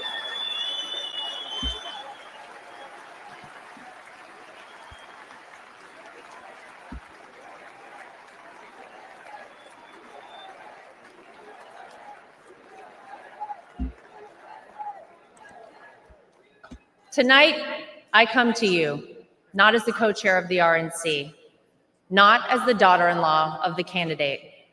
Tonight, I come to you as a mom and as a citizen of this country. For those of you watching who have never voted for Donald Trump, I know what the media and his political opponents have tried to tell you about this man.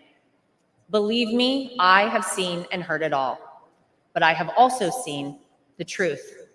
I am proud to know Donald Trump, to campaign for him, to vote for him, and to raise his grandchildren.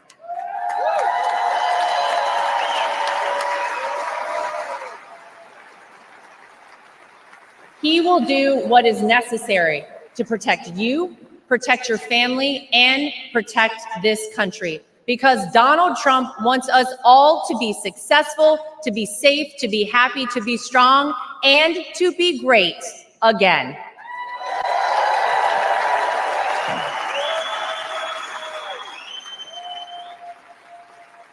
Tonight, I'm asking you to vote, not for the Donald Trump you see flashed on your TV every day, splashed across the headlines. Tonight, I'm asking you to vote for the Donald Trump that Luke and Carolina call Grandpa. I'm asking you to vote for the Donald Trump that my husband Eric calls dad. I'm asking you to vote for the Donald Trump that I call my father-in-law. I'm asking you to vote for the Donald Trump who can and will make America great once again for all of us. Thank you. God bless you. God bless the United States of America. We love you. Thank you, guys. All right, y'all. That's homegrown right there. That's Wilmington, North Carolina. Homegrown. There's only one thing that I disagree with Trump on wholeheartedly. Mm-hmm. And they've been preaching it all night. Okay.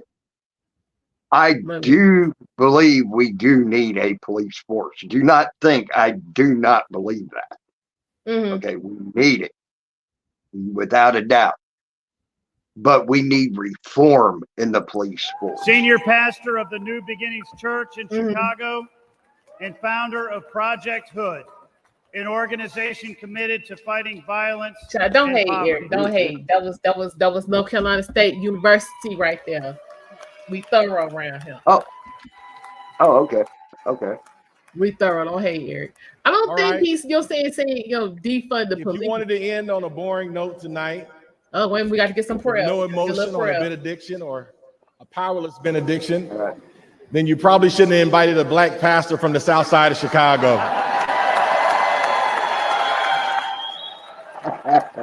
Before I pray, let me say three things real quick. Number one, let me thank President Trump and the Republican National Convention for giving me a platform to lift up the name of Jesus and to pray for our great nation. Number two, I'd be remiss if I did not give the great state of Illinois and Chicago and the South Side a shout out. O Block, Opportunity Block. And number three, I want you to make the biggest noise in just a second. I want you to raise your signs, blow your whistles, and give God the loudest shout of praise on the count of three. And somebody may say, why? You know, these white folk ain't used to that. Because this week we could be having a week of mourning. But because God did not let any of those things be, this is a week of celebration and a week of life, a week of democracy and liberty. So I want to ask you on the count of three to make the loudest noise you can and let the world know that we serve an awesome God. Are you ready? Come on, are you really ready tonight? 1, 2, 3. Yes, yes, yes.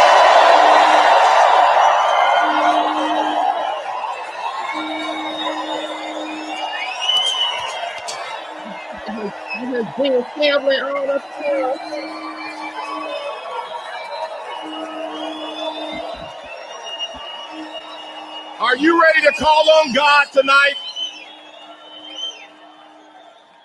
Heavenly Father, we come before you today with grateful hearts as we gather for this Republican National Convention. We thank you for this moment to seek your guidance. As I stand before you, many believe America is in trying, divisive times and has not been her best. We know this to be true. We have not been steady, firm, resolute. Too many of us have forgotten how to be Americans. I see this on the south side of Chicago where I'm from, but I refuse to give up. Why? Because I still see the yearning fire within us to be better Americans. Lord, we ask for your divine presence to bless every heart and mind. Grant us wisdom and courage and discernment as we chart the path of our beloved country. May our deeds reflect your will and bring glory to your name. We pray for strength to better our individual selves so that we may bless those around us. let us be reminded that we are one nation under God, indivisible, with liberty and justice for all. Father, we lift up our citizens and leaders to you. Let them be guided by your truth. And may their actions honor the values upon which this great nation was founded. Let us remember the words of Isaiah chapter 40, verse 31. But those who hope in the Lord will renew their strength. They will soar on wings like eagles. They will run and not grow weary. They will walk and not faint. Empower us to rise, persevere, and to pursue excellence. Lord, bless our great nation, from Project Hood on the south side of Chicago to all four corners of the great nation, from the hills of West Virginia and Tennessee to Beverly Hills in California, all the way to the homies in Los Angeles and the homies on the west side of Chicago. May we renew our Americanness and strive to uphold your word. With you, Lord, all things are possible. I said all things are possible. All things are possible.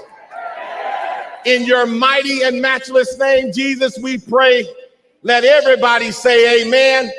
God bless you and God bless America. Amen.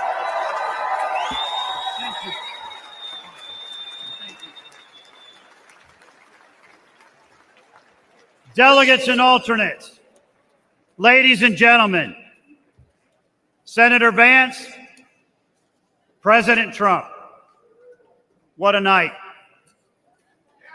We have heard from the best of the Republican Party, members of the House, members of the Senate, governors, and candidates. But more importantly, we have heard from real Americans who understand that America needs to do better and will do better when Donald J. Trump is our 47th president of the United States. I would like to ask every single one of you to please raise your voice in thanks to all of those real Americans who spoke tonight about their families and their world and their vision for a better America.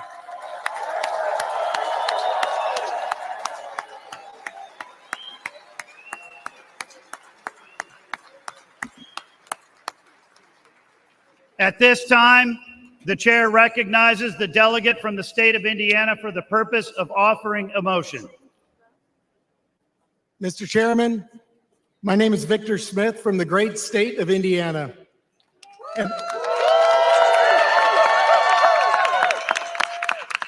And I make the motion that the convention now adjourns.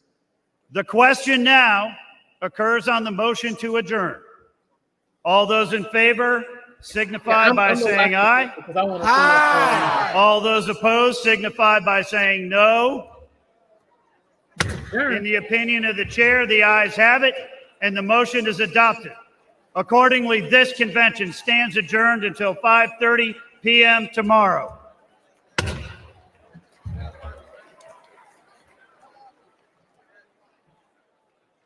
All right. Okay, as I was saying about the cops, you know, I could be probably one of the most jaded people when it comes to cops, okay?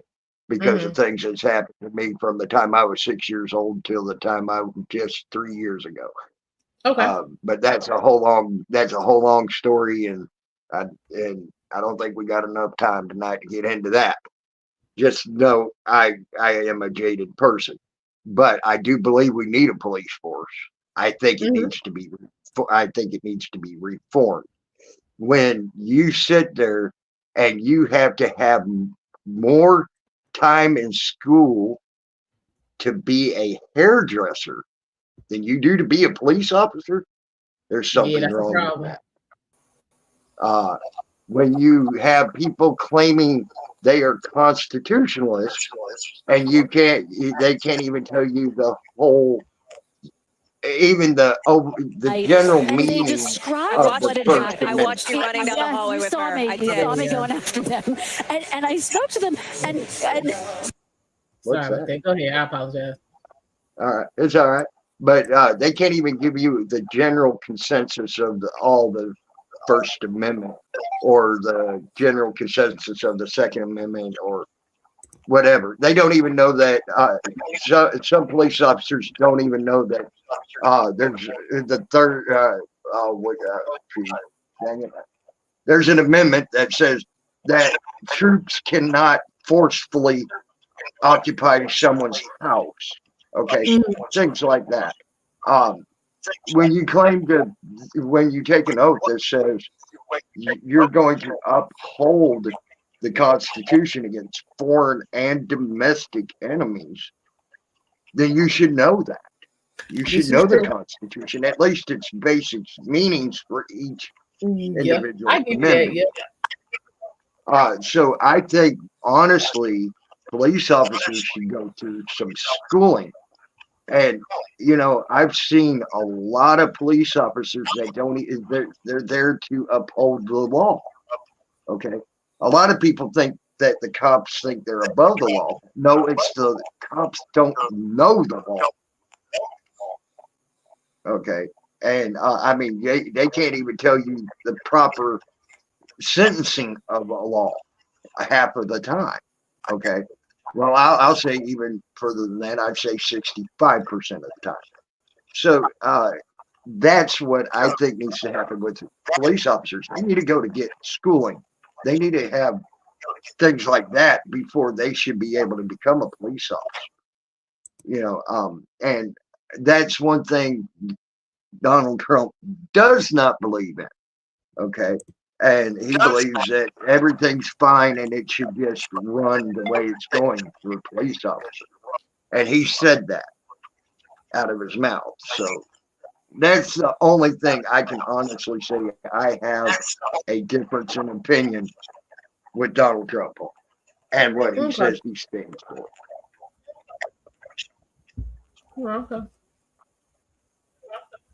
All right, let's get a little bit of this commentary, and then I got a few questions. Speeches like tomorrow. I will say this was a big night for Republicans tonight.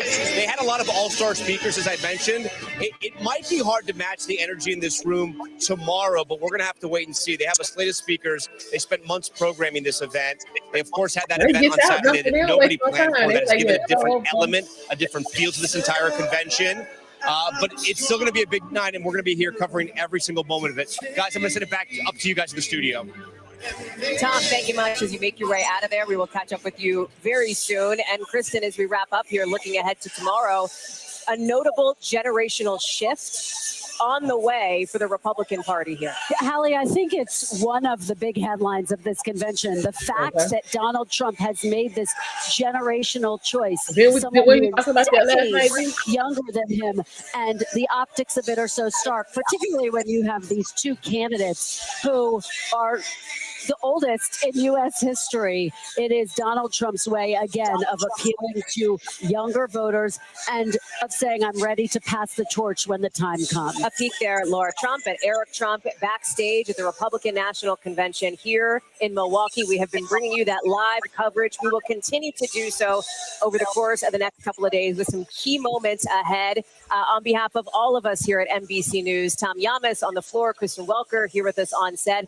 Thank you so much for watching. So JD Vance's speech tomorrow night, 9 o'clock Eastern. Do not miss that special coverage on the network. And of course on NBC News now before that. On People's See you soon. Israel. Speaking of that, y'all, I just want to take a minute and thank you guys for all of your support. We got VBN over 500. Thank you so much for that. Also, I want to thank you guys for all the support you give me on my channel. We've crossed over 1,300. Couldn't do that without you guys. We're just happy that you are enjoying the content that we are bringing you. Cool. Appreciate that, Crystal. Yes. V. Yep. What? think I know what your answer is going to be. But Probably for do. tonight, what was the highlight for you? She just said it, and I kind of said it earlier. And this is the marketing genius of Donald Trump. And we're seeing a rebranding of the Republican Party where it's youthful, it's invigorating, it's diverse, all of the things the Democrats claim to be, but aren't. We're seeing it right here. We're seeing it right here. And he's setting the Republican Party up for the future. It's going to be young. I don't think Good night, Crystal. See you tomorrow. Thank you for I don't stopping think by. we've seen any it. of these old fogies that we always think when we think of the Republican Party. This is like, well, you saw one last night. You saw one last night, and look what happened to him. That was Turtle Boy. He got booed like nobody's business when he was telling the delegates.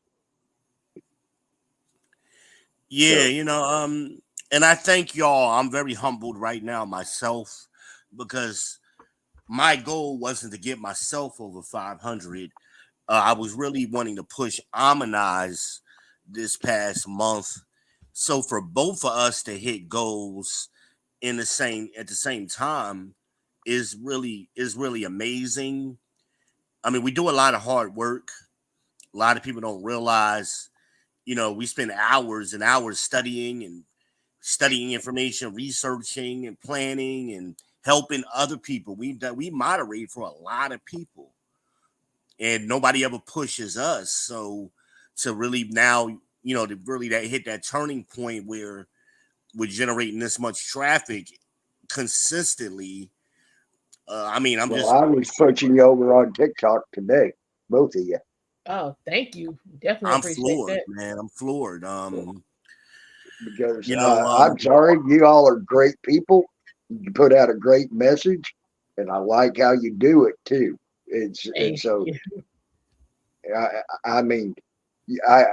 I can do nothing more. I can't do much more than to help push your name out there to people. But I'm glad to do that. And we're thankful. We're thankful. I've been seeing new people. Shout out to Monkey Juice in the chat. It's just, That's a hell of a name. When I saw that name, I about cracked up laughing. Monkey Juice. I've been seeing some names the last couple of days that I love, so yeah, man, bring it, man. We like, and we know we got a lot of hate watchers in here, and trolls, and we welcome y'all too because we need to watch ours. So hey, y'all bring it over here too. We ain't gonna let you get too out of control over here. We're gonna reel it in at some point, and we're gonna step to you. But for the most part, all are welcome. We do believe in free speech over here. We like the difference of opinions, but we're not gonna let trolling be hid inside the wrapper of an opinion, but it's really a troll. We're not going to do that. I mean, if you got a genuine an opinion and you want to have a good conversation and maybe we can learn something or, I hadn't thought about that. Let's, and go that direction and we all benefit and grow and mature, and evolve. I mean, I've been in this space for so long. I go all the way back to GeoCities, and I know a lot of y'all have never heard of that, but that was the first social media.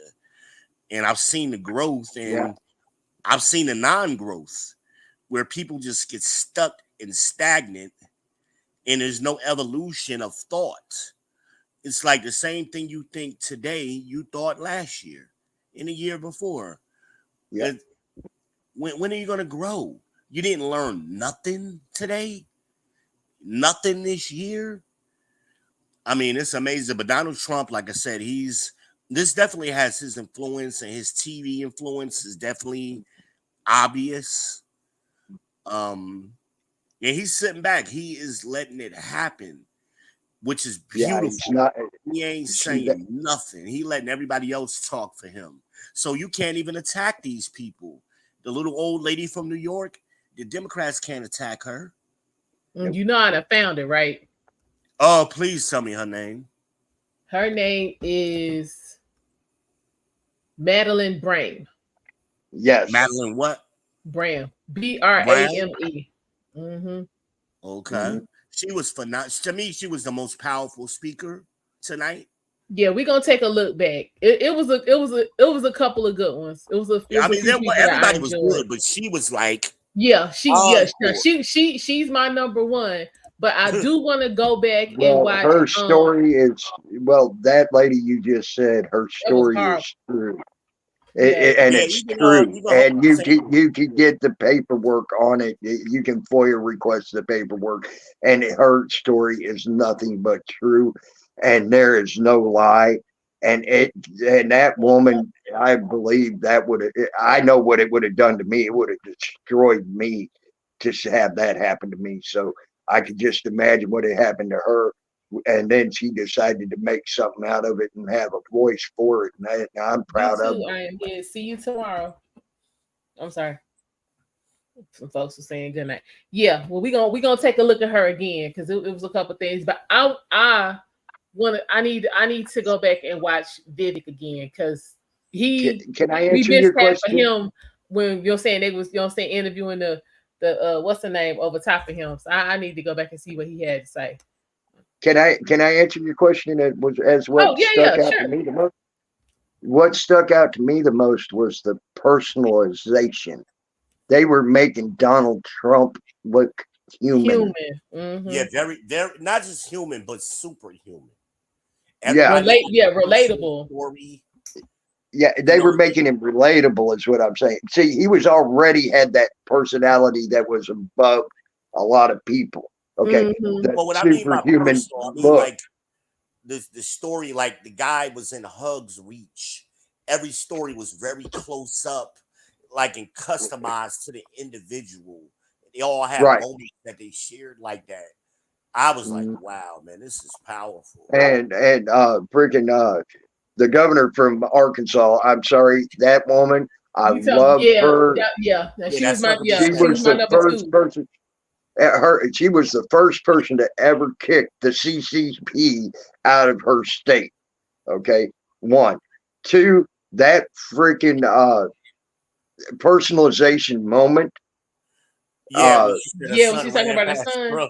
Yeah, that hit the heart because he reaches down to give him a hug and the kid said, "Oh heck no, screw you, Mama's better than you." And the funny thing is that was a characteristic that Obama had. Obama had a way of reaching people that way too. Biden has never had that. Nope. That's it was true. Very stark when you went from Obama to Trump to Biden. It's like, okay, this is plain old cornflakes with no sugar now. This is regular ass Cheerios. We went from Honey Nut Cheerios to regular hit Cheerios. Mm-hmm.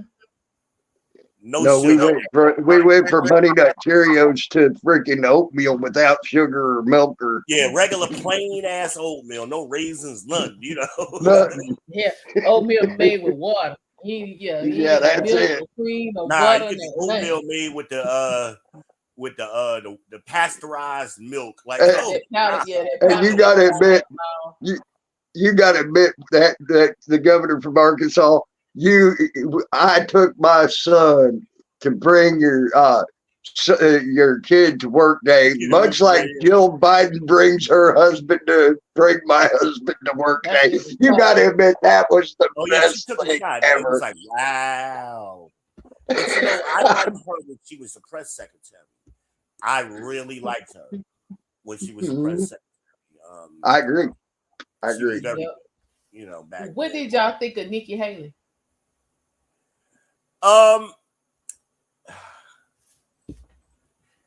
I've always had mixed feelings or thoughts about Nikki. Mm-hmm. And I just had to think about it. She's weird to me because where she's from. I mean, she's from a third world country. She's from South Carolina. So that place where she's from, they're a little off down there in Bamberg. They're a little off down there. I know that That's down there by Denmark Tech and Yeah, I've been to Bamberg. Yeah. Yeah. Michelle's father was the judge there. Mm. He was the judge of Bamberg, the magistrate judge. And they had a print shop right there on Main Street. It's a little tiny little Y'all, town. thank you for having me up. I got to go. I got an important phone call.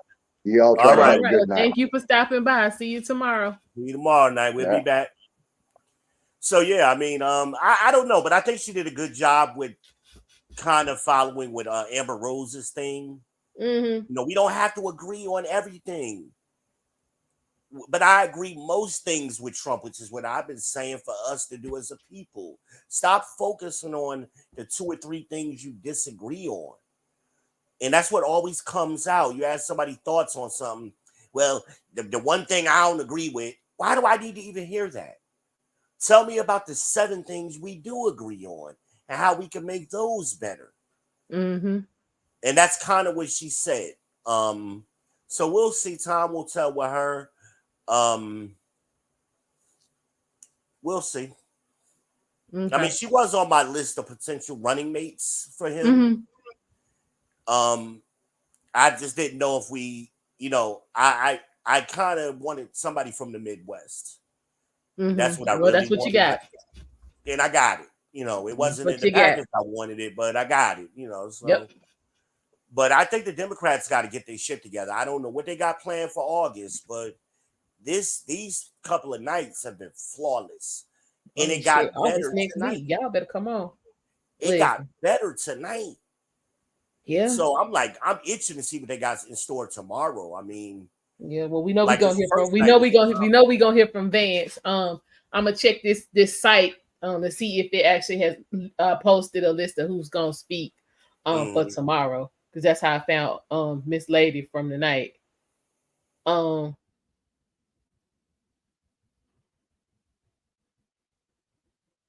on.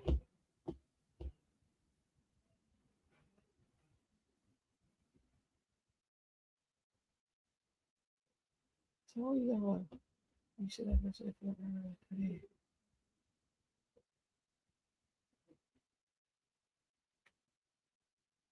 So whatever. I want to hear from I'm about to play it in a minute, because I was hoping you're saying that Vivek was gonna be the pick, but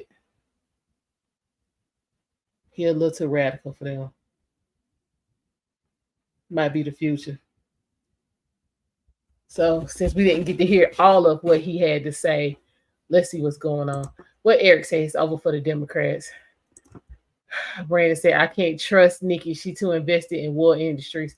I can see with that. She's trying to get her pockets lined.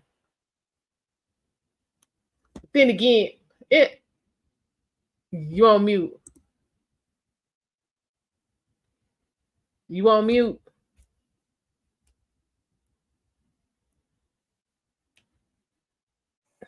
My bad. When they say somebody's too invested, I want to know. See, I don't like that language. I want to be specific. What are you talking about? Too invested. So what is the right amount of investment that she should be? If we're going to make that statement. Okay. So wait a minute. Let me go back to the comments. Hold on. Yeah, it's in your chat. That's my chat? Yep. Oh, okay. For some reason, I did see it over here. Okay. Yeah, that's your chat. Oh, okay. I didn't think I could see it over here. Who is that? Ken? Okay, well, she answered your question. She said she's just being cautious. Yeah, but I didn't hear caution. And I mean, that's a cop-out answer. I mean, you made a specific criticism of her. So my question is, what is too invested? Well, I got another question. What do you mean by invested? Are you That's what I from mean. emotional? You're saying emotional, financial. I mean, like her husband is. You know what I'm saying, and he currently deployed. Yeah, we need more language. I mean, more words matter over here. If this is your first time, welcome. But you can't get away with saying words. She been here since Saturday. Oh, okay. But you can't get away with just saying words. Just be saying words. Like you gotta like, let's use some layman words so you get a clear thought and we understand what you mean, because I'm confused by what you say. Articulate. Okay. She just answered the question. She's saying, she for her taste, Nikki is too financially invested in military applications and things of that nature. How so? She said she appreciates you holding her accountable. Nikki got money tied up in she's trying to be the next Halliburton. Let me put it like that. I mean, all of these politicians are kind of dip and dab in different industries. I mean, look at the Clintons and Obamas who had so much wrapped up in the prison industrial complex. And I never once heard anybody say they're too invested in prisons. So that's why I'm saying. My bad. Okay. Got it. But I mean, of course, she got some dirty money now. Let me go the other way, because I don't know where, the original story when she first came out onto the national scene was her family supposedly made millions selling clothes in some clothing store in Bamberg. I said, BS. Ain't no way. Not the Bamberg I've been to. Now, if you had said Walterboro or maybe Orangeburg or Columbia, I might have rocked with you. I could rock. I mean, Bamberg is too far out of the country. Ain't no $1 million store there. But whatever. Okay. It reminds me of this car dealership that's in Monroe, right on 74. It's been there for 30 years. I remember I used to rent a house right behind it. I never saw those people sell a car, but they always got inventory. They always got new cars for sale. I'm like, how is, to this day, it's still that way? Never saw them sell a car. Never saw nobody drive off the lot with a car, I got nothing. Okay. But interesting. All right, let's see what. Okay, we're gonna hit this real quick, just because I need to get all of it.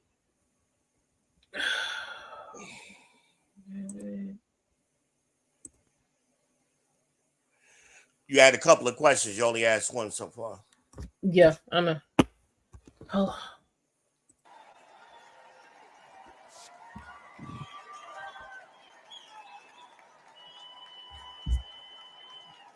Now she says she's Thank not you, guys. thinking. Thank you for the warm welcome. It's good to be back in Milwaukee. This time last year, I was a candidate for U.S. president, and I'm proud to say that I achieved the impossible, which is that most of you actually know how to say my name by now. So thank you for that. It's good to be back. We're in the middle of a national identity crisis right now. Faith, patriotism, hard work, and family have disappeared, only to be replaced by race, gender, sexuality, and climate. But we're not going to win this election just by criticizing the other side. We're going to win this by standing for our own vision of who we really are. What does it mean to be a Republican in the year 2024? What does it mean to be an American in the year 2024? It means we believe in the ideals of 1776. It means we believe in merit, that you get ahead in this country, not on the color of your skin, but on the content of your character and your contributions. It means we believe in the rule of law. And I say this as the kid of legal immigrants to this country. That means your first act of entering this country cannot break the law. That is why we will seal the southern border on day one. Thank you. It means the people who we elect to run the government ought to be the ones who actually run the government, not unelected bureaucrats in the deep state. These are not black ideas or white ideas.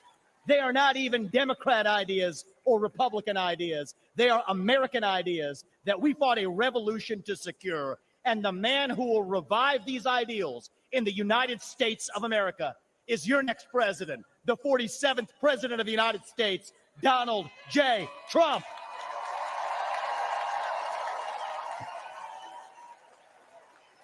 If you want to seal the border, vote Trump. If you want to restore law and order in this country, vote Trump. If you want to reignite the economy in this country, vote Trump. If you want to revive national pride in this country, vote Trump. If you want to make America great again, vote Trump. But there is one more reason I'm going to ask you to vote Trump, and it's the most important one. It's the one the media won't talk about, but it's the truth.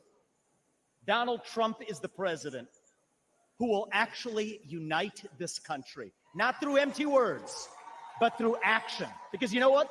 Success is unifying. Yes, it is. Excellence is unifying. That's who we are as Americans. That's who we've always been.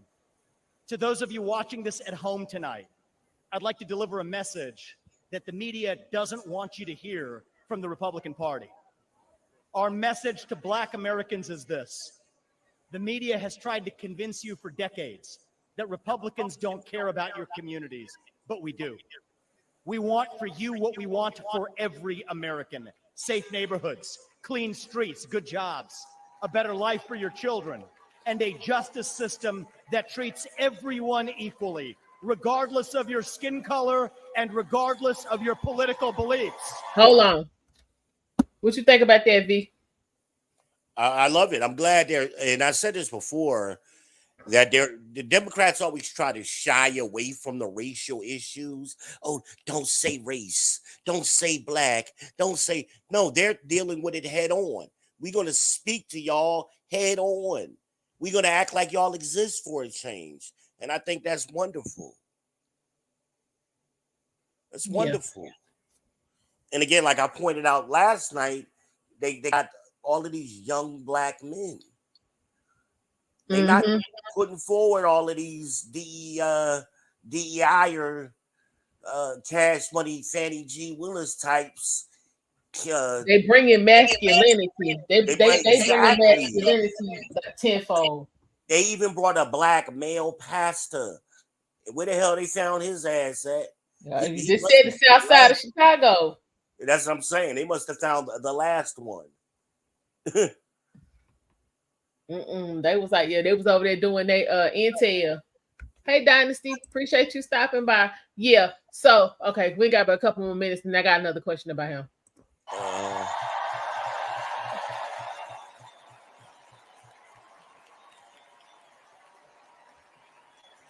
Our message to every legal immigrant in this country is this: you're like my parents.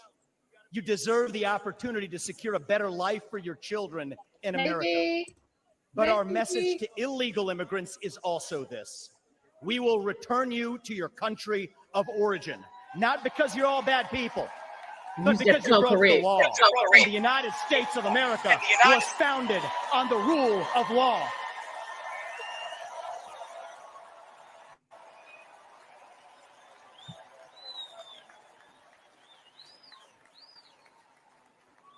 Our message to millennials, speaking as one myself, yes, it's true.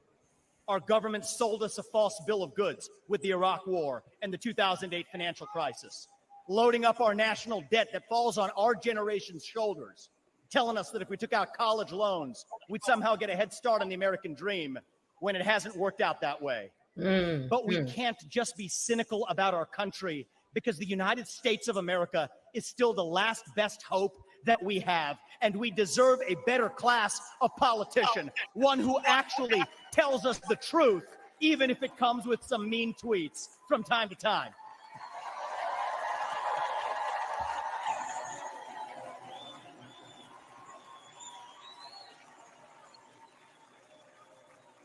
And our message to Gen Z is this: you're going to be the generation that actually saves this country. You want to be a rebel? You want to be a hippie? You want to stick it to the man? Show up on your college campus and try calling yourself a conservative. Say you want to get married, have kids, teach them to believe in God and pledge allegiance to their country. Because you know what? Fear has been infectious in this country, but courage can be contagious too. That too is what it means to be an American. And you know what? If you're at home and you disagree with everything I just said, our message to you is this. We will still defend to the death your right to say it, because that is who we are as Americans. We are the country where we can disagree like hell and still get together at the dinner table at the end of it. That is the America I know. That is the America we miss. We do not have to be ancient Rome. We don't have to be this nation in decline. We can still be a nation in our ascent, a nation whose best days, not in some fake politician way, but in a true way, a nation whose best days are actually still ahead of us, still on our way to that shining city on a hill, that country where no matter who you are or where your parents came from or what your skin color is or how long your last name is, that you will still get ahead in this country with your own hard work, your own commitment, your own dedication, and that you know what? You are free to speak your mind at every step of the way. That is the American dream. That is what won us the American Revolution. That is what reunited us after the Civil War. That is what won us 2 world wars and the Cold War. That is what still gives hope to the free world. And if we can revive that dream over group identity and victimhood and grievance, then nobody in the world, not a nation, not a corporation, not a virus, not China, is going to defeat us. That is what American exceptionalism is all about. And that is what we will revive this November when we send Donald J. Trump back to the White House. Thank you all. God bless you and your families. And may God bless our United States of America. Thank you. Thank you. Okay. All right, B. So, why was he not the VP pick? I don't know. I like him. I mean, you know, obviously. Where is he from again? You know what? I don't know. Let me look. Hold on. Let me lay down the screen. Let me get her. Let me make sure she's straight before I start clicking on stuff. Yeah, I really thought he would be. But since he is not, do you think he may get a cabinet position? Yeah, and he immigrated here too, right? Well, no, he was born here. His parents did. Oh, okay. Yeah. Yeah, I mean, I could see that. I could see that, definitely. I could definitely see that. Okay, she's there. Hold on. I mean, you had some phenomenal speakers, not just the professionals, but even the people they selected, the regular people they selected to speak. I mean, they were very good. They were very good. He's born in Cincinnati. He is a Leo. Hey. Shit, hold up. Yeah. Hold. He went to Harvard and then he went to Yale Law School. Are you fucking serious? And who was that again? This Vivek, the dude we just got through watching. What? He's 38. Okay. Okay, yeah. I knew he founded pharmaceuticals, but he did something else with like computers or technology or something. Like dude got bread. Yeah, these some high rollers. I mean, these some high powered people. They bring it, man. It's like I didn't know he was Ivy. I swear I didn't know that. Twice Ivy League. This is what I'm saying. And then who they gonna throw up? Kamala Harris, who went to fucking Howard. Right. Really? On some damn Or is she a fake black girl that ain't black? Nah, she actually went on what's that shit? Minority whatever scholarship. Like you know how we like reverse affirmative action. Let me put it like that. So she wasn't claiming she was black on the application. That's how she got the damn money to go. Yeah, how much this damn dude worth? Interesting. 960 million. Shit. Maybe that's why. Damn. What's 960 million? That's how much he worth. Oh wow. Right. shit. Okay. Oh wow. How much damn this JD nigga worth? Shit. That Somebody might be said, why. "Hell yeah, Ohio, He from Ohio. Y'all could, you know what I'm saying? That's real money over there. Hold up. What's this thing around? Ain't no 900. What comment was blocked? Well, who? Somebody's asking who blocked their comment. What comment was blocked? Hold on. Some stupid shit. I haven't blocked one. It might have been YouTube. What'd you say? Yeah, it could have been the automatic thing got you, the algorithm. Goofy shit. Yeah, we really haven't been blocking. We ain't been paying that much attention to the chat. Hold on. Okay, so Vance is worth about 5 million. Okay. All right. Yeah, if we block you, we're gonna talk some shit to you and let you know why. We're gonna let you know why you why you got the ad. We just ain't gonna do it and you don't know why. So that might have been YouTube must have got you. Yeah, we don't move like that. We don't move like that. Well, what did you say?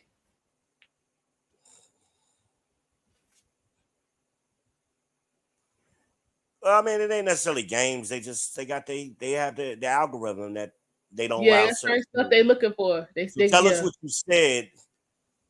Kind of be careful how what you was it in it. reference to?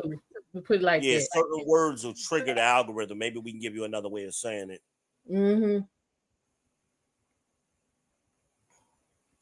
You know, like unalive. We make sure you use words like that. Yeah, red rum. Yeah, red rum. Stay away from the crane, the clinic. All y'all know what I'm talking about. Yeah, that Ovid, and definitely you better not ever mention them Jewish people. Can't say don't put them small heads. Leave that out, or them files, them pedos. Leave that out too. They will come for you with that. Because we don't want you losing your job over here messing with them Jewish people. You get it? We don't want that. What's that? What else? What else went on? See, DeSantis, he was like, talking about how people dumping on the military industrial complex, but America military superiority keeps us safe. I don't know about all that now. I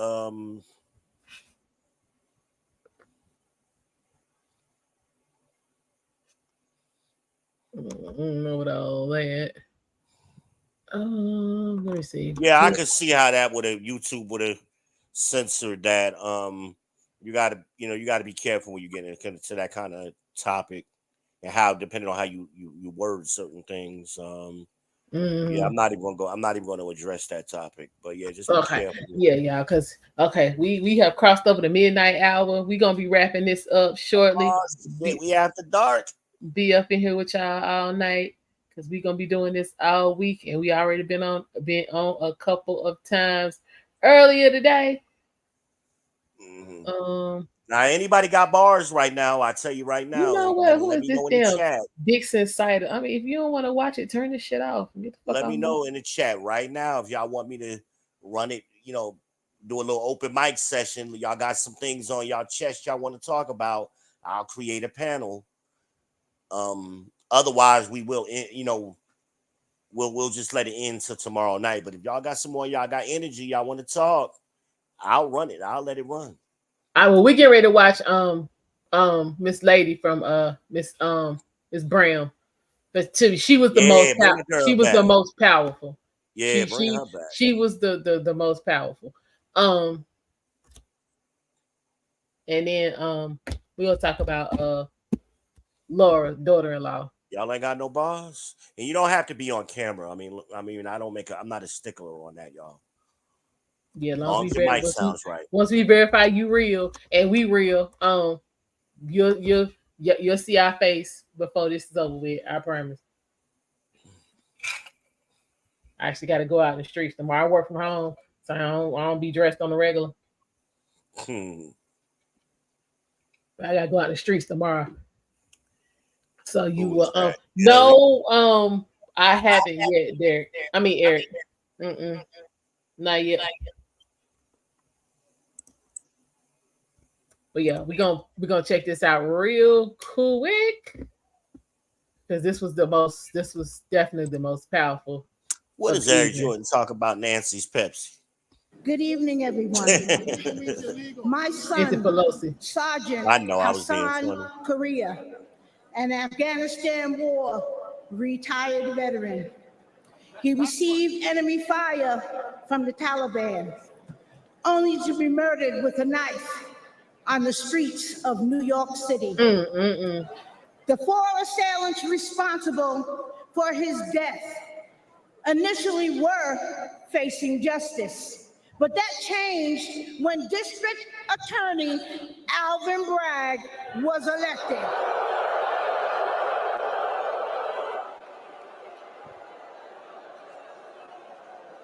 Suddenly, 2 of the homicidal maniacs responsible for my son's death had their gang assault and murder charges completely dismissed.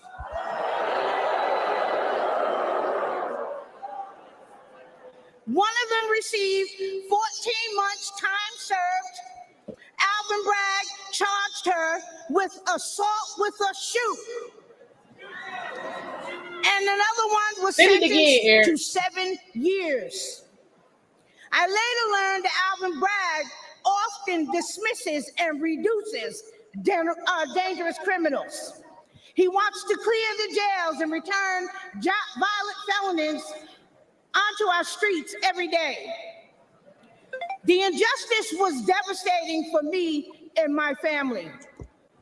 I don't want anyone else to experience the senseless pain that many other victims across this United States of America have to live with every day. So I decided to use the voice that God gave me to be the voice for the voiceless across America.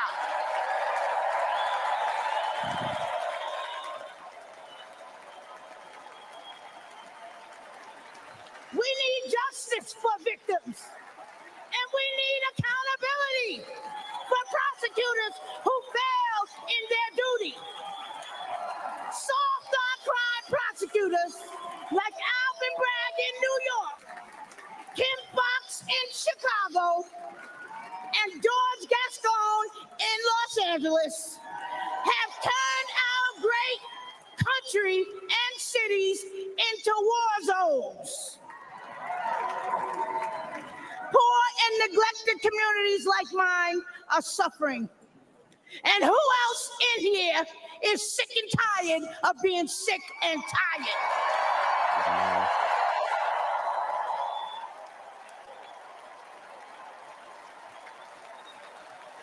The Democratic Party that poor minorities have been loyal to for decades, including myself, all right? They betrayed us. They stabbed us in the back. Joe Biden and Kamala Harris, who claim to represent us, have abandoned us. They neglected the poor minority communities across America.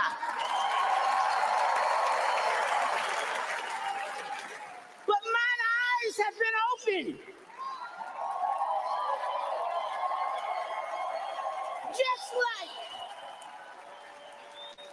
Just like so many other poor minorities across America. Donald Trump shares our values, love of God and family and country.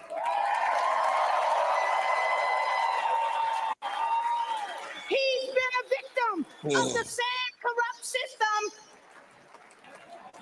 that I have been and my family has been. He is committed to providing economic opportunities, helping those suffering from addiction with long-term inpatient drug programs, rolling back deadly bail reform policies that are getting our children killed every single day, and supporting our police. We back the NYPD. We back the blue.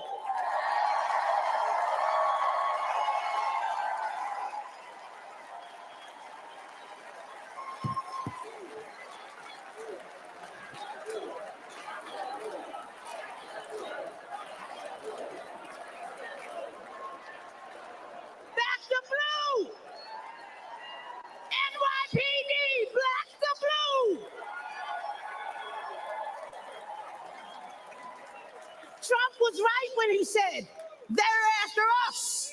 Exactly. He's just standing in the way.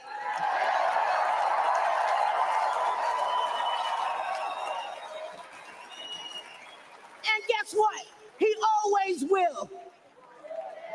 That's why I'm standing with him today. Let's make America safe again.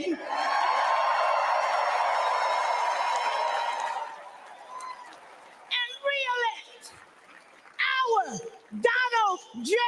Trump. You know what she reminds me of? Who? Joe Clark. Thank you. Say what? Joe Clark.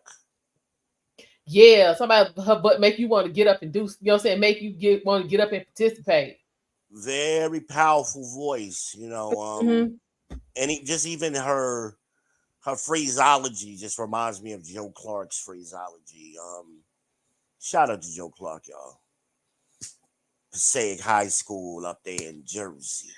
Fair East Side. I know about that. Fair East Side. We ain't watching that tonight. I ain't gonna do that. I got some things. That's not too long ago. I seen they got together and they sung it again as in their current voices today. It sounds the same. Yeah, it sound the same. Beautiful voices. Yeah, wasn't that riff? Hold up. Don't call me crazy, call me Batman. Joe Clark was the shit. Yeah, boom, boom, boom. Yeah, because you got a couple more seconds. No, it wasn't East Side High School. It was Passaic High School. Well, I mean, for the movie, I guess it was East Side. It was East Side in the movie. In the movie, right? Yeah.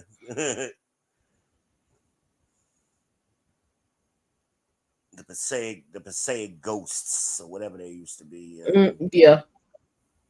Because that high school was built on a graveyard, I think, originally. Yeah, man. Okay. Fair East Side. I saw them.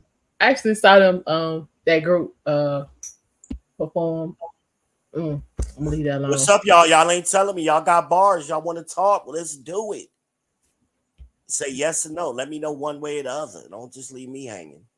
Now, I'll do it if y'all want to do it because you know y'all the people and I'm the people's champ. So if y'all want to rock, I'll let you rock the mic. All right, we got a couple more seconds. And good night. Because we about to lose Almondeyez in a minute, so we're gonna have to move this party over to my channel if that's what y'all want. Yeah. Yeah, that was definitely that was the highlight for me. That was it, man. The first guy you played in her, I mean, shit. I mean, golly. But I mean, the stake was the bar was set high. I mean, everybody was there. Everybody was up there. You know, Sarah Huckabee Sanders was up there. I mean, everybody was. I mean, it's just been phenomenal speakers both nights. I can't wait to see tomorrow what happens. Like I said, we're seeing a rebirth. We're seeing a renewal of the Republican Party. That was another question I had.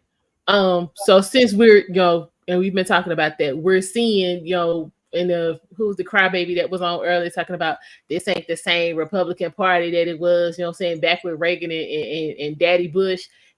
No, sir, it's different. They moving on. And neither is the Democratic Party the same. I mean, that's what I was getting ready to say. But in that, do you think let me see. We're clearly seeing, the Republican Party is getting younger and expanding, their, and they're moving further to the center. So right, they went too far to the right with the Tea Party crowd. Yeah, that backfires. So now they coming And back. then that Tea Party crowd tried to overtake the MAGA crowd. So now we're seeing that MAGA crowd is pushing back like, no, we going too far to the right. That's too crazy. Yeah, come we on need to go back. a little bit back to the center. So which is regular American ideas that everybody agrees on. Right. You So know, you're saying safe there neighborhoods, fair wages, you know, take care of Americans. Wait a minute, what is you talking about? Bro was a major coon. Who are you talking about, Eric?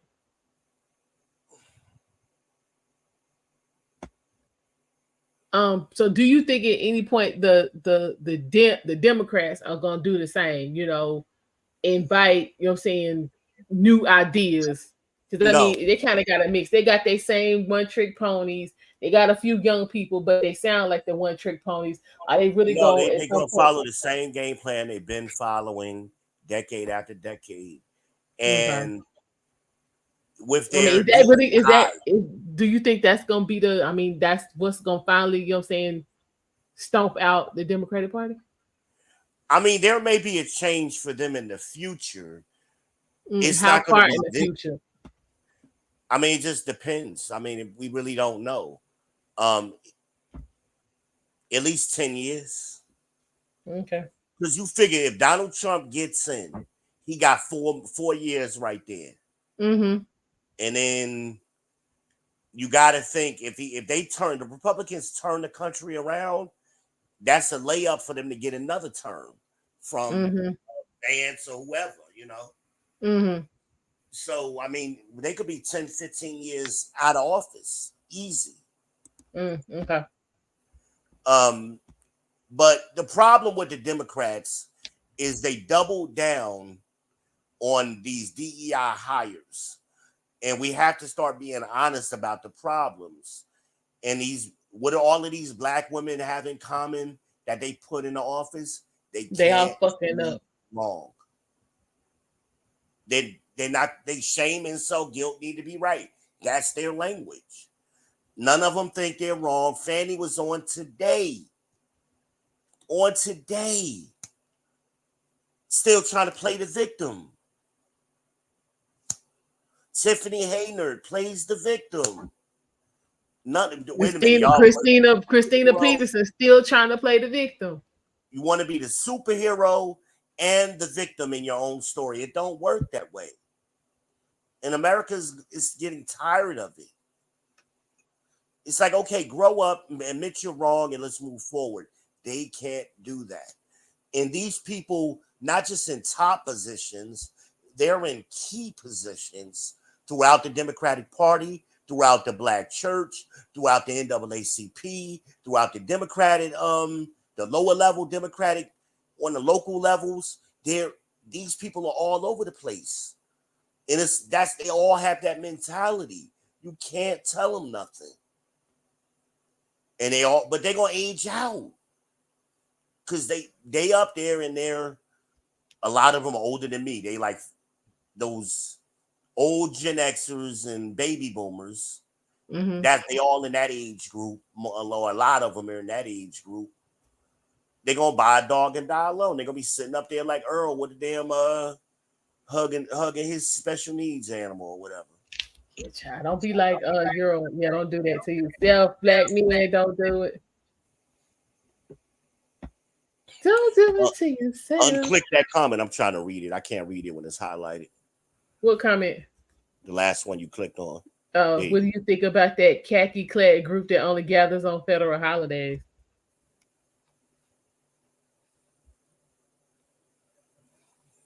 I don't know. Yeah, I don't know about that.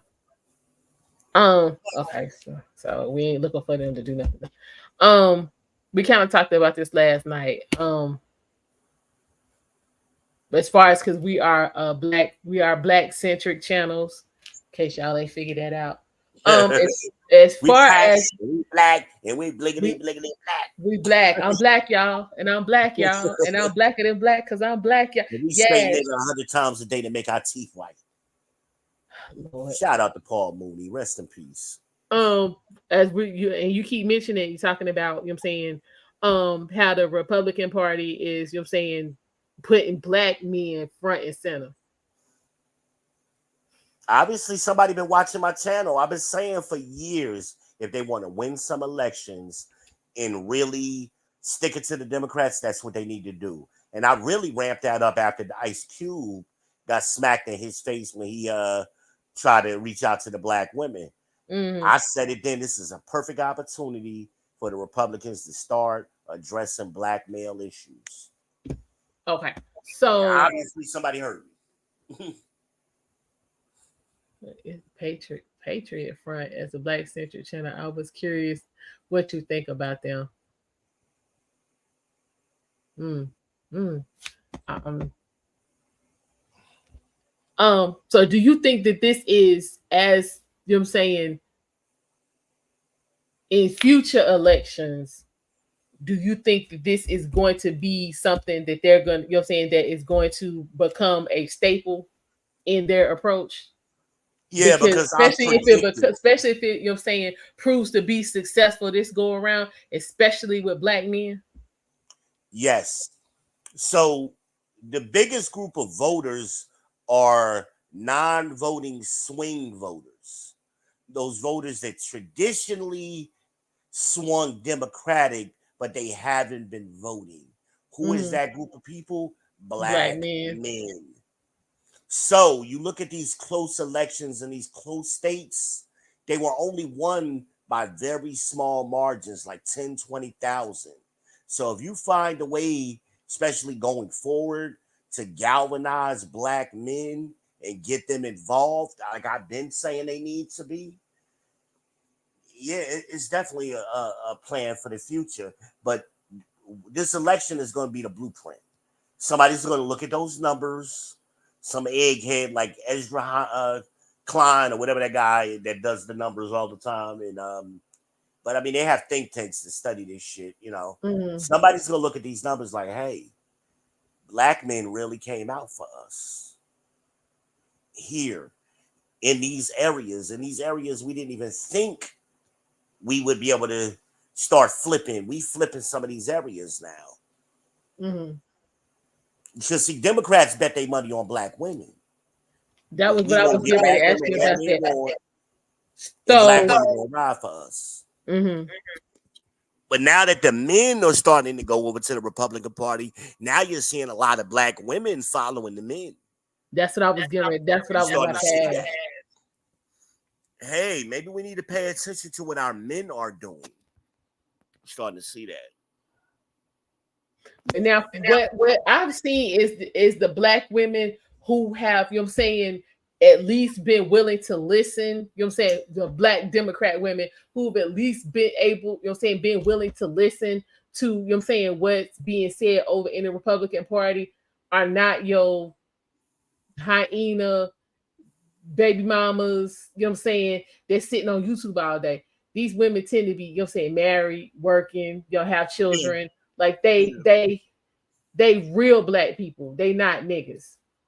Well, I think we're gonna have a split in the Democratic Party, and the progressives have been beat down by the corporate Democrats. So what I think is gonna happen is you're gonna see, as the Republican Party generally is moving to the center, you're going to have the progressives, the Democratic progressives, and the Republicans are going to start mixing.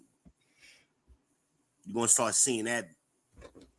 So the far right is always going to be far right, extreme, crazy ass people. The far left is going to be what it is. So you want to see more people go to the middle.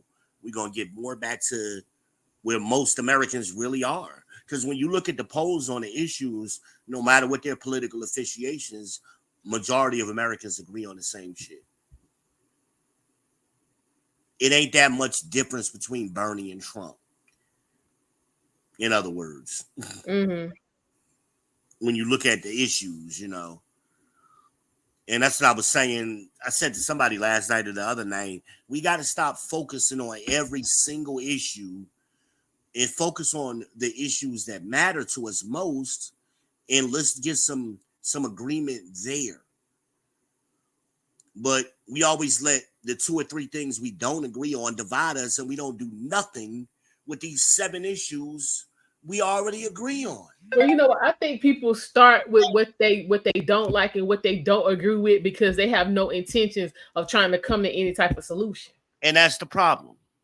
It's being difficult. That's what that's about. Yeah, I'm gonna go ahead. We're gonna skip all the pleasantries and all the trying to work together, and because I'm not interested in changing anything that's going on, so I'm just gonna go ahead and start some shit. So they immediately go to what they not feeling.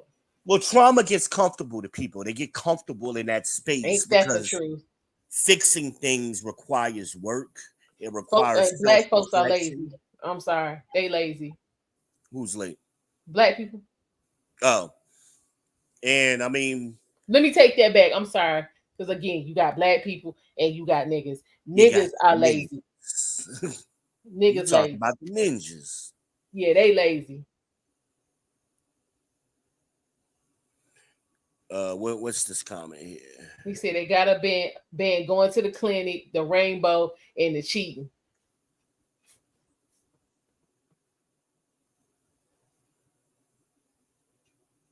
That's on your side. They got to ban abortions. No, we don't have to ban abortions. No, here's how you play it. No, let's legalize abortions. Let them pay for it.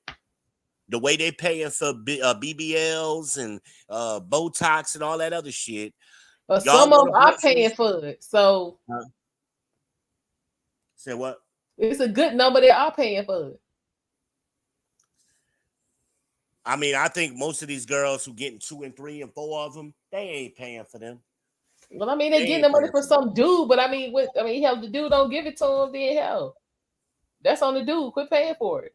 But they ain't going to get they ain't going down to like crisis or nothing like that, getting no money for that shit. But we need to call that shit out. So tell these punk well, give them what they want. Well, I mean, the big thing they said, they so worried about rape victims and incest, which is less than 1% of all abortions. Okay, we're gonna ban the other 99% then. Okay, no problem. We'll get right, because first of all, the great victims, you know what I'm saying, if you look at the numbers and the reports over the last couple of decades, what is it? 98.7% of them had them babies. Yeah. Well, I'm not going to say they're evil. There are reasons, again, they're very rare why somebody may have an abortion. It may be a life-saving thing or rape, that kind of thing. That's not necessarily evil. Well, I mean, I see where they're going, because I mean, even if you were great, that ain't got nothing to do with that baby. We got to be careful with that word. That's evil, about making you feel better. Because then people will use it against you, you know. But we're talking about less than 1%. So we'll ban 99% of the other ones. No problem. Win. That's a win-win. They got exactly what they asked for. Now they ain't got no argument. Because that's been their whole argument. Every time abortions come up. But what about the rape? And what about the incest? Okay, we'll take care of them. What else you got? Right, but you're going to have to be able to prove it. We ain't just taking your word for it. Exactly. No, we want to see some police reports. We want to see some doctors, and we want to see some husbands involved. Oh, here's the video that getting rights in from these Democrats without having to give up nothing. That's not normal. You got to give up something to get something. You can't just get. And the other side just lose all the time. And right, that ain't how that law averages don't work like that. Yeah, men are tired of that. That's why you got the manosphere. That's why you got the black manosphere. Because of that sentiment. You know, good point. LGBTQ, LMNOP, whatever, all of them. We need to stop paying that bullshit any credence. Don't give it no attention. None. I think, I was going that way. Get it none. Act like they ain't said a word. See, the Democrats have been looking for new voters. That's why they were going after these groups of people. They go after DACA, the LMNOP people, and black women. But guess what? That's not working. That's what. That sound like three of the brokest groups you can deal with to me. And that's what the Republicans are proving right now. That sound like a recipe for poverty to me. And shit, ain't that the example of what we've been getting for the last 50 years? Poverty. That sounds just like poverty. Because That's who's what it is. Who's the last? Since we're gonna you name them three groups, we got what? Rainbow community, we got Black women, and we got DACA. Now, who you know from the rainbow community that is a major contributor to the Democratic Party? Dwight Howard. Didn't gave him no money, not like that. I'm talking about man. We talk about like Elon Musk getting ready to get Trump. I know. I was being funny. I was being funny. I know. Nobody. Black women. Who ponying up? Who gonna match Elon Musk 45 mil? Nobody. Ain't nobody got that money. Huh? Oprah ain't even got that kind of money. Oprah look like a welfare case compared to Elon. This is what I'm talking about though. And you DACA recipients and all of y'all who been ponying up. And the dumbasses got rid of the DACA recipients. Look here, Eric, Black Lives Matter ain't gave them no money. They kept their they fleeced y'all for money for themselves. They ain't no philanthropists. That little bit of money they got, they blew it. You kidding me? Well, they got what, $100 million? I don't even think they actually got their hands on all of that. Yeah, I don't either. But again, I think it may have been more like 20. Yeah. Who showing up to match this 45 mil Elon threw on the desk? Who?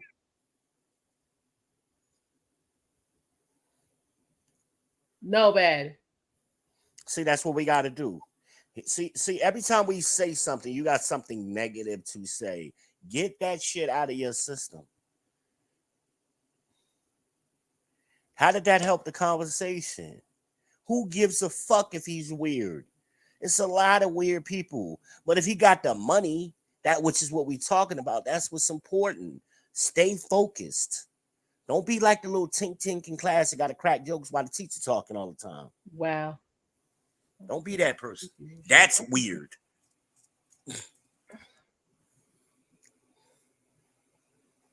I don't give a fuck how weird he is. I don't give a fuck what. That money certified. I know that.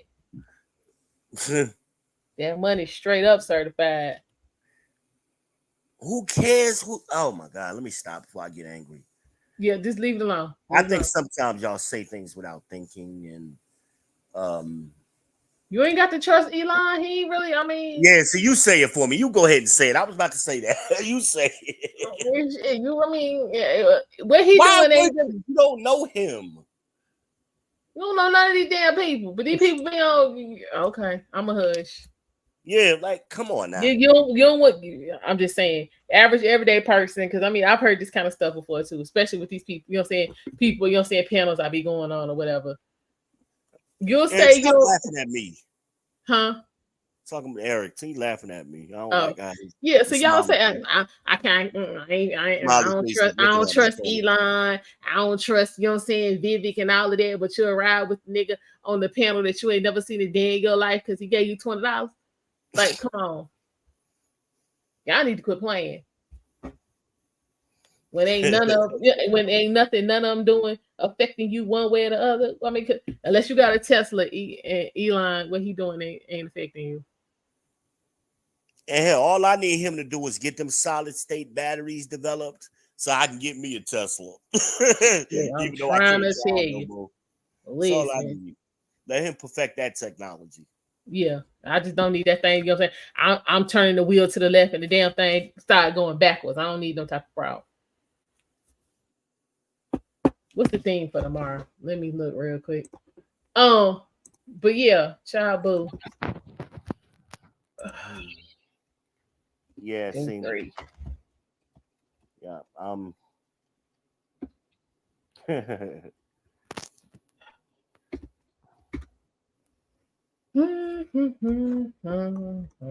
in business, we say this is what we say in business.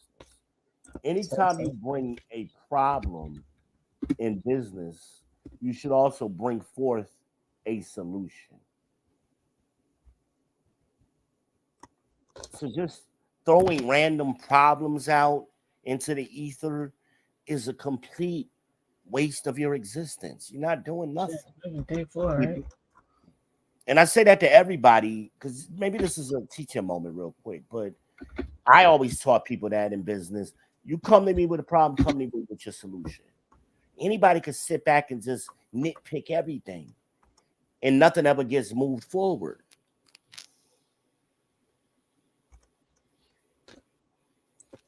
Huh?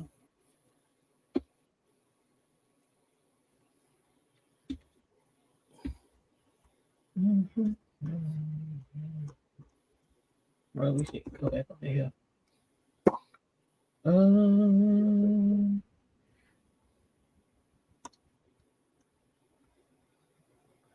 But yeah, the Democrats are starting. They like I said, I think it's going to take them at least 15 years to figure out they done fucked up.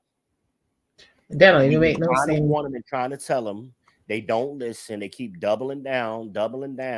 I be telling you what they're gonna do before they do it. Every election cycle, I'll be like, watch they do this. Check, here it go, right on plan. Here we go. Yeah, okay, and then the next thing I say, here it come.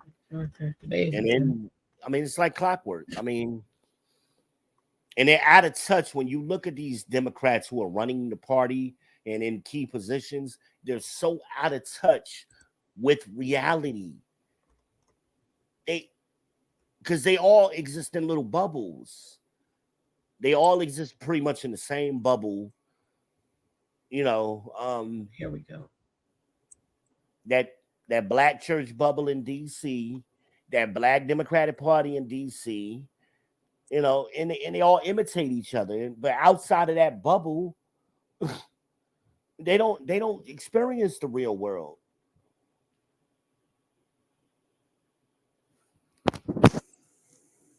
It's sad. It's very sad. People who claim to be Americans don't know America. They have no clue. That's why I've been telling people to go outside, spend some time outside.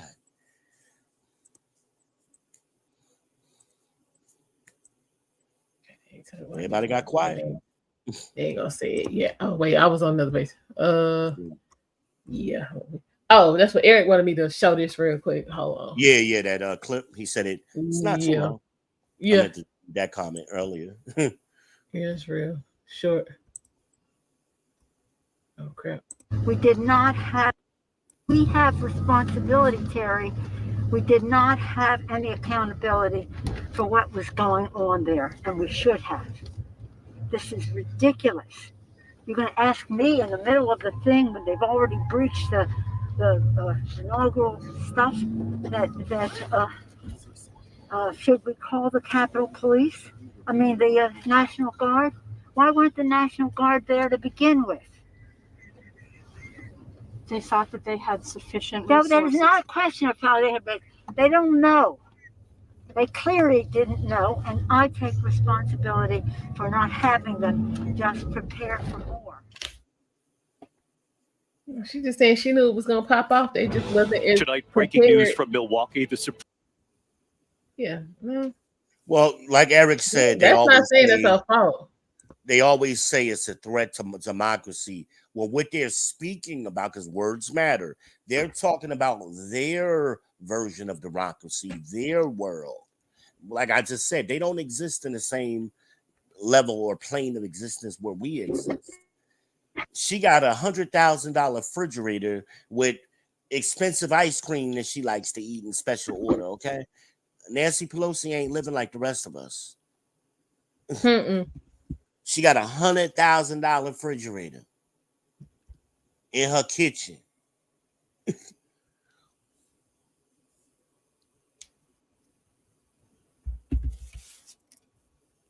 No, this is not a Trump channel or a Biden channel. This is a Truth channel.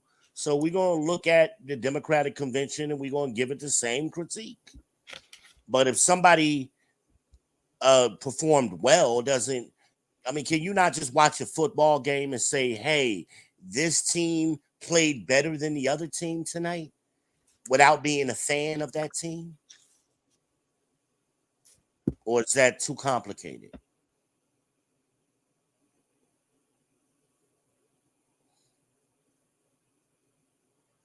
Do you, sir? But I mean, you do what you got to do. I mean, you know. Yeah, we ain't. It's all right.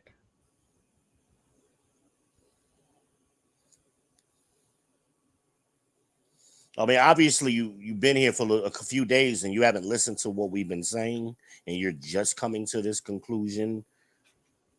Why? I mean, this conclusion that you came to, that ain't what we saying. You saying that because you had some epiphany just now or some shit, you know. Good luck with that. Mm-hmm. All right, y'all. So on that note, yeah, it's what, 12:45. Yeah, I hate when y'all do that Frederick Douglass, Lincoln shit. Okay, that was a different time, a different era. What difference does it make? We talk about right now. What the Democrats were, what the Republicans part. What we gonna go back and start talking about the Whigs? We're gonna talk about the Whig party next. And the wooden teeth. I mean, what the fuck? Yeah, child. Because ain't nobody got time to be trying to figure out them pronouns and all the nonsense they be talking about. So yeah, they need to start. You right, Draco. They need to start practicing now. What did he say to me? He probably a damn shield. Okay. I mean, he might be, but I mean, again, you know, do you? Yeah, I mean, we moving forward here. That's what we about. We ain't got time to drag. You either get it or you don't. But again, everybody is gonna make the boat. He is. I'm not, Mario. My thing is this right here. If we are here trying to figure out how to get America, since ain't none of us leaving. So I don't nobody come with that stupid shit. Well, why don't you just leave? Ain't nobody leaving. And if you leave, where you going? That part. America got 750 military institutions around the world. Where are you going? I mean, really? Right. Well, America ain't running shit. Right. Then the first thing y'all want to holler about is the damn exchange rate. Well, if you leave in America, then you leave the money here. No one will hear that though. What is this? I don't know what's that. Oh, he was asking if we was Israelites. I said you are, but I'm not. No, if you know what an Israelite is, then you don't have to ask that.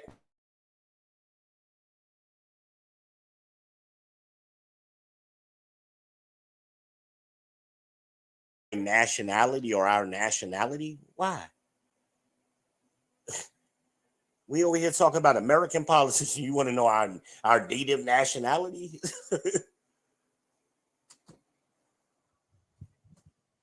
See how y'all minds wander and you can't focus on the conversation at hand and you run out? Because if you knew what an Israelite was, you wouldn't have to ask.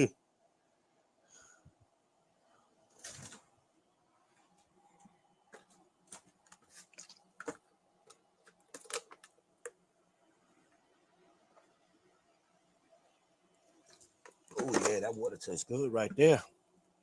What do you say? Oh, that's Eric said that. Wait a minute. No, they're only for themselves. They're using, which is sadly, they're using those groups to stay in power. So they think those groups of people are very stupid and vulnerable. They are vulnerable, but eventually they're gonna get smart.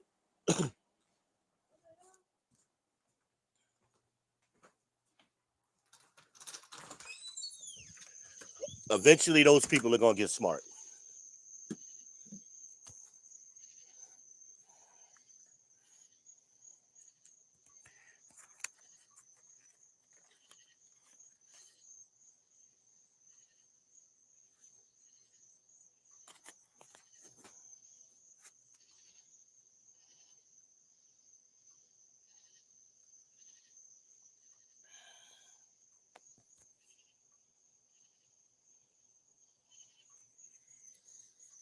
It says we waiting on y'all. Who is we? And who is what are we talking about? Waiting on who to do what?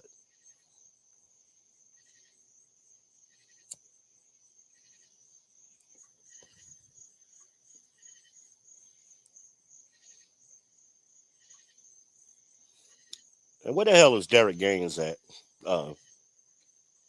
He punked out on us.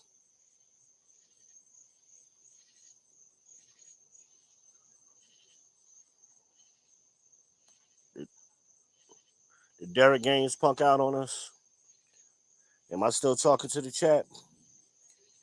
It looked like almondeyez dipped out. Wait a minute, I can't tell yet.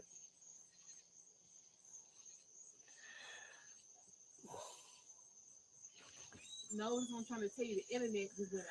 Oh, and I'm on my own internet. Okay. And I'm on my phone, so it's still running, and they hear us. Okay, I'll keep talking. We having some connectivity issues, obviously, with the Wi-Fi. I just happened to step outside, and y'all can still hear me because I'm on my own internet right now on my phone. So, but I can read your comments. Wait a minute. Okay, Eric. Let me go to Eric. What would Eric say?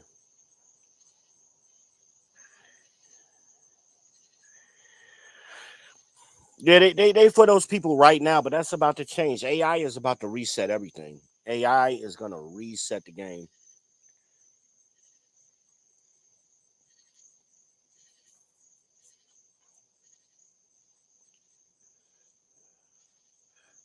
And what Eric say? He said, "Who win the flying funk?" is saying that. I don't know what you're talking about, but I like how you said what you just said. Derek Gaines probably fell asleep. Yeah, I was thinking that too. He wasn't drinking tonight, was he?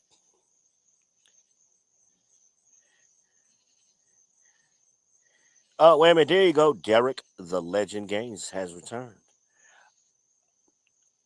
I guys just got back to my phone. Well, where the hell was you, sir? Inquiring minds, we want to know.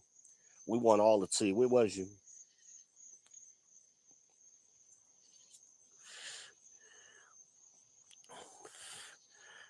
Who we got?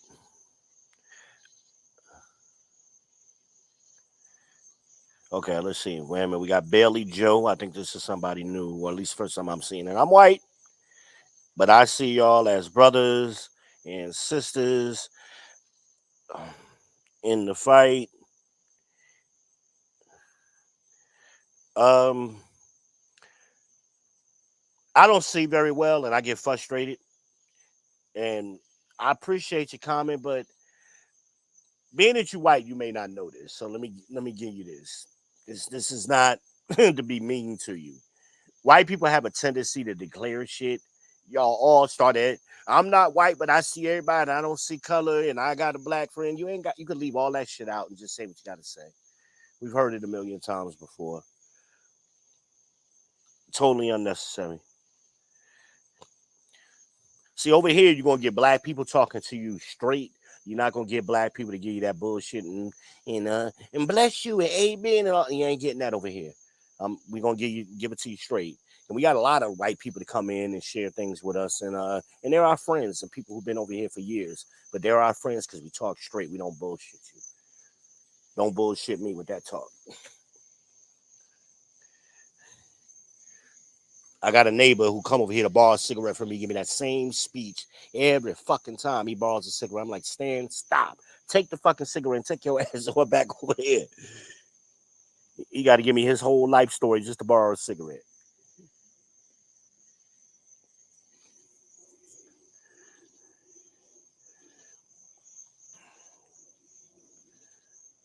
Well, where the hell you going, Eric? You talk about he driving. Where you at, sir?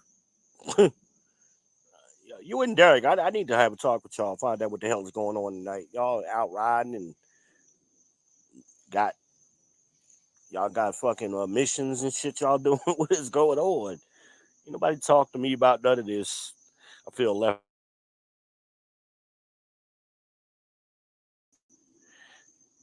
He said, no, not tonight. I was getting some apples. I bet you was. How about them apples? Shout out to Matt Damon. Shout out to Matt Damon, y'all. How about them apples? Yeah, I know you there you go. You're still professing. We know you're new, sir. It's okay. Welcome. You good. You good.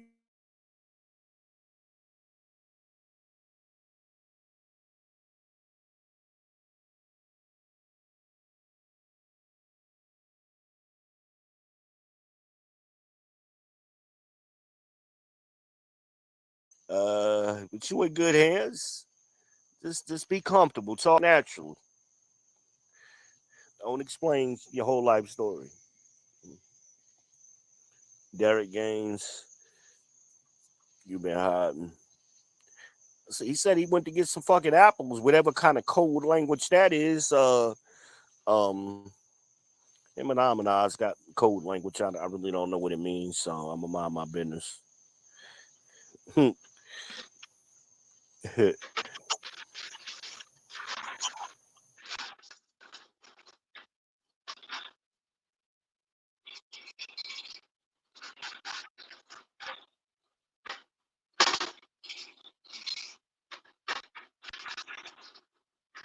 I've seen white people do it all my life. You're doing it right now. Just talk. You ain't got to lay out the table and the kitchen sink and set the table. Just say what the hell you want to say.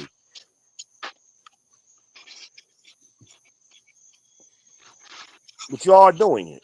I didn't say it because I'm not making it up. You are saying you did do it. All right, what else we got? Oh, I'm going down the comments. I'm trying to keep up with them. Y'all know I'm blind legally and I can't read that fast. Hold on, Derek. What? No, this is Derek. What Derek say? I would have had something to drink, but I didn't have any Coke for my rum. Oh, you like my grandfather? My grandfather used to drink a bottle of Bacardi every friggin' day, and then he would get his ass up and go to work every day. He never missed a day of work. Shout out to my grandfather, R.I.P. Thomas Bowen. We in the outage. Big. I said we in the outage. Oh, is that what it is? Yeah. I'm noticing some electricity is out on these houses too. Not on our side of the street, but a couple on the other side. Look a little dark. They look a little dark over there.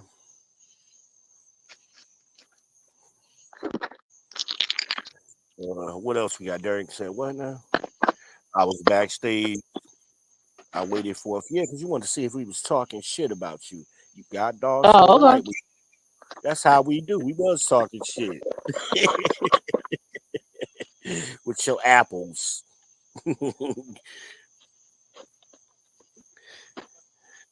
What'd he say? Eric said that's some bull.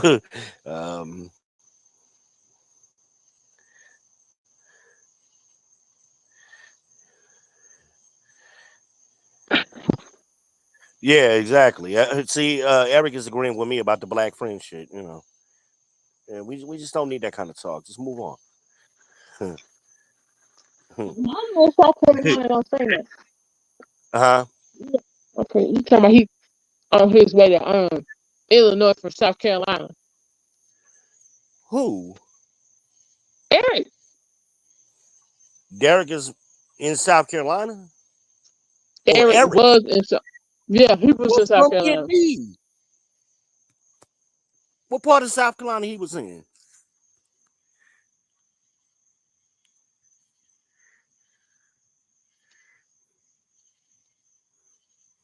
This is how he do us because he was down here last week.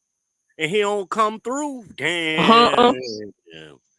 Damn, nigga, we would have got you a Golden Corral steak. We'd have fed you.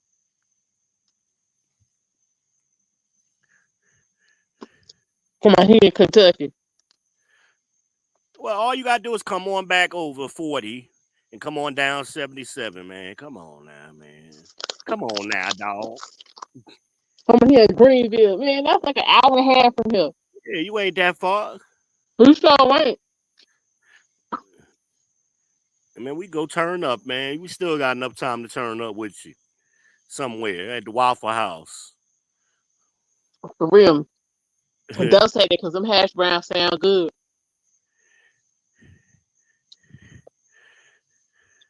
Okay, we fell asleep. I ain't caught it. I see the comment now. I just saw it.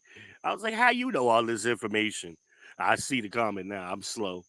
Man. Where I hope do? You heard that since I told you that child don't love me no more. Why am I so aggressive? Because I'm commanded to be aggressive, sir. Cry aloud and spare not. Lift up your voice like a trumpet.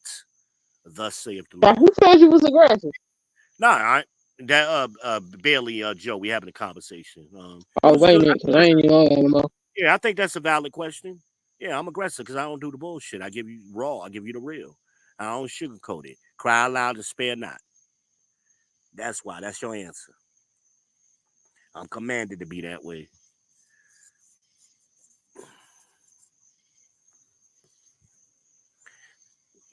Don't be offended. I do it to everybody. You should hear me talk to my mama.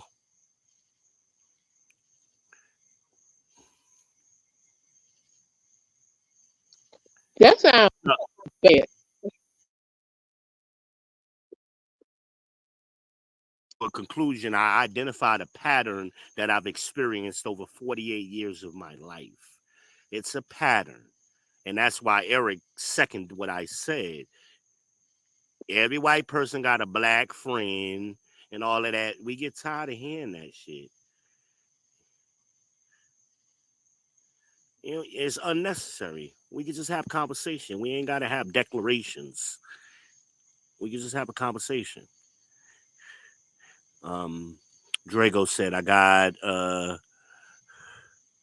got no white guilt.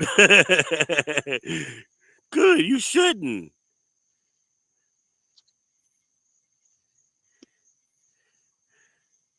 He said, I can call him all of the... Yeah. And I appreciate that, Draco. I mean, that's all. We can have honest conversation. You know, you shouldn't have white guilt. This was talking about I got 2 white friends.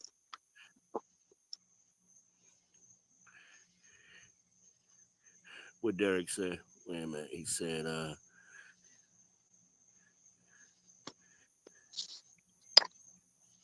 I've had the same bottle for about 2 hours. Well, about 2 weeks, excuse me.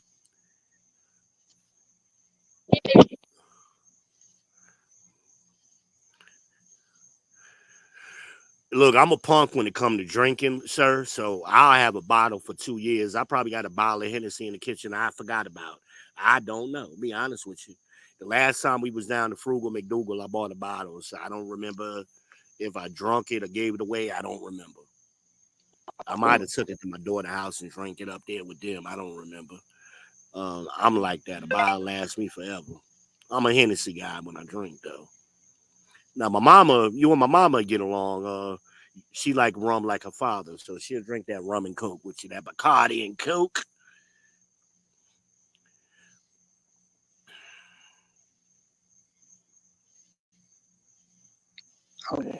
Eric Jordan be all around. Yeah, man. I'm saying, man, you in South Carolina. We in Charlotte, and we don't see you. Like, I'm still a little baffled by that, sir. Still a little baffled.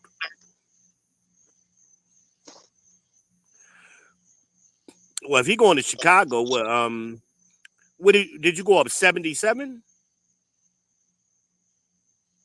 Is that the way you went? You went up 77 through West Virginia?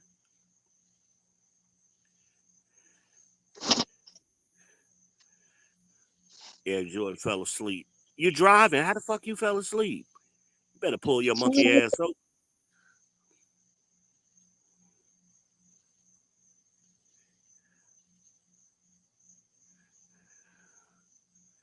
Waffle House sounds good.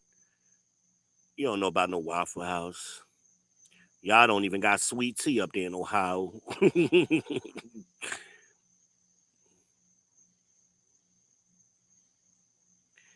Nah, you know what to get from Waffle House? I'm going to peep y'all the game. Next time y'all go to Waffle House, get the grilled chicken and scrambled eggs and cheese. That'll blow your mind. That'll blow your mind.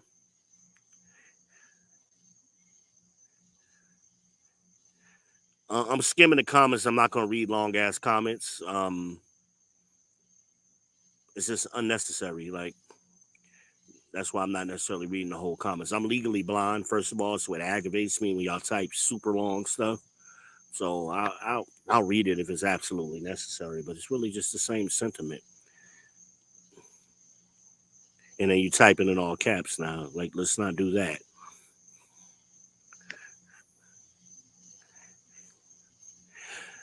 You're still doing it. You're still trying to defend. Move on, sir. All right, y'all. We're gonna go. It's 1 o'clock. We're gonna go ahead and wrap this up. Yeah, I asked y'all if y'all wanted to do a panel on my channel. We can do that if y'all talkative. I'm honestly trying to close this shit out. So what y'all want to do? Y'all want I gotta go to the white man's job. Yeah, she got to go to Mr. Cartwright's job. Mr. Cartwright don't play that bullshit. Say what? Mr. Cartwright don't play that bullshit. Child, what else?